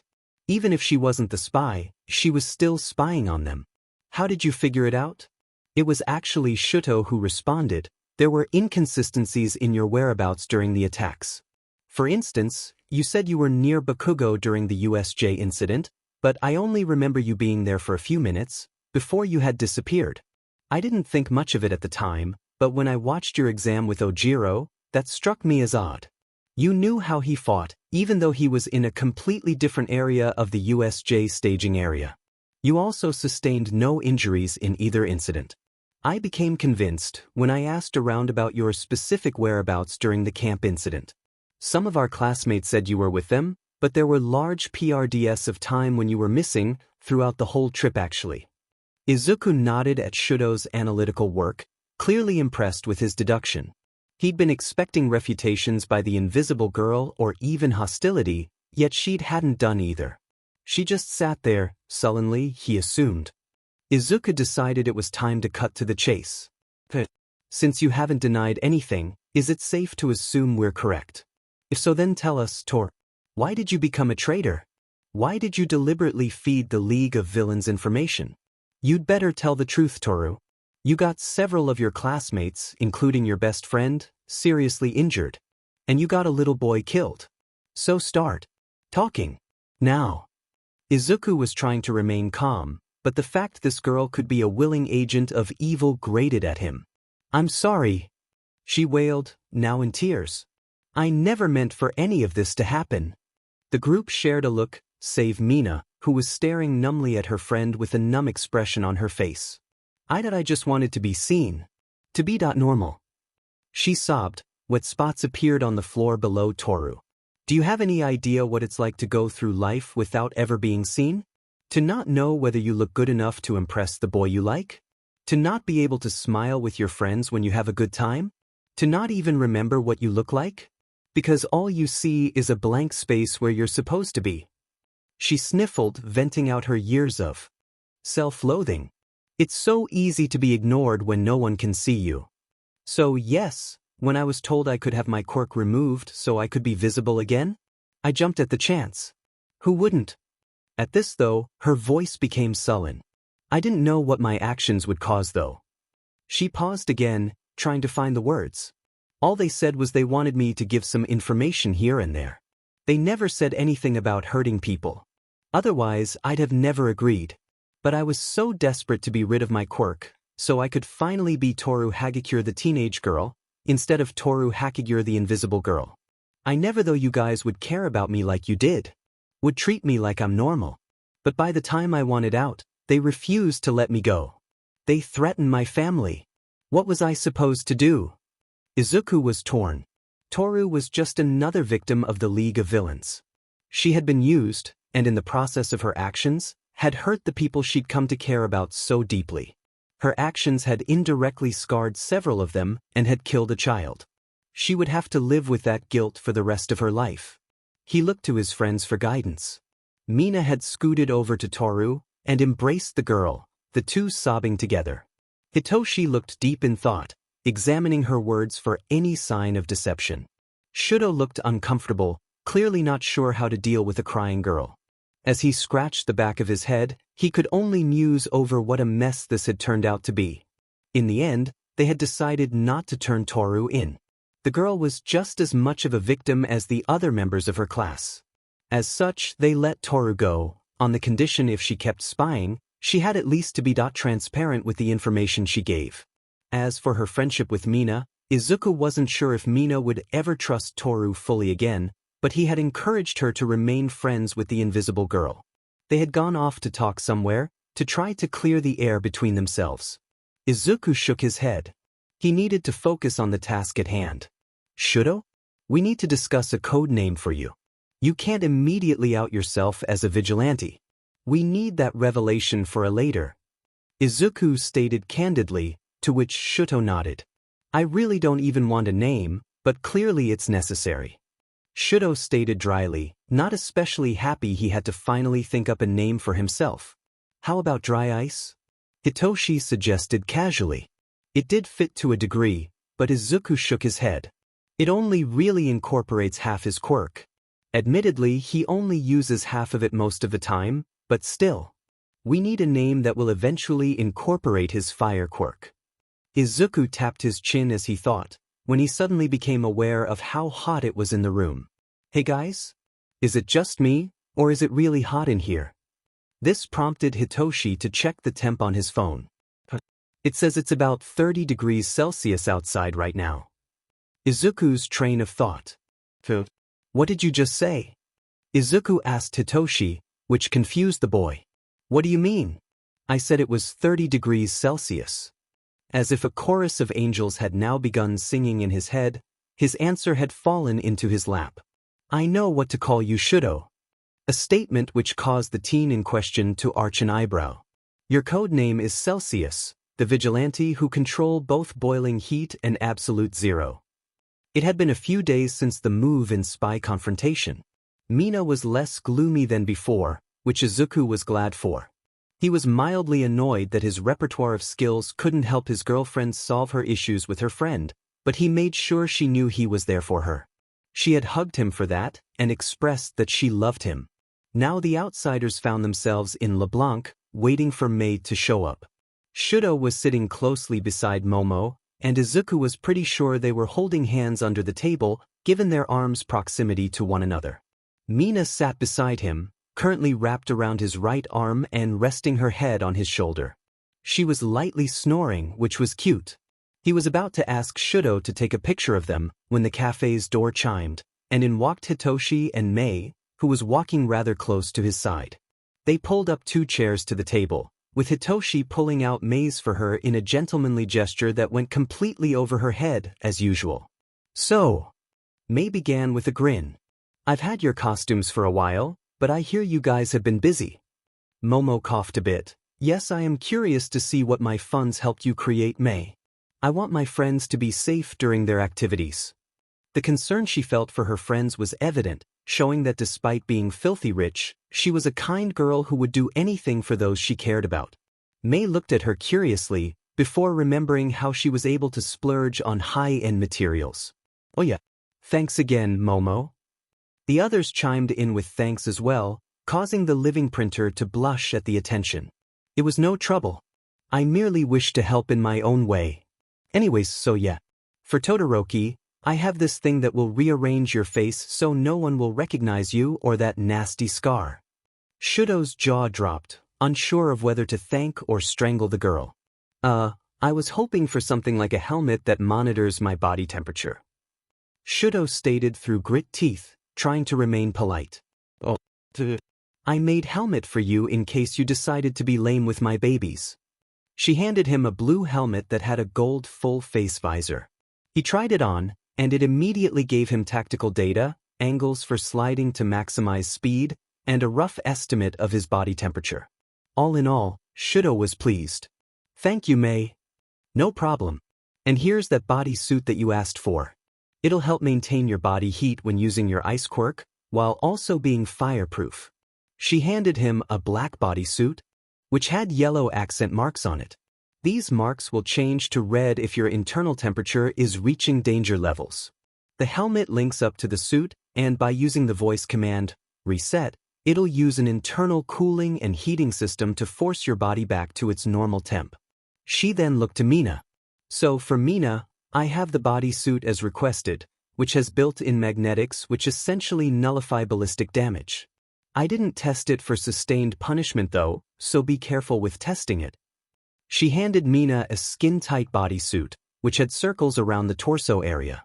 Then I have your helmet, which has a built-in telemetry monitors to give out information on your body, and has a built-in communications array with the team.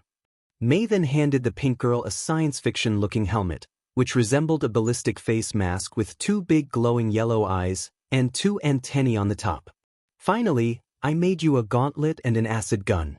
Both items which can store up acid ahead of time to reduce your quirk strain. The acid gun has 100 cartridges that you can fill up with your acid at your leisure. The gauntlet had padded knuckles, and what looked like a storage tube on the outside. The acid gun simply looked like a high-tech water gun. She paused a bit, before glancing at Hitoshi. For you, Toshi, I made some rather unique babies. I made you some shock gauntlets, which shock outlets on the knuckles, and the index fingers fire darts of various uses. Hitoshi's eyebrows shot up, surprised at his new gear's versatility. I made you a chest plate similar to Mina's. It uses magnetic polarity to halt bullets and other projectiles. I also built you some combat boots that have hover jets, allowing you to keep up with the team at full speed. At this, he smiled at her, which prompted a slight blush from the resident gearhead. He was about to vocalize his thanks when she spoke again, and I built you a box lunch. Everyone at the table was confused. Did she mean she made him a boxed lunch? She rummaged through her bag, before depositing a medium-sized box on the table. She pressed a button on the side, before laughing maniacally, as 4 metal arms shot out of the sides, and began making sandwiches and small pastries. I'm kind of upset. Mei spoke annoyed.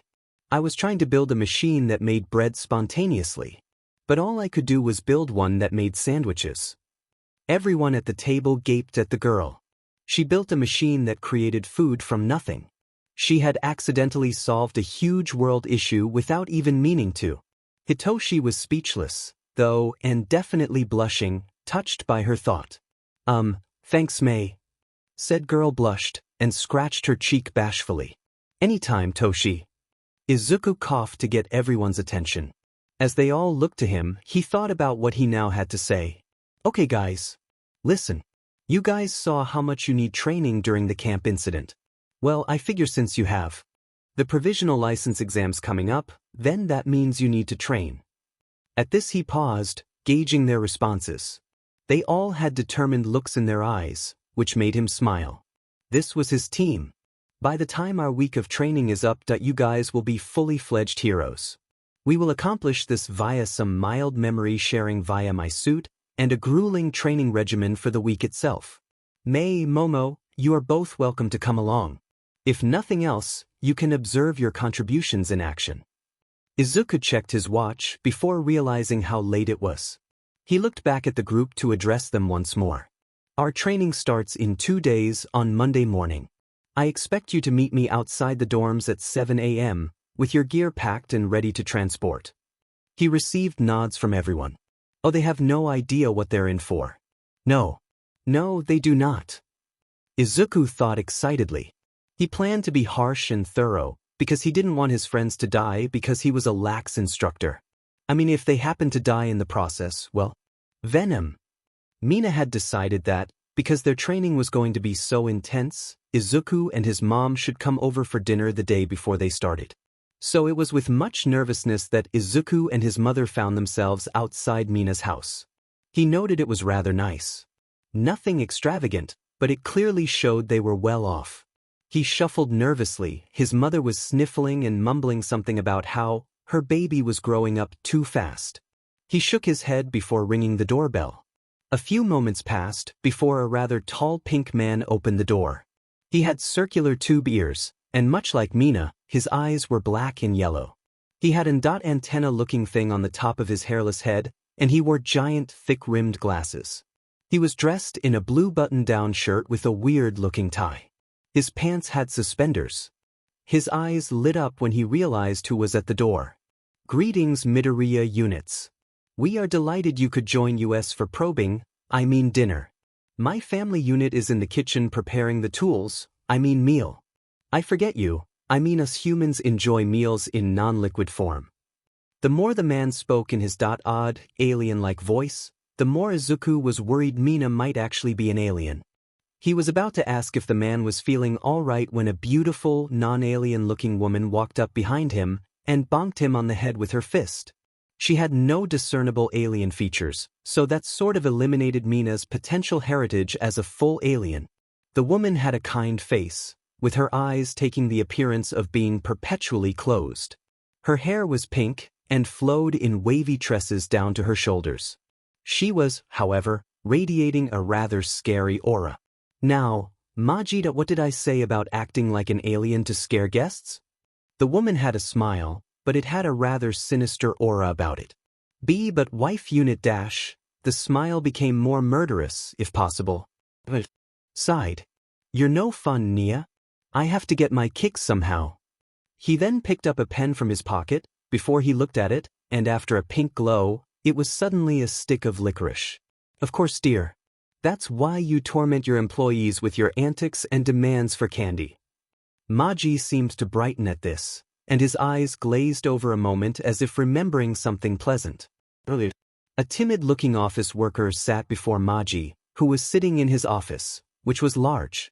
He was vice president after all. He sat at his desk, fingers linked in front of him, doing a rather effective Gendo Ikari impression. His eyes glinted somehow, despite the lack of bright light in the office. "Yes, sir, I can't bring you the report." The timid man stuttered out, terrified of his boss. Maji slammed his hand on the desk. "And why not?" "Because, sir, I already gave it to you." The man was freaking out. "You turned it into candy, sir. And it was fruit roll yubis. I hate fruit roll yubis. I wanted licorice." Everyone outside the office was torn between amusement and terror, unsure of how their candy-addicted boss would handle being told no. Back in the present. "So I can, my lovely wife. So I can." He then rubbed his hands together and began chuckling sinisterly, he least until she bonked him on the head again. "You'll have to forgive Maji. He likes to mess with people. The fact he's smart enough to usually get away with it has done nothing to curb his habits." She spoke warmly to the Midoriyas. "Please, take a seat in our living room. It's down the hall to your left." As Izuku and his mom entered the house, they took note of how normal it looked. The furniture was nice, but not gaudy. There were several pictures of Mina and her family on a nearby table. They showed Mina, both her parents, and tall boy with spiky pink hair and wild grin on his face. The hallway they were currently in had some nice paintings on the wall, and a large framed picture of Maji and his two children doing evil poses while they laughed. Izuku wasn't sure how to process that one. Soon, they found themselves in the living room, where Mina and the pink-hair boy from the picture were sitting, arguing over something. "Look, Naji, I'm going to tell you this once. You cannot, and I emphasize that, cannot do anything stupid in front of Midoriya. Naji just pouted. It was one time okay. That torch swallower was a scrub. Plus he said my cat was stupid for being blue.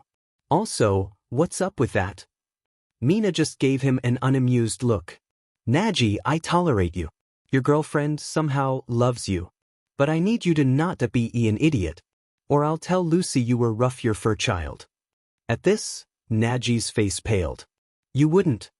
I would, if it helped get my brother off the self-destructive path he was on. Dude, she's queen of the nerds and cats. Even though you're lying, she would still murder me. You can't tell her that. Of course I won't. Now admit it. Naji opened his mouth several times to speak, as if the act physically pained him. I'll be good, okay? Naji then took notice of Izuku and his mom. Who's the awkward-looking guy? This prompted Nia to poke her head at Aura, once again terrifying. Now, Naji, that you wouldn't happen to be insulting our guests, would you? No. I'll be good. Mina shook her head, used to her family's antics. She then rushed Izuku and squeezed him like stress ball. Oh Izuku, I missed you. Said stress ball turned crimson, and his mother began crying over how cute they were. The Ishidos and the Midoriyas found themselves sitting down to a lovely dinner of rice ball, katsudon, and miso soup served with side helpings of fish. While Inko spoke with both Nia and Maji, Izuku was having an internal discussion with his partner and friend. Hear us out. We want chocolate. And tater tots. What? Izuku responded in a confused manner. We need chocolate and tater tots. We crave them. And Peter would always give us our cravings. Otherwise, we crave organs. And people. But Peter wasn't too fond of that idea. Okay, first off, now I want them too, so thanks for that. Second, I don't even know where to get tater tots here. Third, you eat people? You should still get us some. And we feel like you are latching onto the wrong things. Chocolate. Tater tots. I cannot just make tater tots right now. Izuku? You okay? Mina's worried voice brought him out of his internal conversation and made him very much aware of the odd looks of the table's occupants. Yeah, we're fine. Izuku stammered out hurriedly. We're? Maji questioned, wondering about the pluralism. Dude, you eat like a horse. Where the hell do you put it all? At this, Mina's mother bonked her son on the head with an admonishment over his language. His mother looked a mixture of concern and nervousness, as she too had noticed his tendency to gorge himself on food. Izuku dear, are you okay? You are eating quite a bit lately. Mina's father simply brushed off her concerns. Clearly, the Midoriya unit requires large amounts of food to function. This will be useful information in controlling this species OW. Mina's mother bonked her husband on the head, clearly unamused with her husband's antics. Babe, seriously. I haven't said anything, but you eat a lot. You might actually get fat. Mina teased Izuku, who was now blushing from all the attention. I'm a growing boy. Mom, Mina, you two don't need to worry. I just like eating enough for two people. Also, Mr. Ishido, do you have any chocolate? At this, Maji grinned like a maniac and held up a fork before turning it into chocolate. Not the good silverware, Maji. Came Nia Ishido's enraged voice. The dinner had gone the usual route. Embarrassing questions, teasing remarks, Mina's dad threatening to turn him into candy if her hurt his precious alien spawn. The usual things.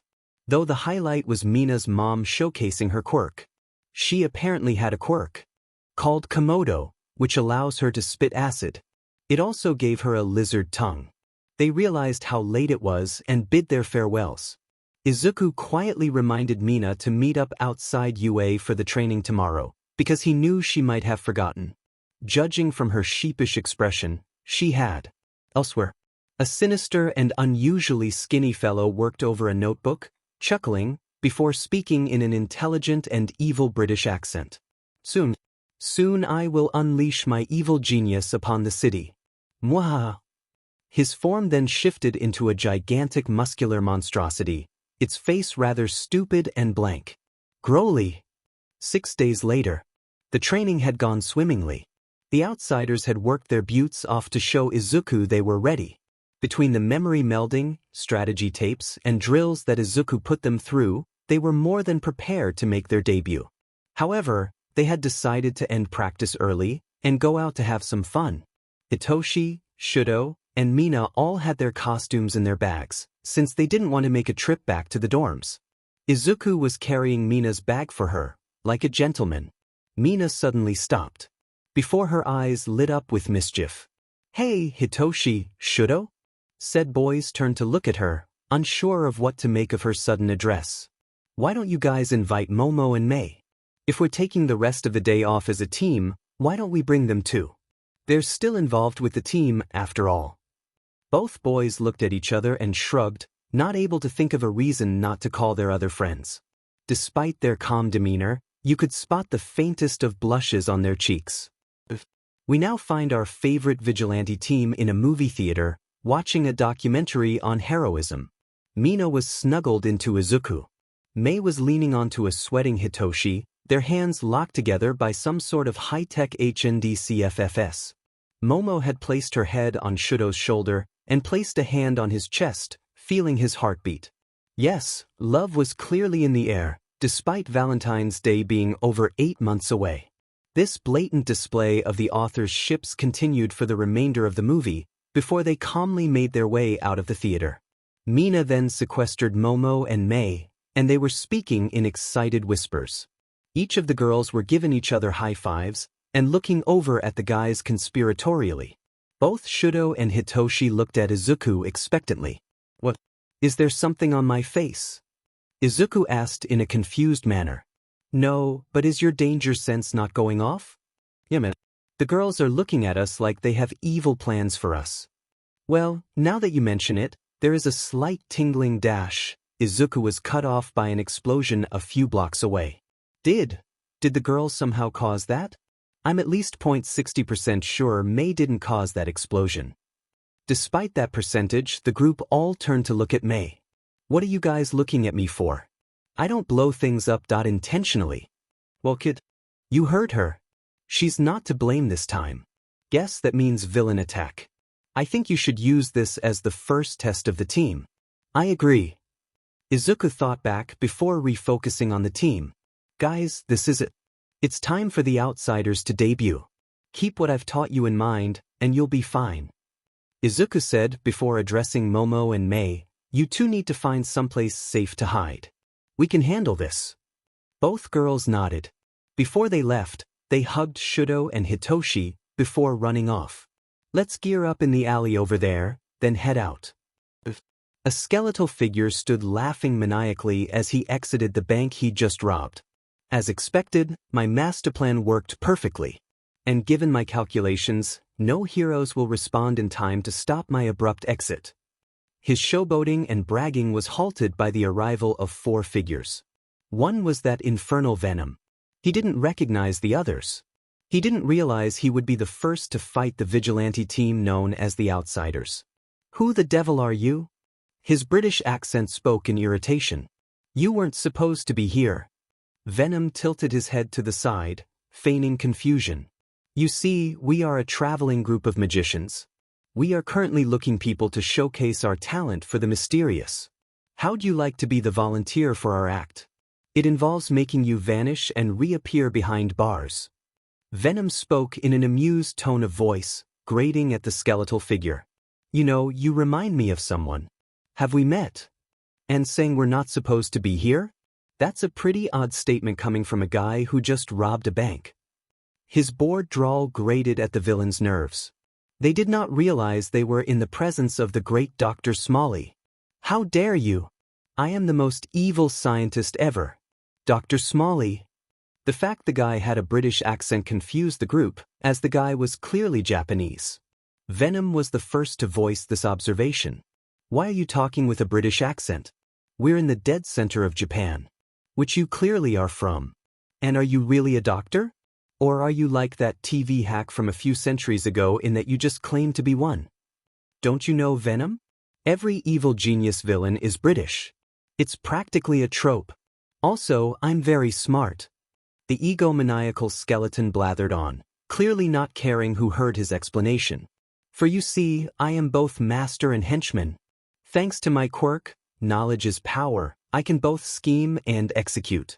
By sacrificing my genius-level intelligence, I can change my intelligence into immense physical strength, and vice versa. And as you know, I'm very smart. So I have a lot to work with.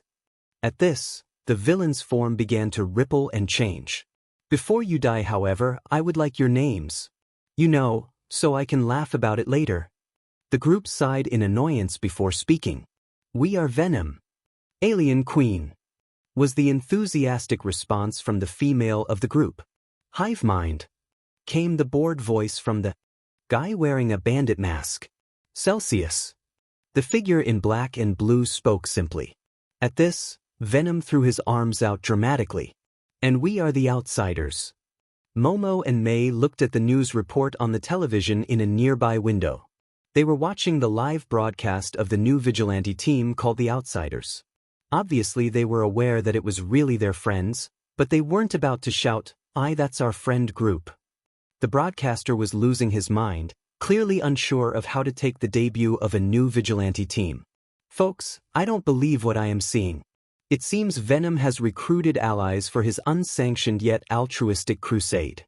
In this humble reporter's opinion, go Venom. Mei and Momo sweat dropped at the anchor's declaration, before looking back at the showdown that was about to happen. The outsiders watched, the villainous Dr. Smalley rippling like he was made of water. I do apologize. My other form is rather stupid. He jotted something down in a notebook and closed it. Beware the might of the unstoppable juggernaut, for I am Growly. His form grew to over 8 feet tall, his skeletal form replaced by gargantuan muscles. The sinister expression on the man's face replaced by a rather stupid one, looking innocent and unintimidating. His Dr. Jekyll and Mr. Hyde sequence was complete. The questionably intimidating figure spoke only one word, before opening the notebook. Growly. Venom looked on in apprehension. This was the end result? Sure, the guy was massive. But did he look dangerous?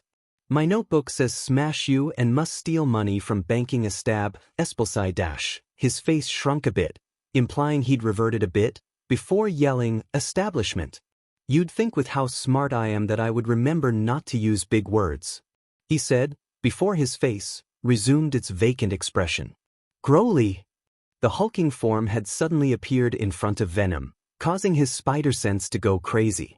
Before Venom could react, Growly punched him, sending him flying into a building. Venom! The female voice sounded frantic and concerned. She drew a tool from her belt and fired it at Growly. She began to slide around him in a circle as she fired. The substance landed on him and began to burn the massive man. Hive mind, you want to help out? Oh right, that thing I do. Hey big guy? You like turtles? Hive mind asked boredly, figuring the fight was over when the big lug answered his question. I like turtles. Growly then threw a punch at Hive mind. That shocked the hell out of Hive mind, because he'd never failed to brainwash someone before. What the hell? This guy is unaffected by my quirk. Part of Growly's face shrunk. The voice of Dr. Smalley rang out of the gargantuan form. You know, it's as they say. Sometimes less is more. After speaking, he resumed the dumb-looking expression. Growly! It spoke in childlike joy. Holy crap! He's too stupid to be affected by my quirk. They don't know how to take this, guys. Hive mind spoke out in no. Small wonder. The figure of Celsius sighed, before entering the fray as well. Cold vapor was seeping off his body, forming rings around his body. I guess I'll deal with you. He froze the air around Growly, entrapping the giant in ice. Growly seemed to struggle against the bonds, while marveling at their sparkles. You make pretty shinies. Celsius just looked confused, and when the structure he made began to shake, he became shocked when Growly broke out as if it was made of glass. Growly then threw a piece of the ice at Celsius, which slammed him into a car. Venom was now climbing out of rubble, feeling really annoyed. We swear. Is it every villain's goal to make us into a human wrecking ball? Seriously, we should break into the demolition business.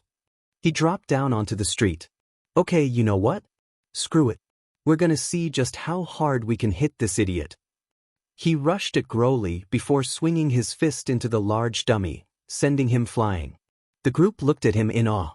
Alien Queen was the first to speak. Dude, since when are you that strong? She spoke excitedly. We have super strength, remember? We can lift 20 tons. That means we can lift 5 SUVs at the same time with ease. Alien Queen looked a bit sheepish at this. She had forgotten how strong Venom could be. He tried not to rely on his strength so he wouldn't hurt people he fought. But this guy? He's too stupid to feel pain. That, and he seems to be made of freaking mithril. So we do not have to hold back. Leave this to us. It's a bad matchup for you guys, anyways. The others nodded at his request and moved away. They were within distance to step in should help be needed, but far enough away that they wouldn't get hurt. No longer having to worry about his team, Venom turned his attention back towards the direction of the villain, who was currently climbing out of a minivan he'd crashed into. You sure that's a smart play, kid? This guy may be an idiot right now, but he's both henchman and mastermind in one. That makes him unpredictable, and that's dangerous. Nodding to his partner's advice, Venom was about to reply when he noticed Broly pulling himself out of the car. He tensed, but Broly just smiled at him stupidly. Notebook says I must smash you. Before Venom could utter a witty retort or insult, Broly was suddenly in front of him, fist drawn back. As he swung his fist, Venom was able to get his guard up in time to block the strike.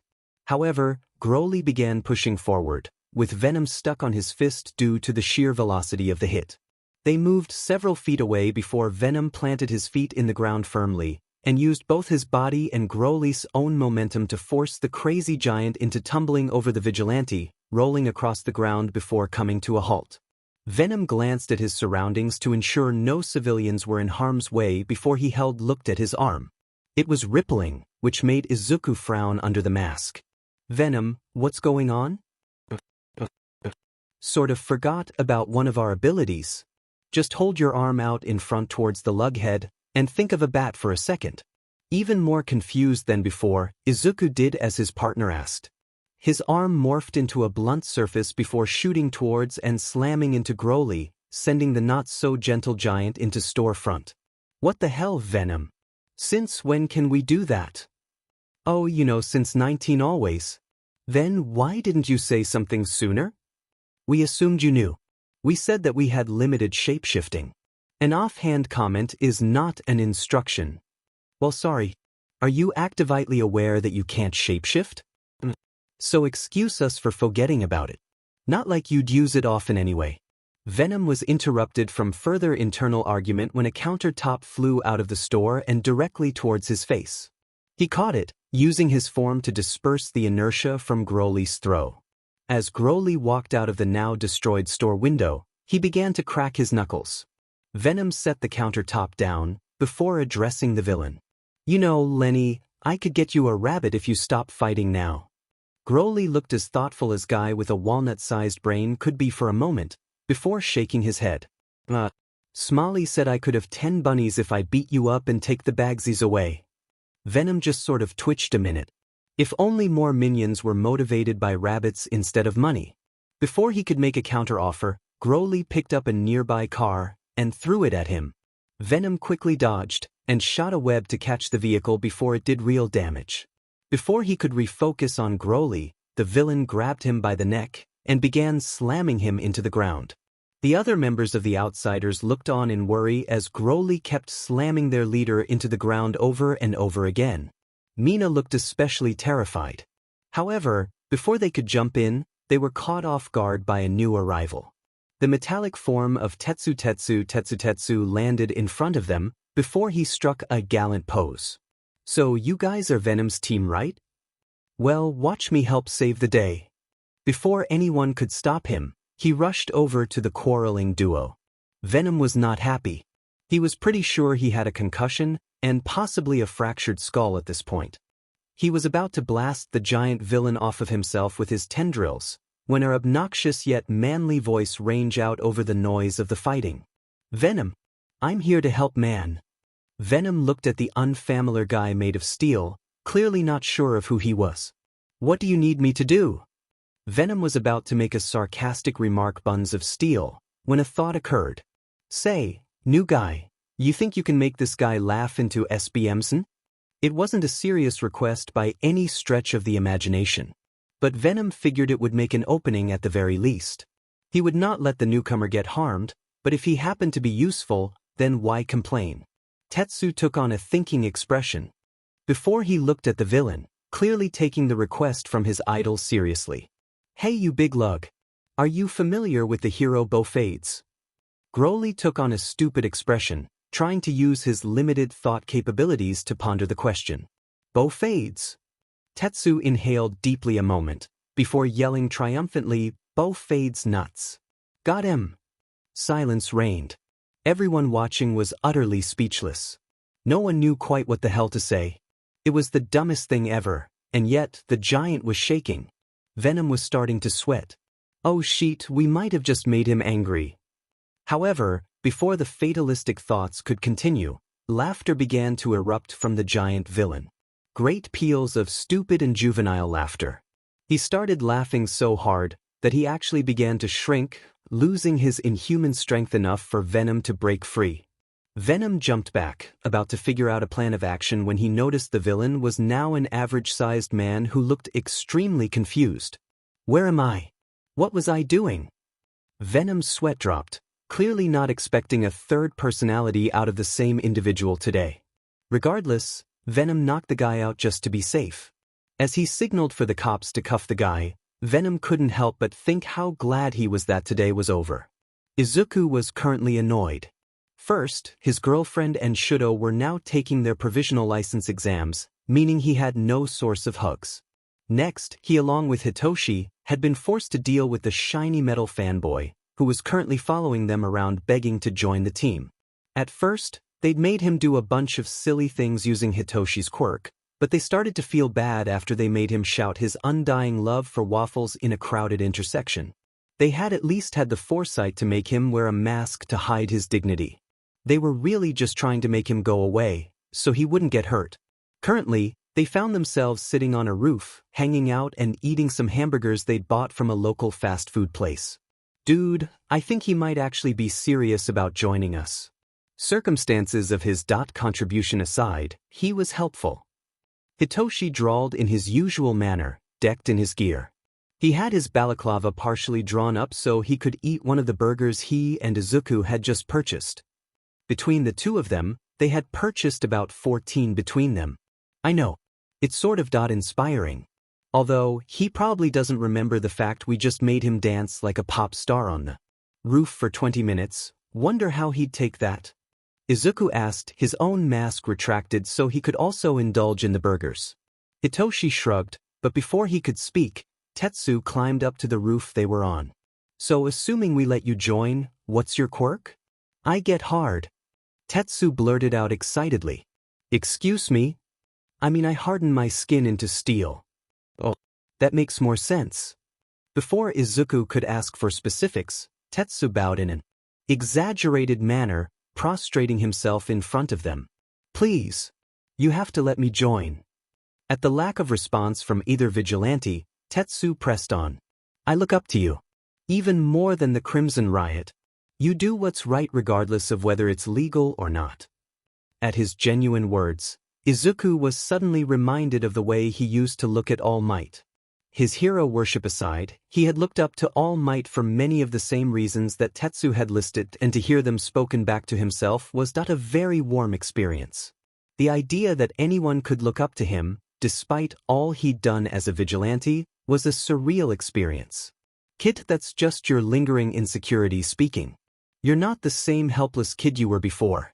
You're a bona fide hero now. Don't forget that. Tetsu. Thank you. But I just do what needs to be done. I didn't want to wait to start trying to help people.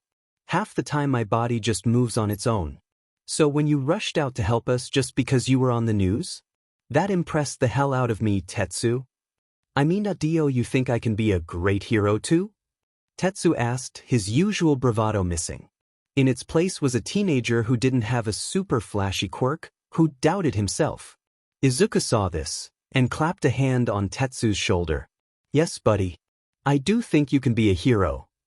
Venom smiled, or at least, the exposed part of his face did. Now come on and have a burger on us. Young Mirio, are you sure you want to do this? The voice of All Might spoke to his apprentice. Mirio Togata was a lot like All Might's other form. Blonde, muscular, and cheerful. His face held a rather carefree and goofy smile, and he was giving his mentor a thumbs up. Aha! I need to meet the guy who almost got your quirk instead of me. I've watched him in action, but I want to know what kind of person he is under the mask.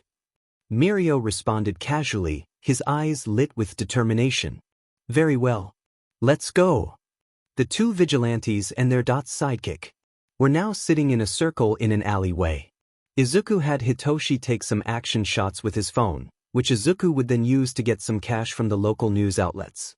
Hitoshi was happy to help, as he knew Izuku was a little skim in the cash department. It was actually the symbiote's idea, as Peter had actually done the same when he first debuted. Izuku dusted off his hands, before looking at Tetsu. Alright, I want you to hit me in the face as hard as you can using your quirk. Izuku spoke calmly, voice steady and smooth. Dude, are you sure?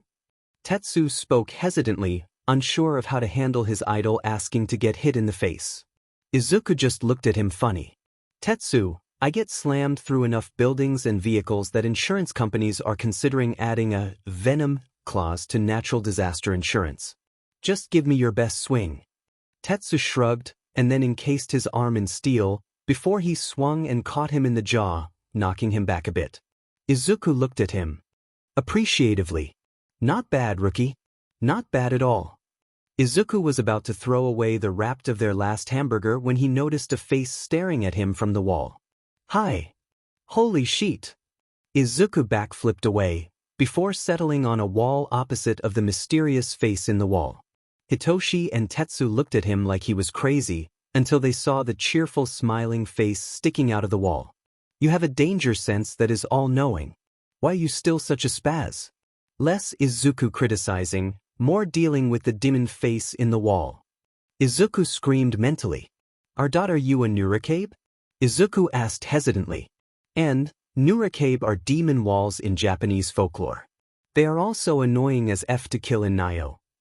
The face in the wall then became confused. Why would I be a Nurikabe? Are you an Enigmo? And, demon spider. Again, an annoying D of a boss in Nioh. I'm not on trial here. You jumped me. Izuku shot back. Well, that's fine. I'm Mirio Togata, successor to All Might, and you are Izuku Midoriya, better known as Venom. Izuku was about to get angry, when the skeletal form of All Might climbed onto the roof from the fire escape. Jesus Christ, All Might. I'm glad I didn't give you my social security. Otherwise, I'm sure everyone would know it by now. At Izuku's sarcastic remarks, All Might had the decency to look sheepish. I promise he was the only other person. Young Midor dash, whatever platitudes Yagi was going to state were cut off by Tetsu rushing up to Izuku. Holy crapamjorne Masai Izuku wait like the Gidating Kirishima's friend dash. Came the word vomit from Tetsu, full fanboy mode engaged. Izuku didn't really know how to handle this, so he just sort of webbed Tetsu's mouth shut. I don't really know what you just said, so I'm gonna leave you like that until you calm down. Izuku shifted focus to All Might. So to what do I owe the pleasure, symbol of peace and Mirio? Toshinori coughed awkwardly, unsure of how to proceed. However, it was Mirio who spoke excitedly in response to the question. I wanted to meet the guy who almost beat me out as successor to All Might. Izuku raised a brow under his mask, but said nothing. That, and despite our differing methods, we both want to help people. You just didn't let bureaucracy stop you. Mirio then stepped out of the ground naked as the day he was born. Izuku was shocked by the exposed stranger, before Mirio was handed pants from All Might. Glossing over the ND2I, Mirio was an hulking guy.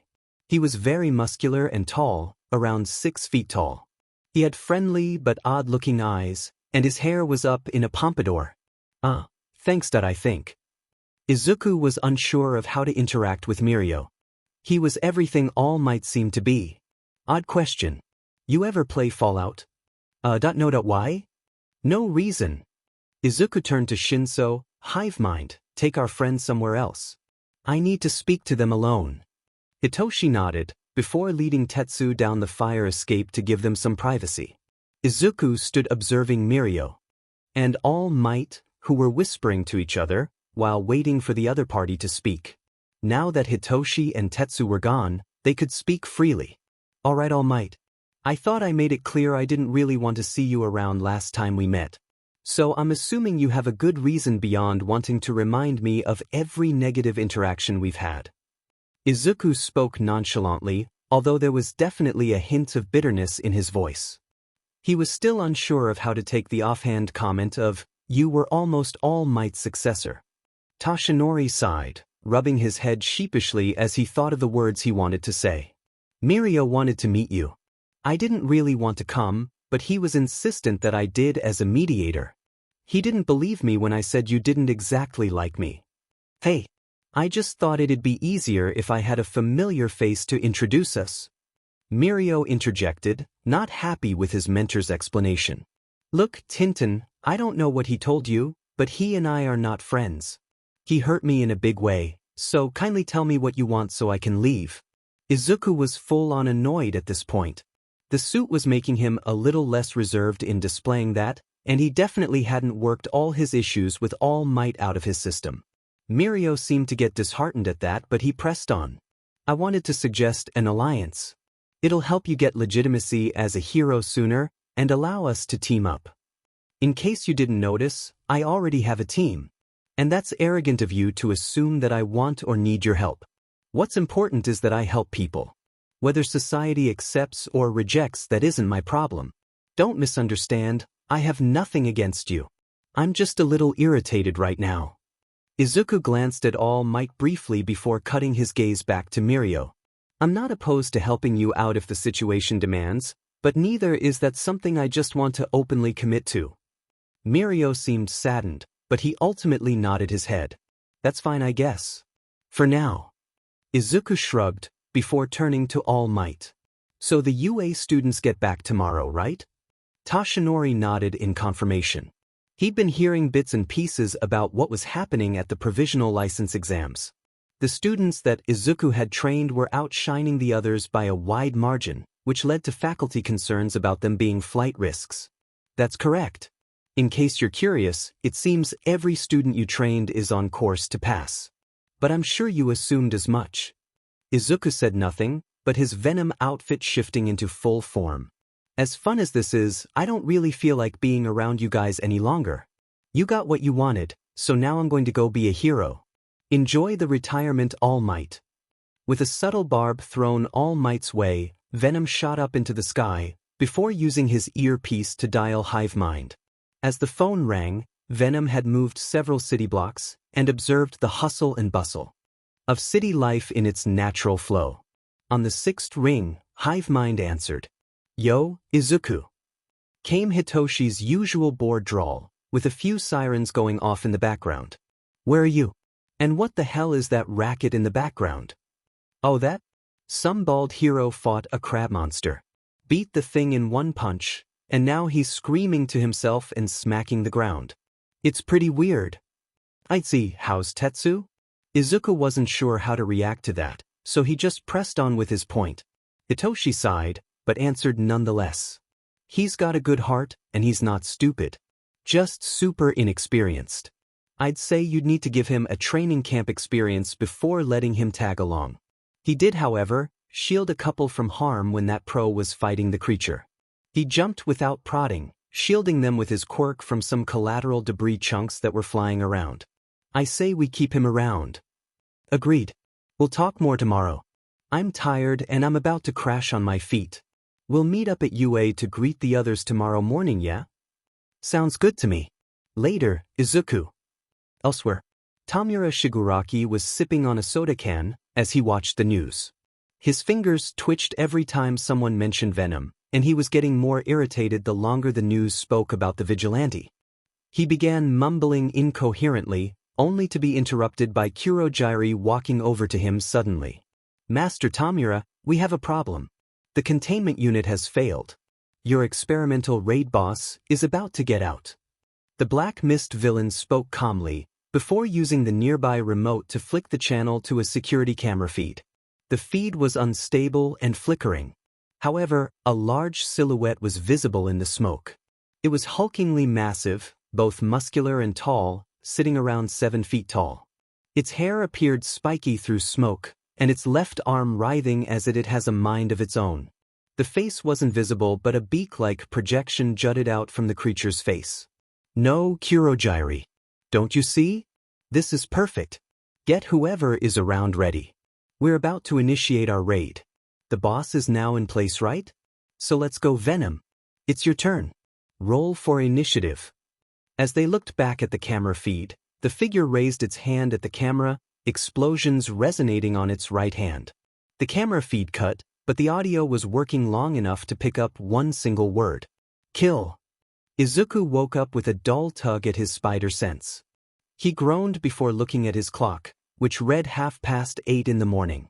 He didn't have to meet up with Mina and the others for another hour, and given his method of travel, he could be there in 5 minutes. As the fog of drowsiness faded, he realized that the tug hadn't faded. He wasn't sure why, but there was an ominous note in the air. It hung like a cloud of foreboding, but without the telltale signs of ongoing crisis, there wasn't much he could do about it. So he shrugged and got out of bed, readying himself to meet up with his friends at UA, and maybe make some breakfast. He sent a mental greeting to his partner, who more or less gave the non-corporeal being's equivalent of a, "I am not ready to function yet." Izuku noticed his mother sitting in their living room, drinking coffee while she watched the news. "Morning, Mom." Izuku greeted, catching his mother's attention. She smiled at him and set her coffee cup down before she replied. "Izuku, good morning. What's got you up so early? You usually like to sleep in on your days off." Izuku chuckled. "Mina gets back from her licensure trip today. I wanted to greet her when she arrived back at her dorms." Inko's eyes welled up with her trademark tears before she wailed out, "Oh Izuku, my baby boy is a romantic gentleman. I'm so proud." Izuku just patted his mom on the shoulder, unsure of what else to do. He was about to reply when his eyes caught something on the news. He grabbed the remote and unmuted the TV. The warehouse was completely destroyed. While it was on the outskirts of Mustafa, authorities are advising caution as it could be the work of a villain. We will update this story as details come in. The screen shifted between an overlay of the anchor and field reporters into an overhead view of a decimated warehouse. It wasn't in a very populated location, but the level of destruction was immense. Rubble was everywhere, with burn marks discoloring the walls that were still standing. Some rocks were charred black and there were small indentions scattered throughout the ruins. There weren't any bodies yet, but they could just be hidden under the piles of debris. Given what Izuku could see, it could have resulted from a gas line rupturing and combusting. Only issue with that theory is the small claw marks that were interspersed across the rubble. Granted, it could be nothing, but the scene made him feel even more uneasy than before. He was tempted to try to investigate, but he didn't want to upset the uneasy peace he currently had with pros and law enforcement officials. Shaking his head, he checked his watch.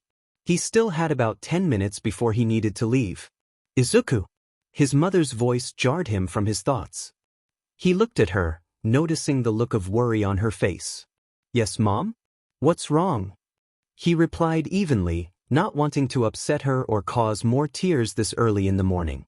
"I know things are going well in school for you, as you're currently ranked second in your class. I know things are going well for you with Mina as well, but we never talked about you wanting to be a hero again after you graduated. I wanted to bring it up sooner, but you're always so busy. Are you okay, honey? I know that was your dream, and I don't want you to be disappointed." Izuku was surprised. Had he really never spoken to his mom after getting his powers? That would explain why she always seemed so uneasy whenever the topic of futures came up when Mina visited, he mused. He realized he hadn't replied to her, and he smiled reassuringly. "Mom, don't worry. I know what I want to do, and believe it or not, being a pro hero doesn't totally have the same appeal to me that it did before. I'm happy though. I promise." He gave her a hug before he shrugged on his green hoodie and moved to the door. "Love you. I'll try to be home early tonight, so we can watch movies or something, okay? Inko looked much more relieved at hearing her son's answer, and she gave a nod, before smiling. Sounds good, Izuku. Be safe, okay? Mima. I'm always careful. Elsewhere. A bulking figure stumbled through the forest, walking with no real aim or reason. Explosions danced on its right arm, while the left wriggled wildly of its own volition. It lumbered towards the sounds of the city, longing to fulfill its purpose, the one it was given in the Taken. To kill and destroy. These words also filled it with unease at the same time, for reasons it could not remember. The creature shook its head, before turning towards the pair of hikers that had come across its journey. It watched them, waiting for them to attack and try to defeat him. They stood shaking in fear and turned to run away. The creature clicked its beak at the show of weakness, raised a hand, and uttered one of the few words it knew. Die. Explosions ripped out through the clearing, before an eerie silence settled in their place. The creature continued onward, looking towards Musatafa town. Izuku was decked in his partial suit, jumping from roof to roof towards UA, hoping to be the first to arrive. Call him old-fashioned, but the leader should be the first and last to leave a meeting. Leading by example and such. He passed several heroes on duty in the streets, but as he discovered in his times as a vigilante, many heroes simply do not think to look up when they patrol. Odd, but he wasn't about to complain about something that worked to his advantage. The feeling of dread that lingered in the air didn't seem to affect anyone but him, as the people were carrying on about their day as normal. No sirens, no screams. Izuku shook his head. Now wasn't the time to get lost in thoughts. He had to go greet his team, and more importantly, his wonderful girlfriend who passed her license exam. But should he bring her a gift as a congratulatory reward? The sudden input by his partner startled Izuku, and he came an inch from smacking his face into a wall. Only between his reflexes and experience with his movements prevented him from looking rather lame. Real smooth. And to offer my awesome advice, yes, you should get her a gift. Peter did that a lot for Felicia. Conversely, her reactions usually left deep scars on me. She was freaky. Izuku paused at that. Freaky? He silently asked his partner, his poor, sweet innocent mind not realizing the implication in his symbiote's words. You don't want to know. But trust me, Mina will be glad. Small but spontaneous gestures that show you care often go over the best. Take it from someone who coached a guy even more awkward than you. Izuku's sweat dropped. His partner never was one for modesty. Shaking his head, he changed direction to swing by a retro video outlet. With any luck, they'd have Aliens merchandise. Mina Ishido was tired. Very, very tired. She slugged her way off the bus. She cast her tired gaze at Todoroki, who looked no worse for wear than he had before they'd left for the exams. Momo looked flawless as always, and she was holding Shudo's hand rather firmly. Their seemingly unaffectedness irked Mina a bit. While Mina found the practical portion of the exam to be a breeze, given the level of Izuku's torture, training, she and the rest of the outsiders had very little trouble with the other applicants. Some students from Shiketsu High School were really the only people who gave them issues. Mina never got their names, but they weren't able to overcome the combined teamwork of her, Shuto, and Momo. No, Mina Ishido was tired for one very simple reason, the written exam. It made her brain hurt, and she hated that stupid paper. She'd scored enough to pass given her impeccable score on the practical, but she was still burned out from taking the stupid thing. All she knew is that Izuku owed her some cuddles and smooches. She chuckled darkly at her plans for her little cinnamon roll. Izuku, who was sitting on a nearby rooftop, felt a dark, yet exciting chill go up his spine for reasons he could not explain. Mina glanced around for Izuku and Hitoshi, but didn't immediately see either of them. She sighed in disappointment. Who are you looking for? Izuku's teasing voice rang out behind her, causing her to screech and jump a few feet in the air. This got some concerned looks from the surrounding students, but when they realized there was no immediate threat, they went back to their own conversations. She turned around and glared at him, while he smiled softly at her. However, the smile faded a bit when she swatted him on the head. Izuku! You meanie! You scared me! Mina paused a moment, realizing who she was talking to. Izuku! This was a much less angry exclamation, and it was punctuated by Mina launching herself at her curly-headed boyfriend. He laughed before returning the hug. I wanted to mess with you a bit. I couldn't help it. Plus, I had to make a small detour. He held up a small stuffed alien plushie, which Mina had not noticed in his hand. Congratulations on passing Mina. Mina didn't say anything for a moment, before she slammed her lips against his and did her best to suffocate him with her lips. Izuku waved his arms frantically in the air, before she pulled away, allowing him to reunite with oxygen. Mina noted the goofy grin on his face. Thank you, Tiger. I love him. She beamed at him, causing him to go beet red in the face. Izuku scratched his cheek nervously as he replied, "Oh, of course, Mina. I know how much you like xenomorphs, so I tried to find one for you. I also was going to take you to a dinner and a movie as part of the congratulations as well. I got us reservations at a cool restaurant that I crashed into." At this, Mina looked amused. The owner wouldn't happen to owe Venom a favor, would they? At Izuku's silence, she took pity on him and laughed. Relax, Izuku. I'm just kidding. If the food is great, then that's all that matters to me. It was this point that Hitoshi and Shudo joined them and brought them back to their surroundings. So now that the gang is back together, what's the plan? Hitoshi asked in his usual bored drawl. Shudo merely nodded his head, showing he too was curious. Izuku was about to answer when a huge explosion ripped in the distance, roughly on the outskirts of Mustafa. The shockwave was big enough that it made them stumble, which was not exactly a promising sign for anyone who was closer to the blast. Izuku got to his feet before he looked at his team. The plan? We go see what the hell caused that, and if needed, stop it. Elsewhere, Mirio Togata climbed out of the rubble the creature had blasted him into. He glanced around himself, noting that what had previously been a city block was now a crater. He had stumbled onto the creature during his patrol for his practical hours he needed for graduation. He recognized it as a Nomu from the League of Villains, but this one was different than the others he'd read about. It was roughly 6.5 feet tall, and possessed a muscular frame. Its eyes were red and crazed, and its face had a beak over the mouth, which was lined with razor-sharp teeth. Spiky blonde hair was visible on top of its head, and explosions rippled on its right arm. Speaking of the creature's arms, the right arm was very different from the left. The right looked like it was made of tough, yet rubbery sinew, and was a mixture of maroon and black in color. Running along the back of that arm appeared to be a tube that had a hole above the back of its wrist. The left arm was just a writing mass of what looked like a shadow. It was formed into a claw-like appendage currently, but there were 2 yellow eyes in between the knuckles surround the middle claw, as well as a mouth in the palm of the hand. The creature's body was milky white, with black lines running down the chest and sides. It was every bit as muscular as the arm was, and also seemed to be made of rubbery flesh. It wore green shorts which were currently ripped, probably due to how massive the beast was.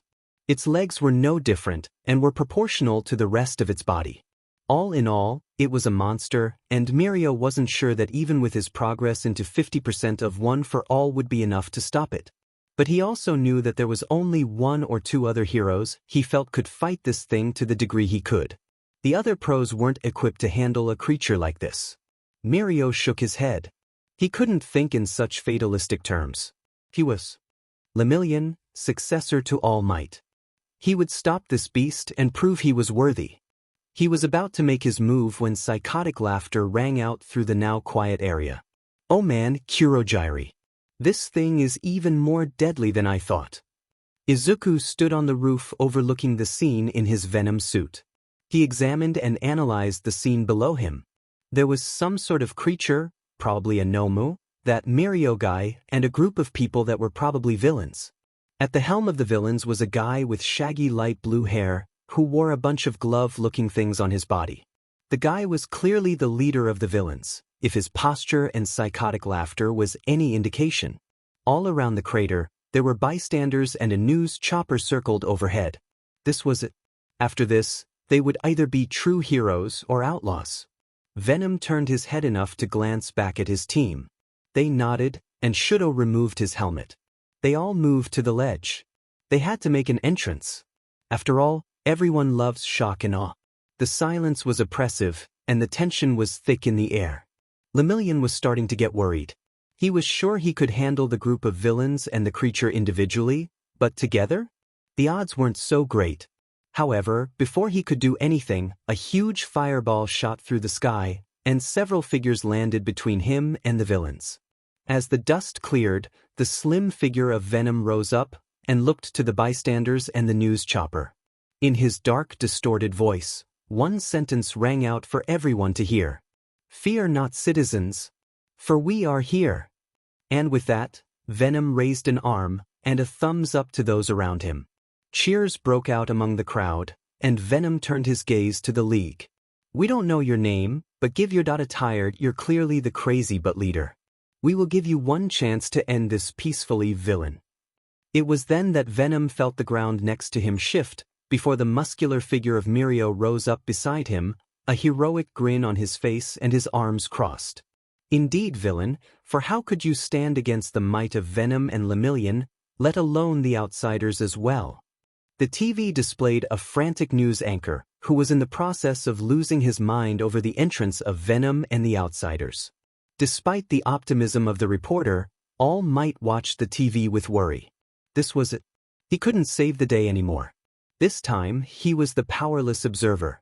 He could only hope that Mirio's prodigal talent with One for All combined with his own quirk would be enough. He knew that Venom would be a help, but he didn't think that the kid would be much use to Mirio. He knew Venom was tough, and was better than a lot of pros out there. But this was All for One's final move. The contingency he'd planned in the event he was removed from the chessboard. A super Nomu, with abilities they were not totally aware of. Throw in the entirety of the remaining League.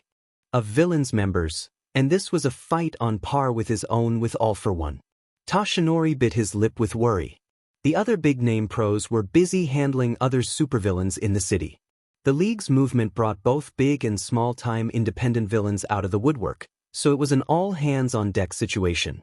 So for now, Venom and Lemillion no, Izuku and Mirio, were on their own. Silence.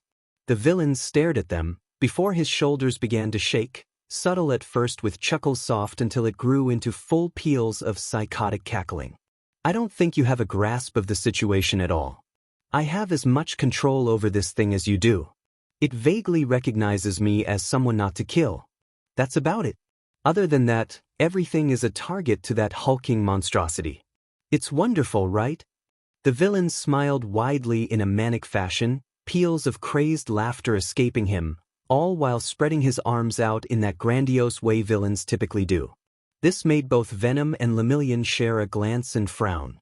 This guy was clearly unhinged and had a lust for destruction. That made him more unpredictable and dangerous than your run-of-the-mill villain. Not to mention they had no idea what the hell his quirk was. All in all, this was a far from an ideal scenario. "Hey, Venom." Lemillion's voice brought Venom out of his tactical analysis. "I say we rush the guy, take him out, and let the rest of your team handle to small-timers. They can handle that, right?" Venom racked his brain at the suggestion, and failed to find an issue with it. "Yes, while they don't have the experience we have fighting actual villains, but they're more than capable of handling the average villain." Venom spoke calmly. For some reason, looking at the bulking beast filled him with a sense of familiarity and dread. "We will relay the plan to our team. If they make a move, can you run interference for us until we finish?" Lemillion nodded, before subtly shifting to a reactionary stance. Venom tapped his earpiece under his mask. "Guys, we along with Lemillion are going to handle HNDJB and Monstro over there. You guys are going to have to handle the generic villain brigade. Think you can handle it, team?" His tone was joking, but there was a hint of worry in voice. He wouldn't be able to pull them out of the fire if they got in over their heads, if the big baddies were even half as powerful as he thought they would be. Alien Queen blew a raspberry at him, Hivemind grunted, and Celsius just raised a brow skeptically, like he just asked the dumbest question in the world. "I mean, if we aren't, then I guess you're just a shitty teacher." Hivemind remarked dryly. Alien Queen laughed and Celsius snorted in amusement. Venom's eye twitched under his mask, but he realized the banter helped calm the nerves. It was a strategy he himself employed when he had first started out, and it had just stuck with him. Alright, outsiders. Go. The outsider leapt into action towards the villains, while Lemillion and Venom rushed the leader and the monster. The fight between the outsiders and the League of Villains had just started. To be Conti, just kidding.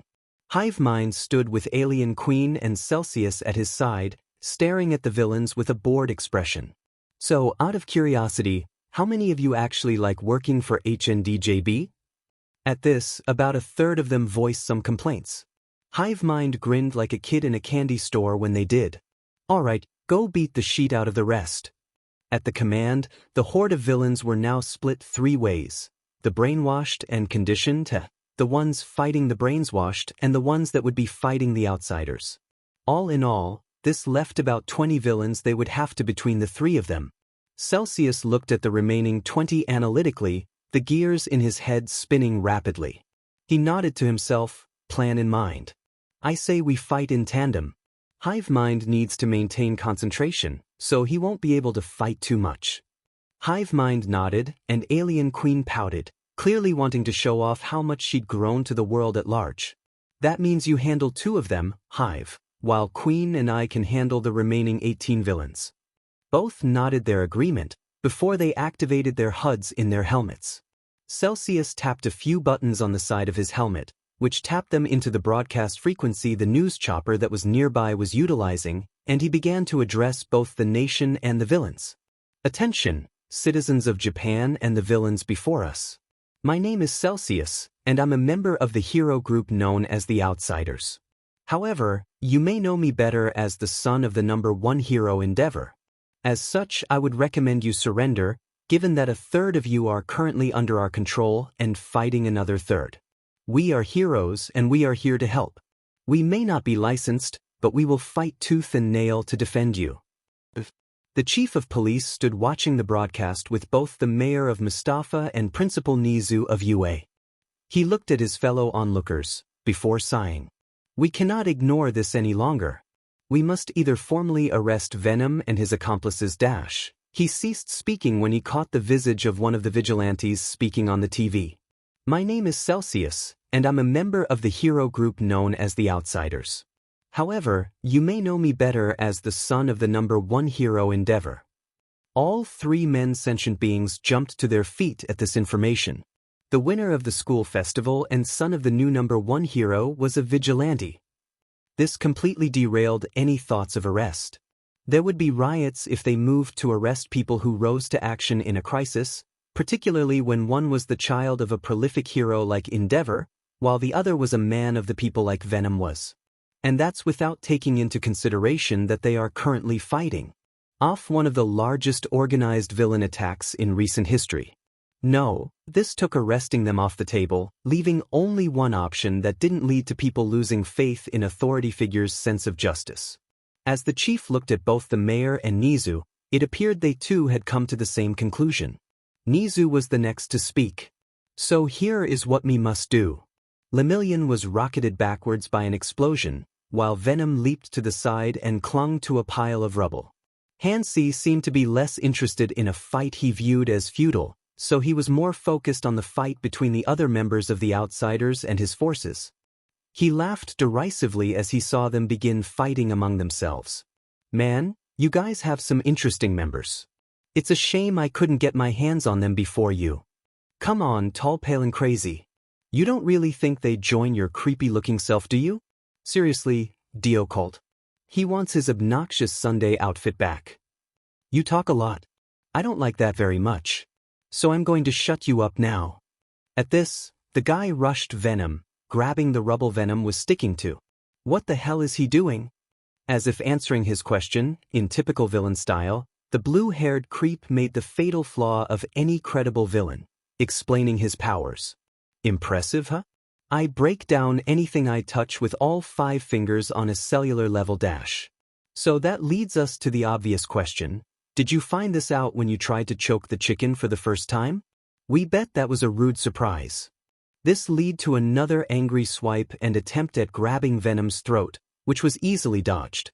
Hold still, you demon nuisance. Tamura growled in anger, starting to lose his cool from the taunts. We suppose that's better than some recurring GG of being called an insect and being forced to explain that arachnids are not insects. That would be annoying. Venom punched Tamura, before following up with a backflip kick to the blue-haired teen's chin. This sent him flying backwards, skidding across the dirt. Tamura growled, clearly said by this point. He looked over at the Nomu, before he barked out a command. Release inhibitors. Blast this city to pieces. The hulking Nomu, which had previously been fighting Lemillion to a standstill, froze a moment, before it roared out, "Kill!" With the left arm began writing uncontrollable and large explosions rippled out from its body, which then decimated the surrounding area. The blast threw everyone back, and took out a good chunk of the infighting villains who were too close to survive the blast. The shockwaves from the blast even rocked the news helicopter that was circling overhead. Dust settled in and around the crater, with Lemillion emerging unscathed from the ground in front of the monster. The creature was breathing heavily, red eyes crazed and wild darting around the crater. The fights with the fodder villains had mostly subsided, with many either killed or too injured by the blast, or incapacitated by the outsiders, who had dispatched quite a few before they'd been interrupted by the Nomu going nuclear. They shook their heads, before tying up any remaining villains, and then moving their attention to the crater, unsure of what to do next. Venom climbed out of some rubble, with a bloodied Tamura in tow. Wow, you really did not think that through, did you? Or maybe you are that crazy? Serious question, did you take villain lessons from Heath Ledger's Joker? Because if so, you may want to pick a more successful villain to idolize. Despite his quips, Venom was not as unscathed as he appeared to be. He definitely had some cracked ribs, and Mr. Handy there had grabbed his left arm in the confusion and seared through his suit down to his muscle tissue. His symbiote had regenerated, but he'd probably need to see a doctor after this. This prompted a groan. Hospitals were expensive, which meant he'd have to get a lot more pictures of himself to sell to the paper to cover those bills. Looking back at Tamura, who hadn't responded verbally to his jabs, only choosing to spit at him. This annoyed Venom, so he threw the injured villain to his team. Geez, you save a guy's life and his response is attempted maiming as well as spit on you. What's the world coming to? Venom shook his head, before he looked to HitoMei, deal with him. He's hurt, and you're the best equipped to handle him. Lemillion's going to need my help. I have a feeling this creature was going easy before. Having said his piece, Venom jumped back down into the crater for the biggest fight of his life. HitoMei and the others just looked at Tamura, who stared back. HitoMei shrugged and asked, "So, what do you do for fun besides orchestrate cosplay conventions?" Tamura shook in anger at being mocked. "How dare you insult Dash?" He stopped mid-sentence before shifted into a robotic stance. "Okay, first thing first, how does your quirk work? Can't have you using it to get away from us, can we? I disintegrate anything I touch with all 5 of my fingertips." "Oh, well, that's an easy fix." He turned his attention to Celsius, before removing his gloves and handing them to the half-and-half hero. "Here, burn the pinky finger off of these, then give them back to me." Realizing what he was getting at, Celsius quickly did as he was asked. Taking the gloves back from his teammate, HitoMei walked back over to Tamura and handed him the gloves, along with some medical tape, some finger splints, and HDCFFS. "Okay, put these gloves on first, and then wrap your pinkies up with the splints to keep the fingers straight. When you're done, put the handcuffs on behind your back. Tightly." "Nice job, Hypnotoad." Alien Queen cheered happily. "No problem, and never call me that again." HitoMei replied in an annoyed manner. Having effectively neutralized the leader with minimal effort, they turned their attention back to what would be the monstrous fight that lay ahead. Lemillion didn't turn to face his contemporary as Venom landed beside him. No, he kept his eyes locked on the creature before him. To look away for a second would be to invite disaster. So I'm assuming you've come to the same conclusion I did. This thing has 2 main quirks for offense, and a litany of others to amplify and mitigate negative effects of the others. Venom nodded in response. "Any ideas as to what they might be?" Venom was quiet a moment. So far, it looks like combustion and shadow manipulation. Think you can fight him for a few minutes while I analyze him? I know it's risky, but so is trying to learn on the fly. I promise I only need 2 minutes to get enough information we need. Lemillion grimaced, but nodded. Holding out against the creature for that long wasn't an issue. It was more a matter of how much collateral damage would there be as a result of that engagement. Okay, here goes nothing. Lemillion rushed the creature, drawing back a punch with his right arm and charging it up with energy, before crying out, "Blinder touch eyeball crush." The attack sounded rather brutal, so Venom was very confused when the punch went right through the creature's head. However, he then saw Lemillion slam his left fist directly into the creature's gut, sending the creature flying like it had just been punched by All Might himself. It slammed into the far wall of the crater, sinking into it slightly. However, it didn't seem very worse for wear, as it climbed out of the impact hole rather quickly, though Venom noted an odd shiver that ran through the creature's body from its abdomen as it did so. Any idea what that was? It seemed like it was shock absorption, but that seems too obvious. He asked his symbiote, since he needed as much help as he could get in this fight. As far as I can tell, it seems like it has shock absorption to an extent, but take a look at its arms and chest. They're a little different than they were before the huge blast. Venom used his lens zoom feature to closer examine the creature's body. Sure enough, the skin was more calloused and darker in color than it had been before, particularly around the blast generation zones. Rapid regeneration? No, or else the skin would be more or less the same, without the addition of calluses.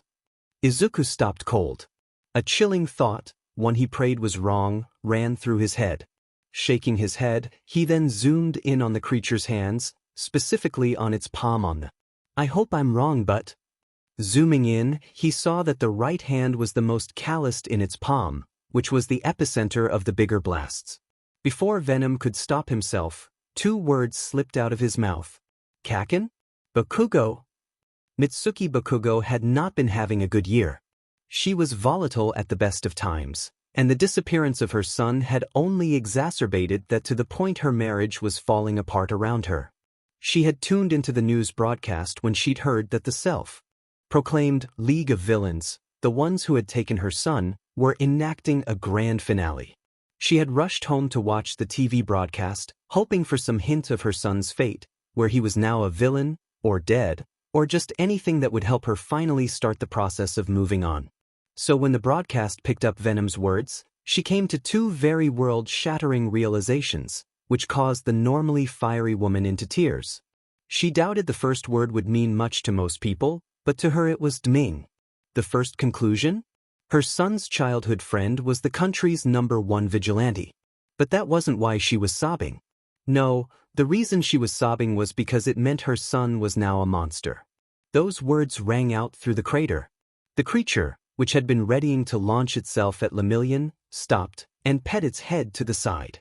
It seemed to be confused by Venom's words, so much so that it had stopped growling, explosions halted, and the shadowy left arm seemed to dull in its writhing. Kill. The simple response would normally be menacing, but in this case, it just seemed confused by something. Like the vaguest hint of a memory that tugs at your mind before slipping through into the foggy forest of forgetfulness. The cessation of its hostility was enough to confirm Venom's suspicions. And that was the most horrifying part of the entire ordeal. Do you know the person that was the basis for this nomo? Lemillion's words shattered Venom's tunnel vision, bringing him back to the here and now. This is not the best time, but I know you have experience with fighting these things. You probably realize there is not a way to bring back anyone who is turned into one of these things. Shut up. Don't you think I know that? That thing is Bakugo? Alien Queen's voice was trembling. It was a terrifying notion that a human being could be distorted into a monster like that. I'd always figured he'd just show up one day, battered and bruised, at the gates of the school.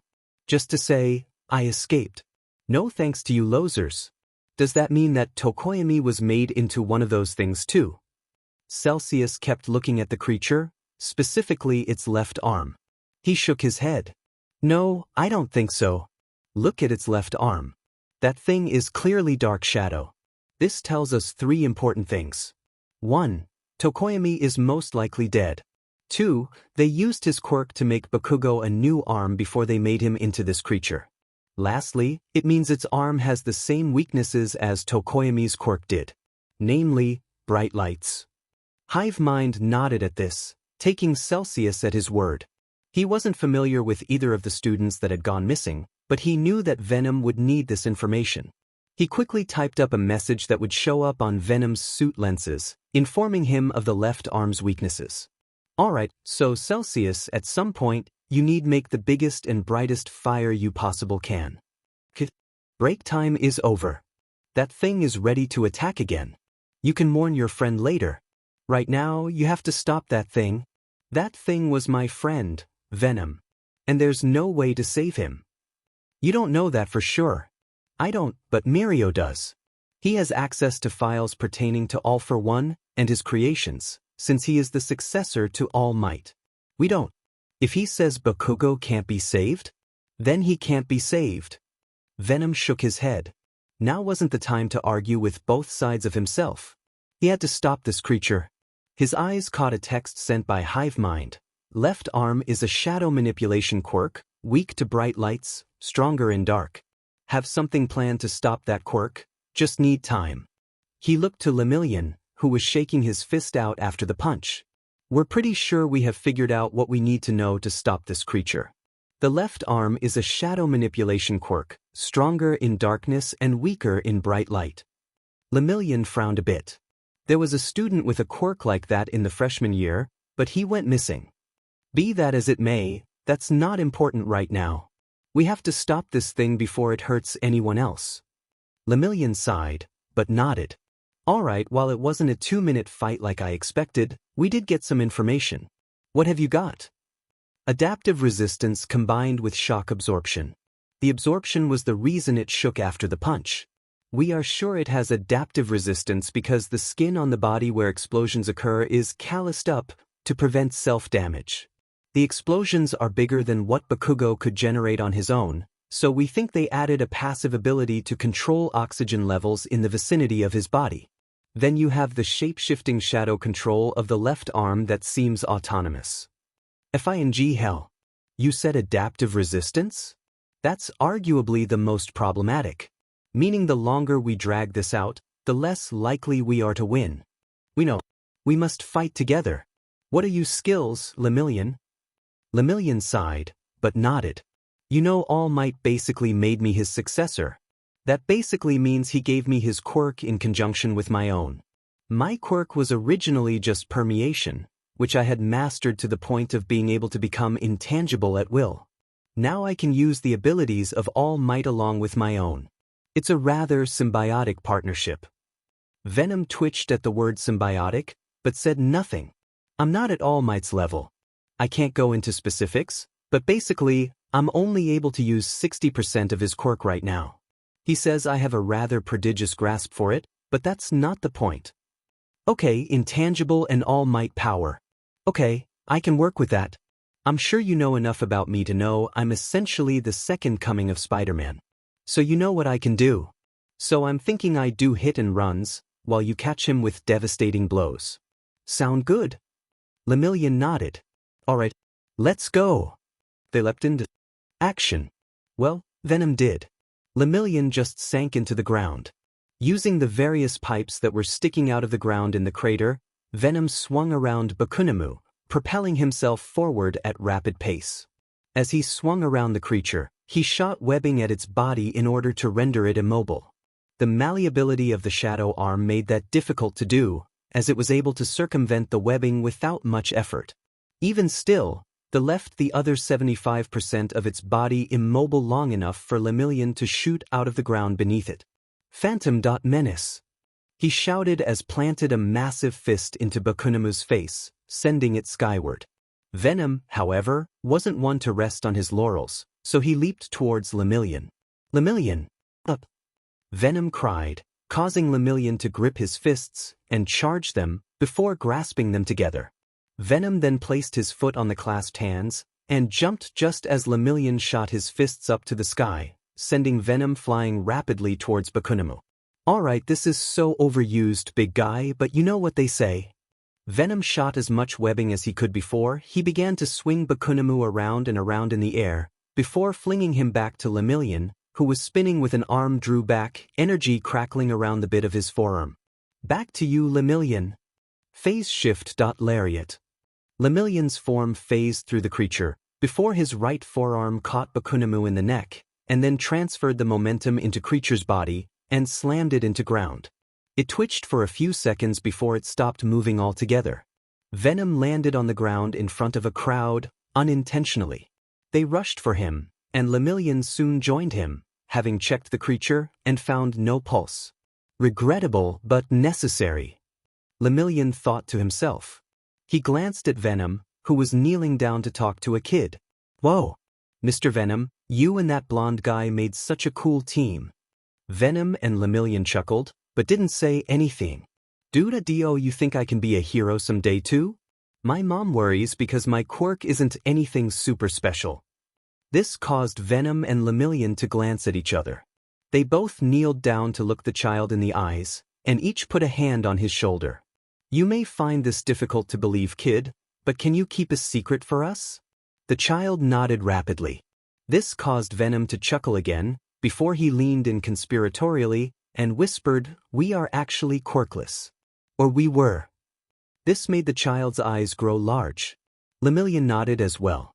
My mother also thought my quirk wasn't suited to hero work. But I told myself that I would surpass All Might and save 1,000,000 people. To do that, I mastered my quirk to the point I could use it offensively. Another shared look between the two heroes. Young man, you too can be a hero. Venom and Lemillion spoke in unison, causing the young boy's eyes to well with tears. It takes a lot of hard work and a firm sense of justice. And you can't lose faith in yourself when you make mistakes. If you can do this, then you will be a true hero like us one day. The child hugged their legs and was crying his eyes out. Venom opened his mouth to speak, but his blood froze at a scream that sounded from the crowd and his spider sense going haywire. Look out! Venom had enough time to turn around to see Bakunamu holding its right arm and the tube that ran along it in its mouth. It screamed, "Kill me!" And it unleashed a huge blast that ripped towards the crowd and him. He shielded the boy and used as much of his symbiote to form a shield behind his back, leaving his left arm with minimal protection. He heard a second boom, and what sounded like two trains crashing before he lost consciousness.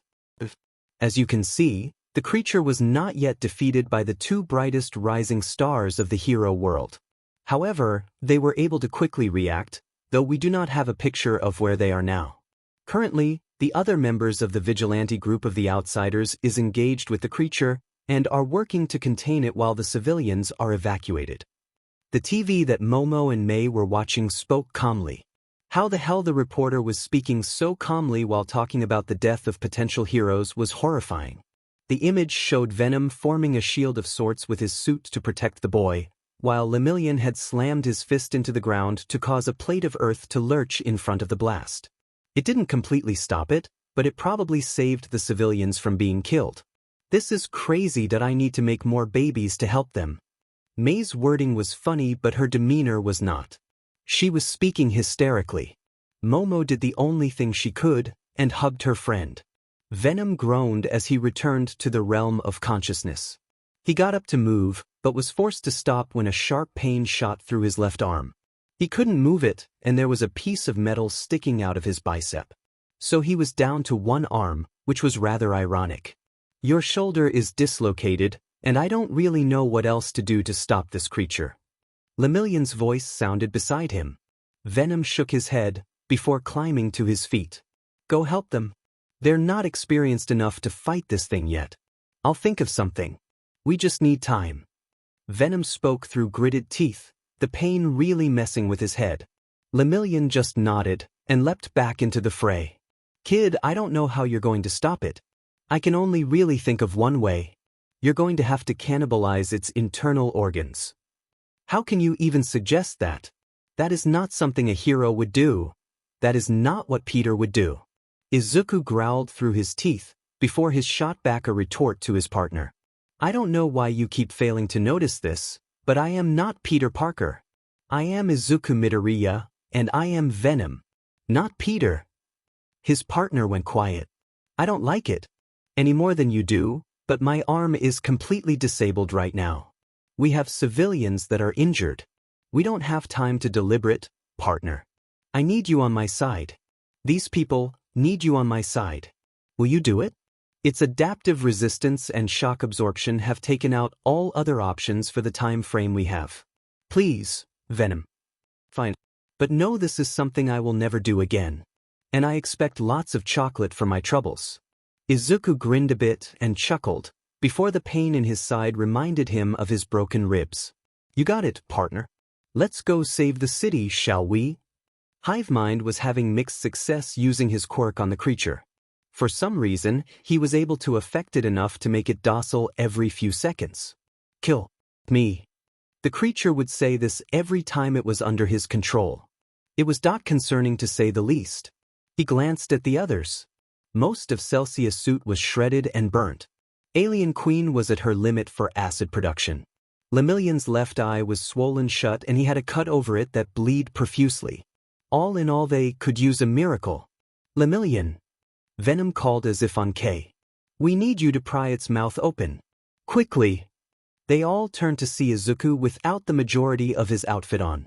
Only the black face mask and the tech lenses shielded his identity. What stood out was the giant writing mass of black that was formed around his right arm. It had teeth, spread in that same manic grin Izuku usually had on in costume. Without another word, he charged down the side of the crater, rushing towards Bakunamu. Lemillion grabbed the beast, prying open its mouth, while Hivemind made it as docile as he could with his own quirk. Venom leapt up in the air, before shoving his writhing right arm down the creature's mouth, with a roar of triumph. With only minor resistance from Bakunamu's left arm, the creature did not struggle as much as it should have. It slowed down as the symbiote cannibalized it, until Bakunamu stopped moving. This time, for good. The left arm dissipated entirely, it stopped breathing. Its eyes shut. He drew his arm out of what was left of his first friend. He felt a lot of things. Regret being the most prevalent.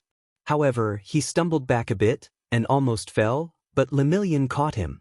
He didn't say anything, he turned them to face the crowd that had returned, as well as the news helicopter. He shared a look with the blonde hero, and in a single motion, they both raised their arms, Venom's right and Lemillion's left, and struck the pose of victory the former symbol of peace had after his own triumphant victory. As the cheers began, they smiled and laughed. The other outsiders moved up beside them, and they knew they had done it. They had stopped the monster. And they were finally the heroes they'd wanted to be. Izuku was running very, very late. Why was he running late, you may be wondering? Well, that's because he was running late to a loan meeting he was supposed to be at with Mei about starting their own support company. The idea was to pull a Wayne Enterprises and manufacture a lot of high-end technology while also writing off their own gear as internal R&D. Midoriya Industries would be a new frontrunner for the hero tech industry, along with other support company roles. Venom had actually suggested the idea, as Peter had started his own company because Felicia had convinced him that he was wasting his brilliance as photographer, not that she minded. So when Venom mentioned the idea to Izuku, he jumped on board, if only as a way to help the community with philanthropy and help increase his mother's standard of living. However, Mina had kept him up late via watching terrible movies and other things. Izuku blushed at that thought, and almost smacked into a building. Only his quick reflexes save him from becoming a laughingstock. So hence, he was late. His thought process was cut off when his comms lit up, and he saw his caller ID read Mei. Oh boy. This is going to be bad. He pressed the answer button, but to his surprise it was Hitoshi's voice. You know she's going to blast you with a sound cannon the second you walk in the door for being late, right? Hitoshi's voice was bored as ever, but you could detect a tone of fondness when speaking of his girlfriend of the past 4 years. I know. I'm almost there. Just stall them. You have the right tools for that.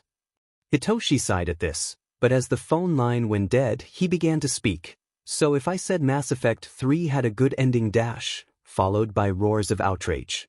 The last 4 years had been good to them. Following the capture of the League of Villains, the mayor of Mustafa Town had personally walked into the crater, shook his hand, and handed both him and his team each honorary licenses. For actions of bravery in the field, he had said. So he had essentially achieved his dream. He'd become a pro-hero. However, he had also experienced some bad times, like when a kid had asked him why he had such a scary smile on his mask. Naturally, the only coherent response Izuku had managed was, "What do you mean my smile is scary?" Or the fact he'd been consistently nominated the #1 hero who looks like a villain 4 years running. No, he wouldn't be petty or upset, because that would be bad. As for Mei and Hitoshi, they were still in their bizarre yet strangely adorable relationship. While this usually ended up with Hitoshi testing a lot of wacky devices to neutralize his quirk, he still loved her dearly. Shudo and Momo had turned into a superhero and ultra-elite power couple, though the latter was through no fault of their own. Mostly, Momo's parents had found out they were dating and had paraded them at one of their parties as the single most adorable couple ever. Things just spiraled from there. So Momo was both a designer for hero outfits and a hero herself, while Shudo remained a member of the Outsiders out of respect for the man who'd shaped him into the hero he'd eventually become. Momo had actually agreed to be their primary backer for Izuku and Mei's company, Midoriya Industries. She was always happy to support her friends, and while she would have given them the money outright, Izuku talked her down to a partial loan in conjunction with a bank loan. He and Mei were more than confident her insanity genius would more than pay off. They all still met up once every 2 weeks at LeBlanc for dinner, despite now being in college or busy with hero work. Tetsu was actually considered a member of the Outsiders now, along with his girlfriend Kendo Itsuka. They were recent additions, as they'd officially joined when both had graduated from UA about 2 years ago. When not on working with the team, they were known as the duo of Iron Fist. They handled street-level crime, mostly. What surprised him the most was how well his mother had handled him being a hero. She didn't agree with some of the things he'd done or the fact he was basically a criminal for a while, but when he explained all the things he'd done and people he'd helped as Venom, she told him how proud she was of him. That and wailed while squeezing him to near death. She didn't ask how he got a quirk, though she was very happy he'd been able to achieve his dream. Izuku was again brought out of memory lane by his suit's comms, which lit up again, though this time, it read, "Mrs. Bakugo." Again, his thumb hovered over the button to answer. Things were still awkward, given what had happened between himself and Bakugo, but Mitsuki Bakugo had reached out to him to apologize for not stopping her son's behavior and her sadness that they drifted apart. So about once a month, Mitsuki would join up with Izuku and Mina at LeBlanc to talk about life and reminisce of simpler times. He struggled to forgive Bakugo, and he knew Mina was still sad after he'd been forced to explain why Bakugo's mom was apologizing to him back when she'd first reached out. He was surprised she hadn't melted her entire dorm in anger. Mina was a very fun-going and easy person to love, but Christ was she was terrifying when angry. Man, how you survive giant villains, that weird guy with 4 octopus tentacles and copycat, and yet your girlfriend of 4 years still scares you when she's angry? Oh hey partner. I don't get why this still confuses you. You said Peter was terrified of Felicia when she was angry. You literally said he went to China for a business expo to hide out when he ate her last tub of Ben & Jerry's American Dream. Izuku felt a shudder from his partner. First off, we don't speak of that incident. Peter spent 2 hours dodging claws, and then another 2 chained to his bed after he bought her 20% ownership of Ben & Jerry's as an apology. I don't even have a gender or SXL preference and I still have nightmares about that. Okay, sorry. Yes, Izuku and Venom had only gotten closer following the final battle. Venom apologized for constantly comparing him to Peter, which Izuku accepted. Venom didn't talk as much as he used to, mostly just making snide remarks about lame butt villains that look like C-listers from the Justice Friends or demanding specific snacks as payment for being the most awesome superpower-giving alien ever. Izuku shook his head before he answered timidly, "Hello? Izuku, how the hell are you?" Her sudden loud voice actually did make him graze a lamppost. Hello, Mrs. Bakugo. What can I do for you? Izuku spoke after doing his best to recover from nearly smacking into the post like a cartoon character or something. Bah, I keep telling you to call me Mitsuki. You know I hate formalities. Anyway, I was thinking we could have dinner with your mom this week, since it's been a while since we've all sat down and done dinner together. I think that's a great idea, Mrs. Dash. At her growl through the phone, he pivoted, Mitsuki. But I actually have plans with Mina on our usual night. It's, very important. He heard her whistle through the phone. So you finally got the stones to buy the ring. It wasn't a question, more like one talking about the intrinsic properties of fire being hot or something similar. Naturally, this caused Izuku to get distracted and smack into a bald hero who was walking with a robot-looking guy. Izuku muttered his apologizes, which the guy just waved off. Hello. Mitsuki's voice brought him out of her dazed state. Yes, I did. It's nothing super fancy, but I wanted to show her that she's my everything. And that I want to spend my life with her. DMN brat. If I was a few years younger, and you kept talking like that, I'd probably take a crack at you myself. His face went nuclear, and he started coughing awkwardly, which caused Mitsuki to roar with laughter. I'm kidding, brat. Don't sweat it. We can just reschedule for next week. Have fun, and don't make me any grand nieces too soon. With the click of the phone, the call was ended. That woman was 50 shades of inappropriate and crass, but she was kind, and while she had taken Bakugo's death hard, she didn't hold Izuku responsible for it. She thanked him for freeing her son, which was probably the most shocking thing about that first phone call she'd given him. Even more so when she admitted she knew he was Venom. It was small comfort, but knowing his former friend's family did not resent him helped him to make peace with what he'd had to do to protect the city. He still was haunted by it, of course, or at least his perceived inability to save Bakugo. But that would usually prompt Mina to flick him on the nose for being broody instead of a cinnamon roll. Whatever the hell that meant. He'd stopped trying to interpret some of Mina's Mina-isms a while ago. He shook his head and patted the engagement ring he'd bought. He'd taken to wearing it on a chain as a necklace for good luck during his solo patrols.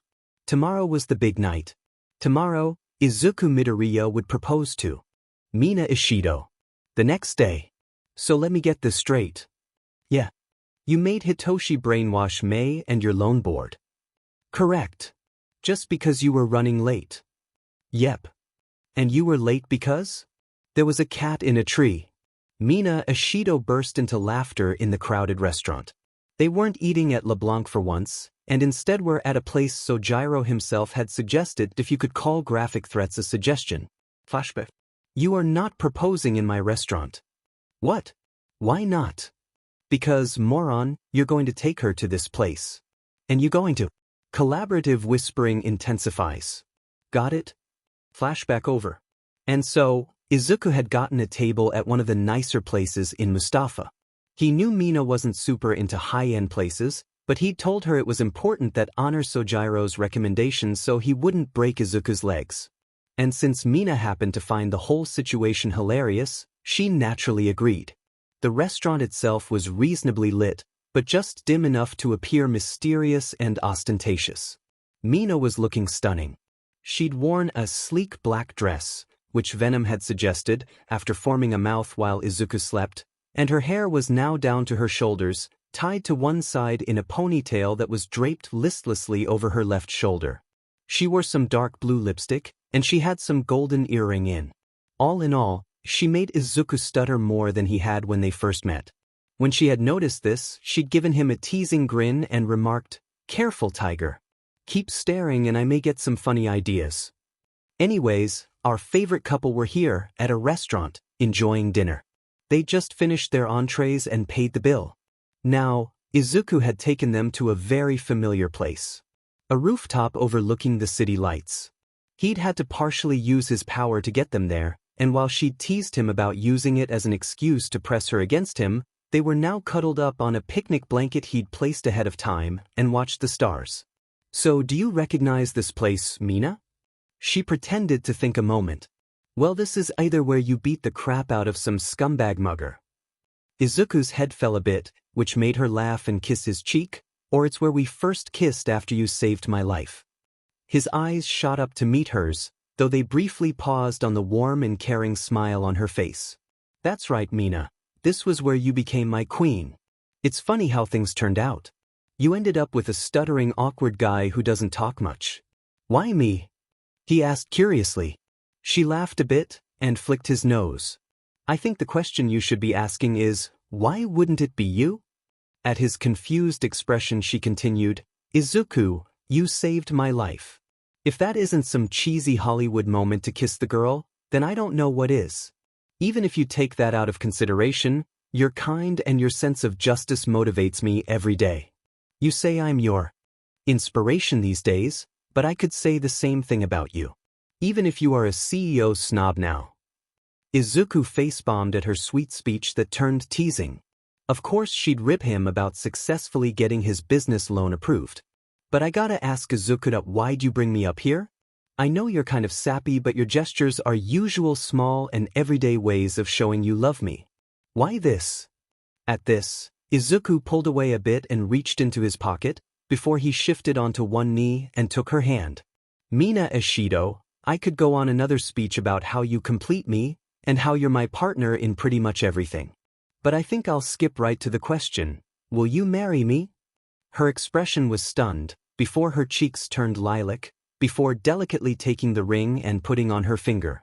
She brought a hand to her mouth, before she launched at him, tackling him to the ground, squealing, yes, over and over again into his chest. Izuku POV. Record scratch. So let's do this to recap from the beginning. I'm Izuku Midoriya. You know me as Venom, but I wasn't always. I was a bit of a scrawny brat until I met my alien bestie. After that, became a hero, saved the girl, fell in love the girl, formed an awesome hero team, became recognized as a hero, and started an awesome company that female Frankenstein uses to push her crazy but awesome inventions onto heroes. You've heard my story, but who knows? There could be more to tell later. But for now, I'll see you around.